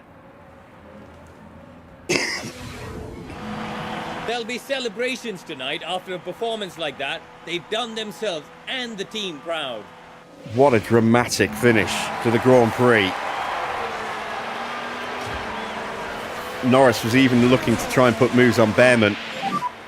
Checkered flag has been shown. A strong day in the constructors for both Mercedes and Ferrari compared to recent results. 3rd and 5th and 6th and 7th. But it's another dominant 1-2 for Red Bull. Unfortunately, that ended up being a disastrous day for Lewis. That was a bitterly disappointing retirement. The team certainly wouldn't have wanted their race to end this way. The man from down under, Oscar Piastri, heads up to our podium. It almost feels like it doesn't need saying after a 7th win, but another stunning performance today.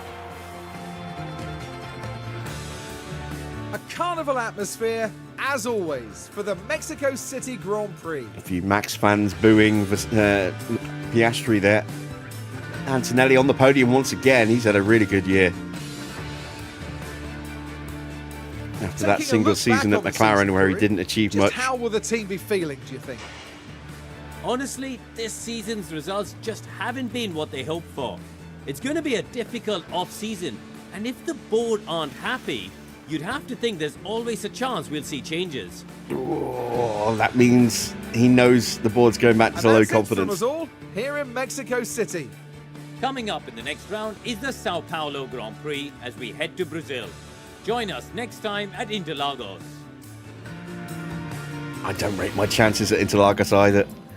Confirmation then of the final result. It is another win for Oscar, his 7th win of the season, ahead of Max Verstappen.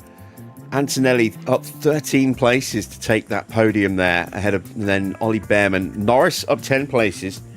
Really good recovery drives for Mercedes today. Sainz down to 6th place, ahead of Charles Leclerc. Sonoda in 8th, then it's Albon. Stroll gets the final point in 10th, beating out Pierre Gasly. Then it's Lawson, Iwasa, Russell, Perez, Hadjar in 16th, 17th for Lindblad, 18th for Colapinto. 4 retirements in the end. Schumacher just parking it opposite the pit entrance. Bortoletto, trying to remember what happened to Bortoletto. Where did he drop it? Oh, he dropped it at the entrance to the stadium, didn't he? And then Ocon just absolutely obliterating Hamilton's car.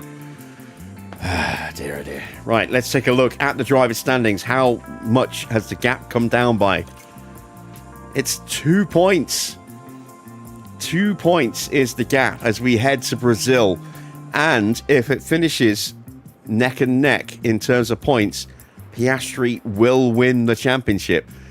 There's no way that Max can beat him if they finish on level points. 5 wins against 7. Norris in 2nd place is under real pressure. Sorry, in 3rd place is under real pressure from Antonelli.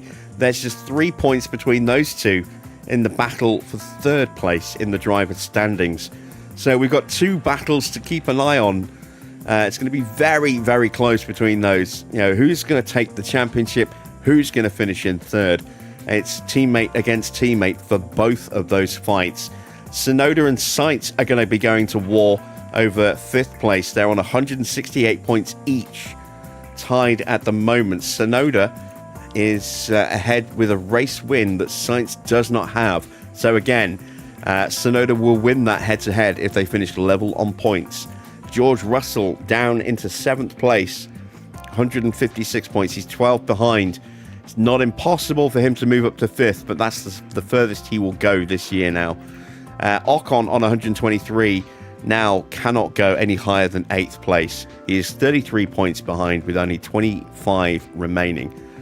Albon is 1 point ahead of Charles Leclerc in the battle for 9th. Then it's Hamilton with 76 points, safe from Lindblad, so he will finish no worse than 11th. Could potentially get above both Albon and Leclerc, but would need to win the Grand Prix for that to happen, and I don't see that happening. Perez has 41 points, as does Bortoletto. Those two tied. No podiums for either. Pretty close in the number of DNS as well. So that would be interesting to see who ties that one up. Then it is Lawson, 38 points for him, 37 points for Gasly, 13 more points for Behrman this weekend, sees him up 3 places. He's now just 4 points behind Gasly, and now just 8 points behind his teammate. When you consider how bad the first half of his season was, second half of this year has been really good for Behrman. And had he not had those reliability issues in some of those races where he looked a certainty for points, he could be ahead of Perez by now. Then it's Colapinto, 26, Hadjar with 25, 21 for Iwasa, 15 for Schumacher, and Stroll gets another point, but is still bottom with 7. Let's take a look at the constructors' standings.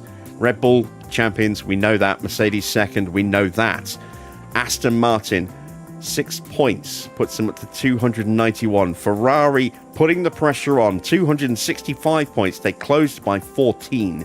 They are down by 26 points with 43 remaining.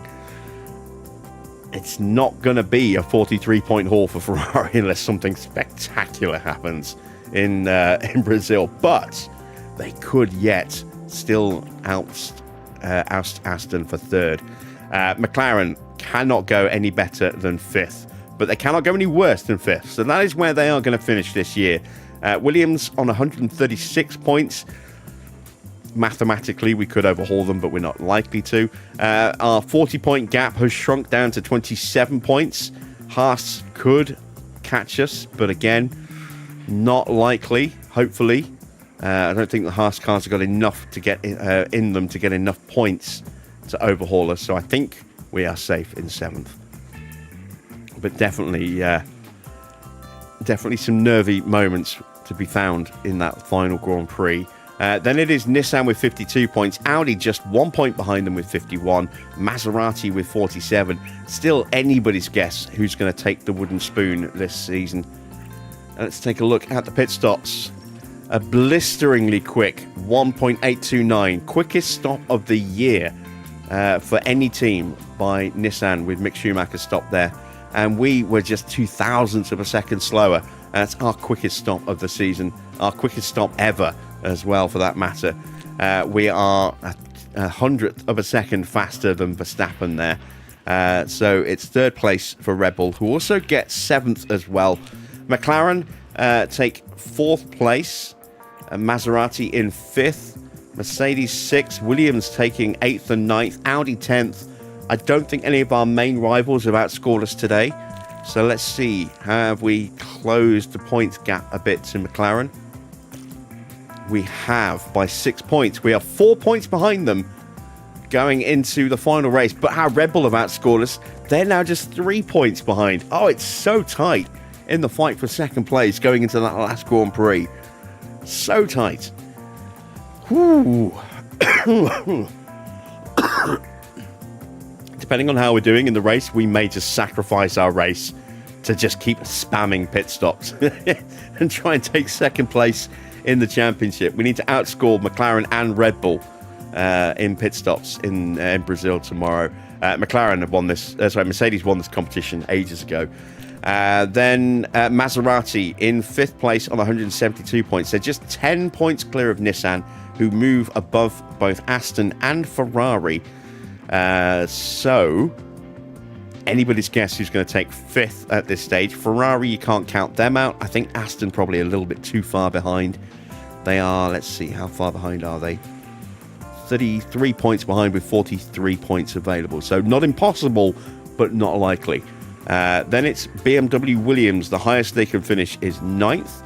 They are ahead of Audi by 15 points. Haas pretty much going to be consigned to the bottom unless they have a spectacular afternoon in the pits at Brazil. So that one stop from Hamilton wasn't good enough, and we never got the chance to take another stop. A really good first 2 stops for Hadjar, but they weren't good enough for big points.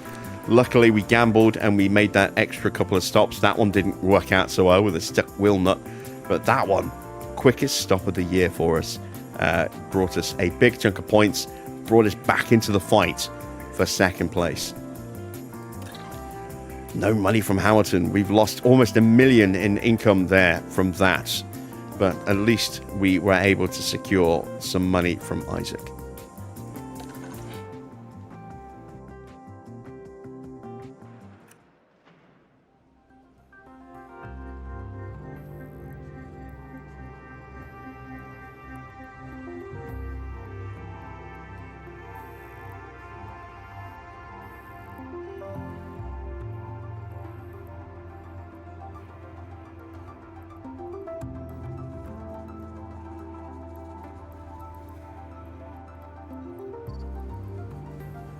So, just one round remaining. That's tomorrow's stream, which will be at the usual time of 8 PM. But we have some admin that we need to get done before we get to that point. Let's go through that now. So, we know we have damage. We have lost a chassis, a front wing, another front wing, a rear wing, and another rear wing, a side pod, an underfloor, and a suspension. We've lost an entire car's worth of parts. And we've taken some significant damage to the powertrain as well. That engine was about 85% going into the Grand Prix, down to 68.7%. That's taken a huge whack. ERS has taken a bit of damage as well, but it's still viable. But I do not know if that's going to be our best gearbox going into the next race. I really hope it's not, because that's slap bang into fault territory. I do not want to spend any money on a new gearbox either, so we're going to just have to make do with whatever we've got. Oh, excuse me. Let's try and fix the car as best we can. So we've got one remaining chassis. That goes onto Hamilton's car. Do we have front wings? One. We'll have to go with the older spec again for Isaac. Don't want to make another wing. I don't think I've got any rear wings left because we lost them both. Oh, we had one left. We want to put that on Hamilton's car. We'll put the older Mark II wing onto Hadjar's car. Side pod failures. I've got a spare. No, I don't even have a spare. We lost. Damn it. Alright, let's install that one on that car, and then I can now install a replacement by taking it off Isaac's car. Sorry, Isaac, we're really doing you dirty, but needs must. What about suspensions? I think I have a spare here. Yes, I do. So, we are scraping the barrel on the remaining parts, but just one Grand Prix to go. We're right at the end of November. We'll have a little bit of cash coming from the board in a few days, plus a little bit of money from the Tour Centre soon. I don't think we've got any more money from the sponsors until the end of the year now, and we've got to make sure we do actually get that money. Let's see what the board thought. They're not going to be pleased. I know they're not going to be pleased. We're back in low confidence again. Disappointed. That's so frustrating. We got them back up to medium confidence after a fantastic Vegas, and we could have at least kept them at satisfied, with medium confidence, or maybe a really good result could possibly have pushed us up slightly. But yeah, that does put us slightly at risk. Another really bad result in Brazil could potentially tip us over the edge, and we might get fired for the first time ever in this game. In any of the 3 games. I've never been fired before. This could be the closest we get. Something's still wrong with Isaac's car. What needs to be fixed? The underfloor. I don't have a spare, so we've got to roll that back as well. Oh my god, it's a Mark II car as opposed to a Mark III car. Yeah, look at that. Mark II, Mark II, Mark II, Mark II, Mark I. The only up-to-date part he's got is the suspension. Hamilton, Mark IIIs, a Mark II and a Mark III. I'm worried about that engine. Let's check the gearbox situation. Oh, we've got a 35% and a 34%. Oh, my God. Damn it. All right, we'll keep that one in. Let's change the powertrain over now in case Ocon comes to visit us during practice.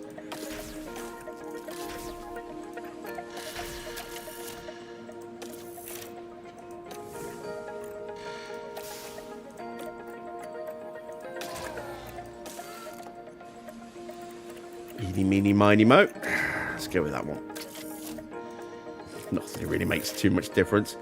We will go with that ERS for practice. And we'll leave that gearbox in for practice. And we'll unleash the brand new gearbox for the final Grand Prix. We've got it. We may as well use it.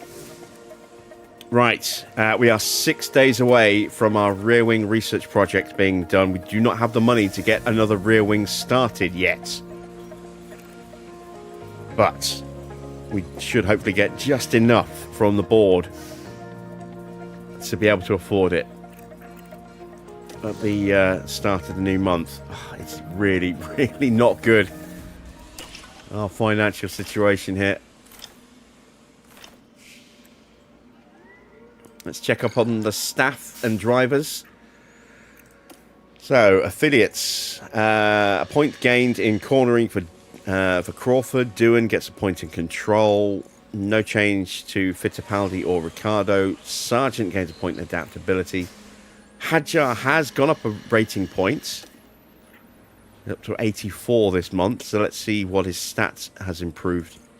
His cornering has gone up by a point. Excellent. That's a little bit of extra pace. Yeah, he's not developing anywhere near as quickly as I was hoping he would. Hamilton's still looking pretty strong. We are running the mod that slows down driver decline. So it's not just Hamilton that's benefiting from that. It's all drivers benefit from that. But I wonder if that... oh, excuse me. I wonder if that also has a knock-on effect on development rates. In terms of, improvements. I don't think it will, but you never know. So this is where we are. We're going to get some money here. Is that going to be enough? We need $300,000. And then we can afford to start that rear wing project. Otherwise, we're going to have to do something different. But I really want to do another rear wing. What is this? This is a refurb on the team hub. Then we have the end of the season. And then from there, car part development will be locked. Those two projects will finish and we won't have time to get another project started with just 11 days left after that. We'll get our front wing done there. Then we will have some contracts to be resolved and an assessment from the board before the end of the season. So, we're right into the nitty-gritty, the business end of the year now. Let's see, do we get enough cash? Yes, we do. We're up to 3 mil. Woo! Fantastic. So, staff changes. Cadillac is joining us as a replacement for... Who is our outgoing head?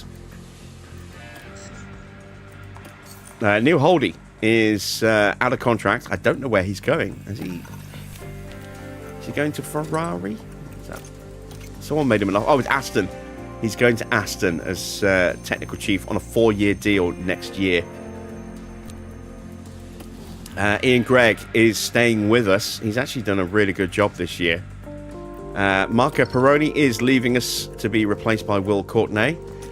And he has not been signed by anybody else yet. He might not be on the grid next year. Other staff changes. We have renewed contracts for Javi and Mark Slade as well. Driver changes. Hamilton into the final year of his contract next year. So we will need to start scouting a replacement driver for the end of next season for Hamilton. Don't know who we're going to go for yet. Nobody in our affiliate pool is really going to be good enough. Ugo will be joining us next season, but he is a good 2 or 3 years away from the car yet. We will pump him up as much as we can, but he is very much a future prospect. And Hadjar has 2 years left on his deal. So unless he can turn things around in terms of his development next season, because he hasn't really improved that much this year, less than I was expecting. If he can improve better next season, then that will probably merit a new contract. If he can't, then we might start scouting out a replacement for when his contract ends. We'll see how he goes next year. Hopefully the car will be better next year. Let's get the final pit crew training of the month of the year plotted in for the month of December. So we really need to just try and get as much on speed as we can before we hit Brazil. But I also want to make sure that our stats don't decline. Last thing I need is an error-strewn pit stop.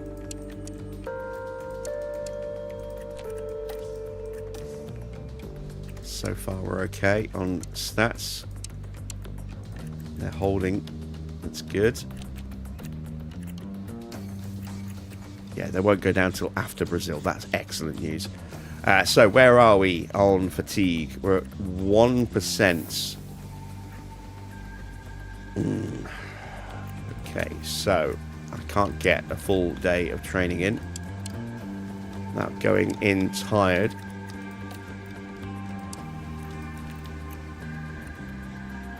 That's just a touch too much.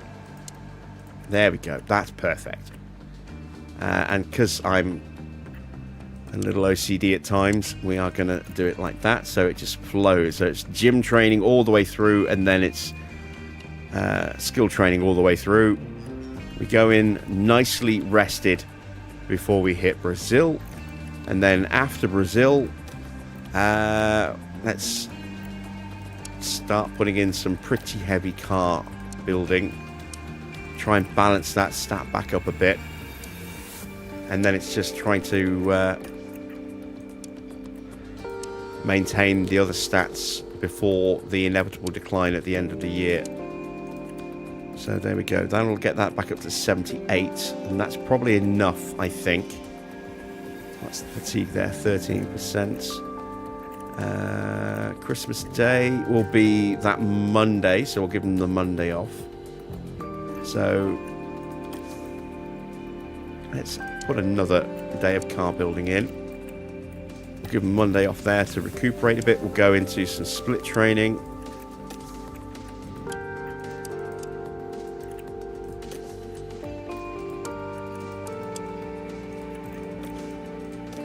I'd like to make a concerted run at the pit stop challenge to win it next season.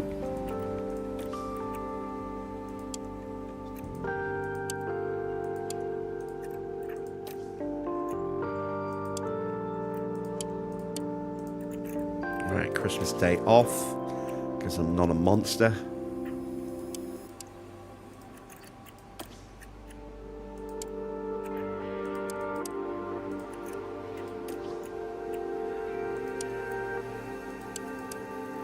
Make that joke every year, and every year it rings true.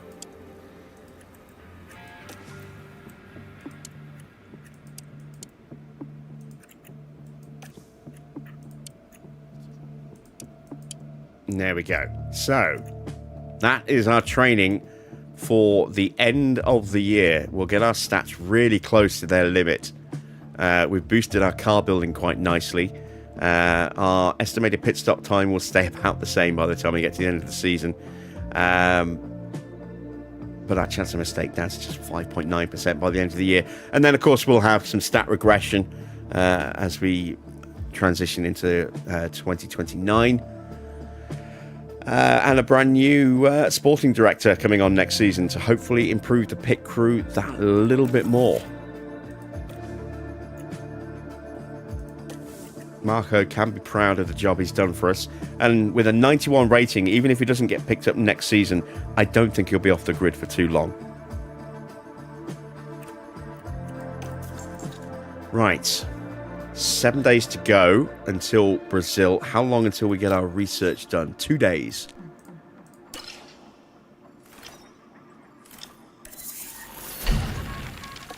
Can I squeeze one more rear wing in?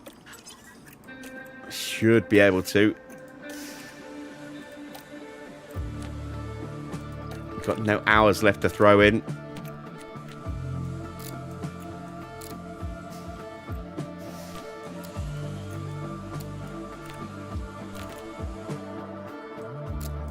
This is all about making sure we don't lose the downforce. 6 engineers is just enough. 5 engineers will get us where we need to be. So let's do that. We can't improve any of these enough. So this is where I do become a little bit of a monster. Merry Christmas, you're fired. That'll save me a couple of grand. Every penny counts at this stage. We have just 1.25 mil going into the end of the year as things currently stand. I'm sure I've got some refurbing I need to do. Or did we get it all done? No, the helipad. 6 days. We're 5 days away. I don't know if we'll get the full benefit, but it will boost our marketability for next season. So yeah, we do need to go ahead and spend some money there. Not going to touch the weather center. We don't need that now until that's because the upgrade would take, I don't know, 24 days. There we go. Refurb would just take a week. We don't need to look at that until mid-Feb, basically, at the earliest. So that rear wing project, you can see there the gains that we've gained. That sounds a bit bad, really. The progress that we've made with our downforce and airflow. We are going to create a save because I want to actually see how it stacks up.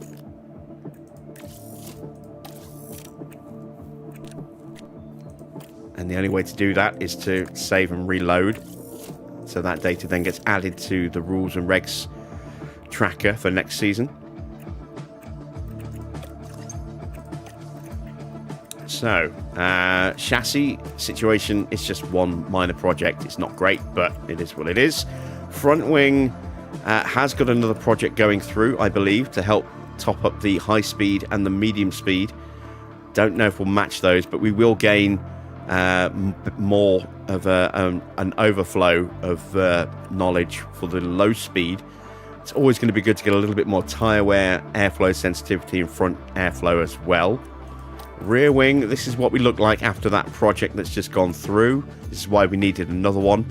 We've covered off the low speed. We're close on medium speed. We're lacking behind a bit with the high speed.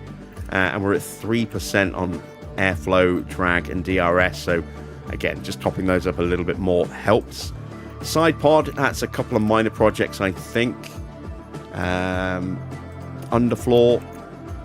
Again, we've got another one of these going through to help top these values up. We're not going to make it on the high speed again, probably not the medium either, but we will at least gain some extra knowledge on the low speed to cover off those losses. A bit more airflow sensitivity and drag reduction will also help. And suspension, which again, I believe we're doing another one on. We'll double check that in a second. We might actually cover off all of the downforce losses there. We're going to gain 5% tyre preservation, 6% drag, 5.5% airflow at the front. So that will help us quite nicely. So what are the parts that we're doing? Underfloor, front wing, rear wing, suspension, the 4 most important parts. Bit of a shame we couldn't get another chassis or side pod project done, but time and money were not in our favour. At least we are going to be in reasonable shape going into next season, but we are still going to be at the back of the grid. Question will be how much at the back of the grid. That I don't know. We will be transitioning to a different version of realistic racing next season as well. We're on version 3.3 at the moment. We're going to go into 4.1 for next season. We are also going to introduce X mode for the first time, which will have the DRS opening on every single straight to try and simulate that sort of low aero, active aero mode that we're seeing coming into play for 2026 regs. I'm not sure what else we can get done now apart from just advancing time. Something in the inbox. Engine in poor condition. Yeah, we know about that. Team hub is level 3. Once again, fully refurbed. That will boost the effectiveness back up to 110%. Our weekly staff development will increase, as will the team mentality boost and the attractiveness boost. Not that we need that yet. Driver contracts for the affiliates. I think they're all... Yeah, Pietro's going into his final year next year, but given that he's only 300k for the entire year, we're going to keep him. There's no point getting rid of him when he can help develop the car. We will have 3 drivers giving us instant driver feedback. In fact, actually, how much is it going to cost me to break that contract?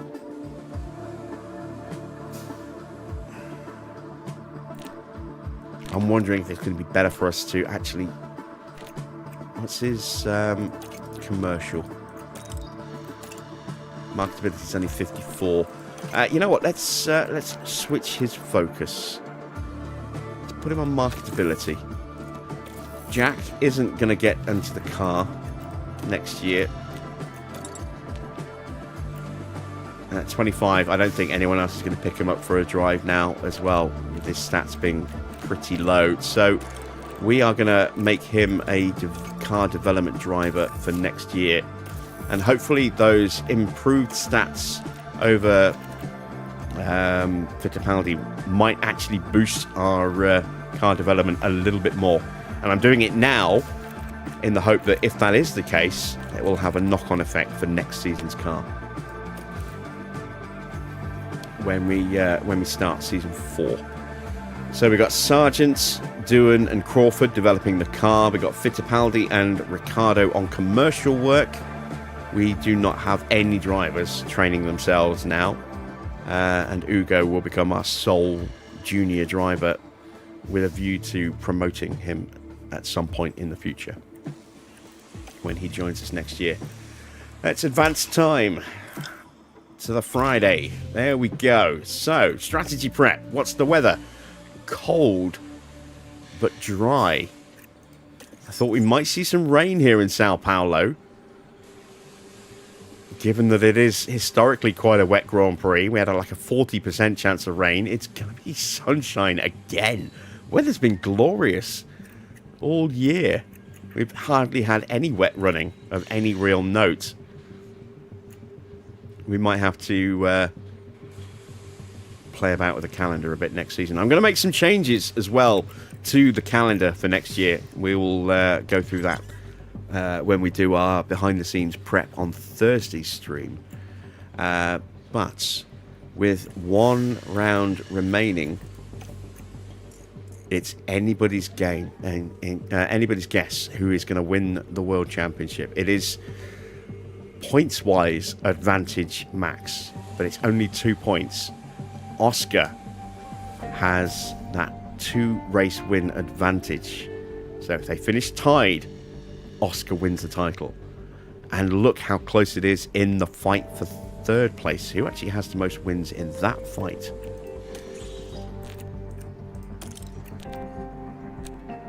It's 2 wins to Norris, 1 win for Antonelli. So, there's no way that Antonelli can win the Grand Prix and Norris finish level on points. So, if they finish level on points, Norris wins 3rd.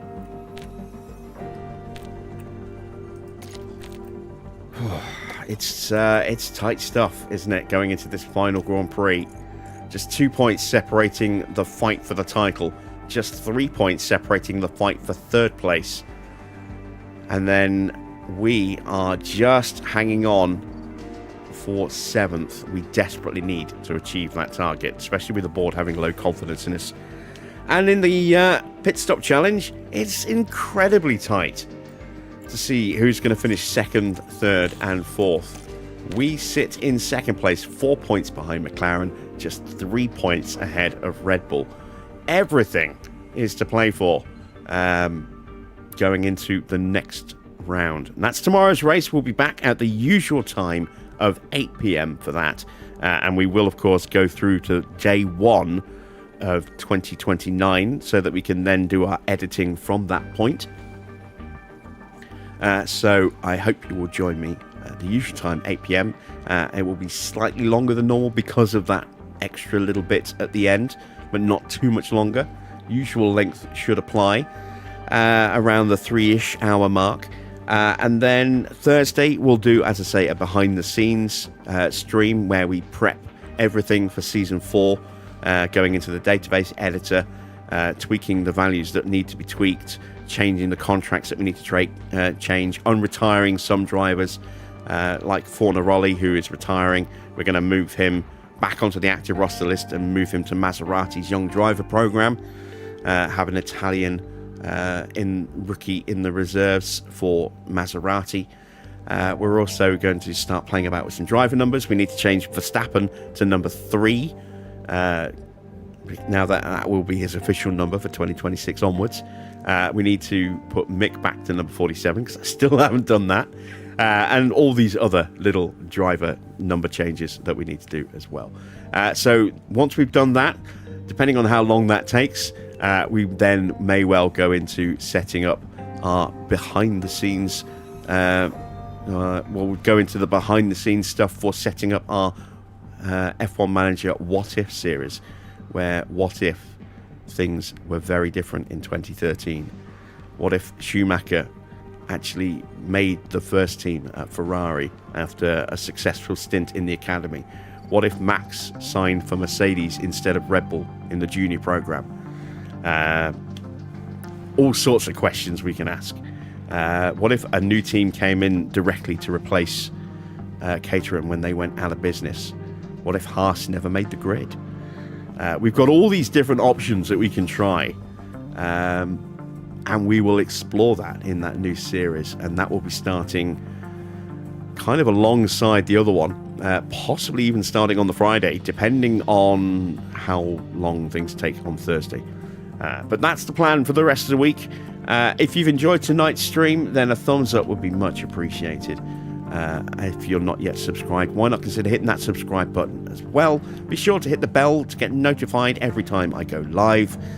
And I will be seeing you at the usual time, 8 p.m. tomorrow, for some more F1 Manager and the finale of Season 3.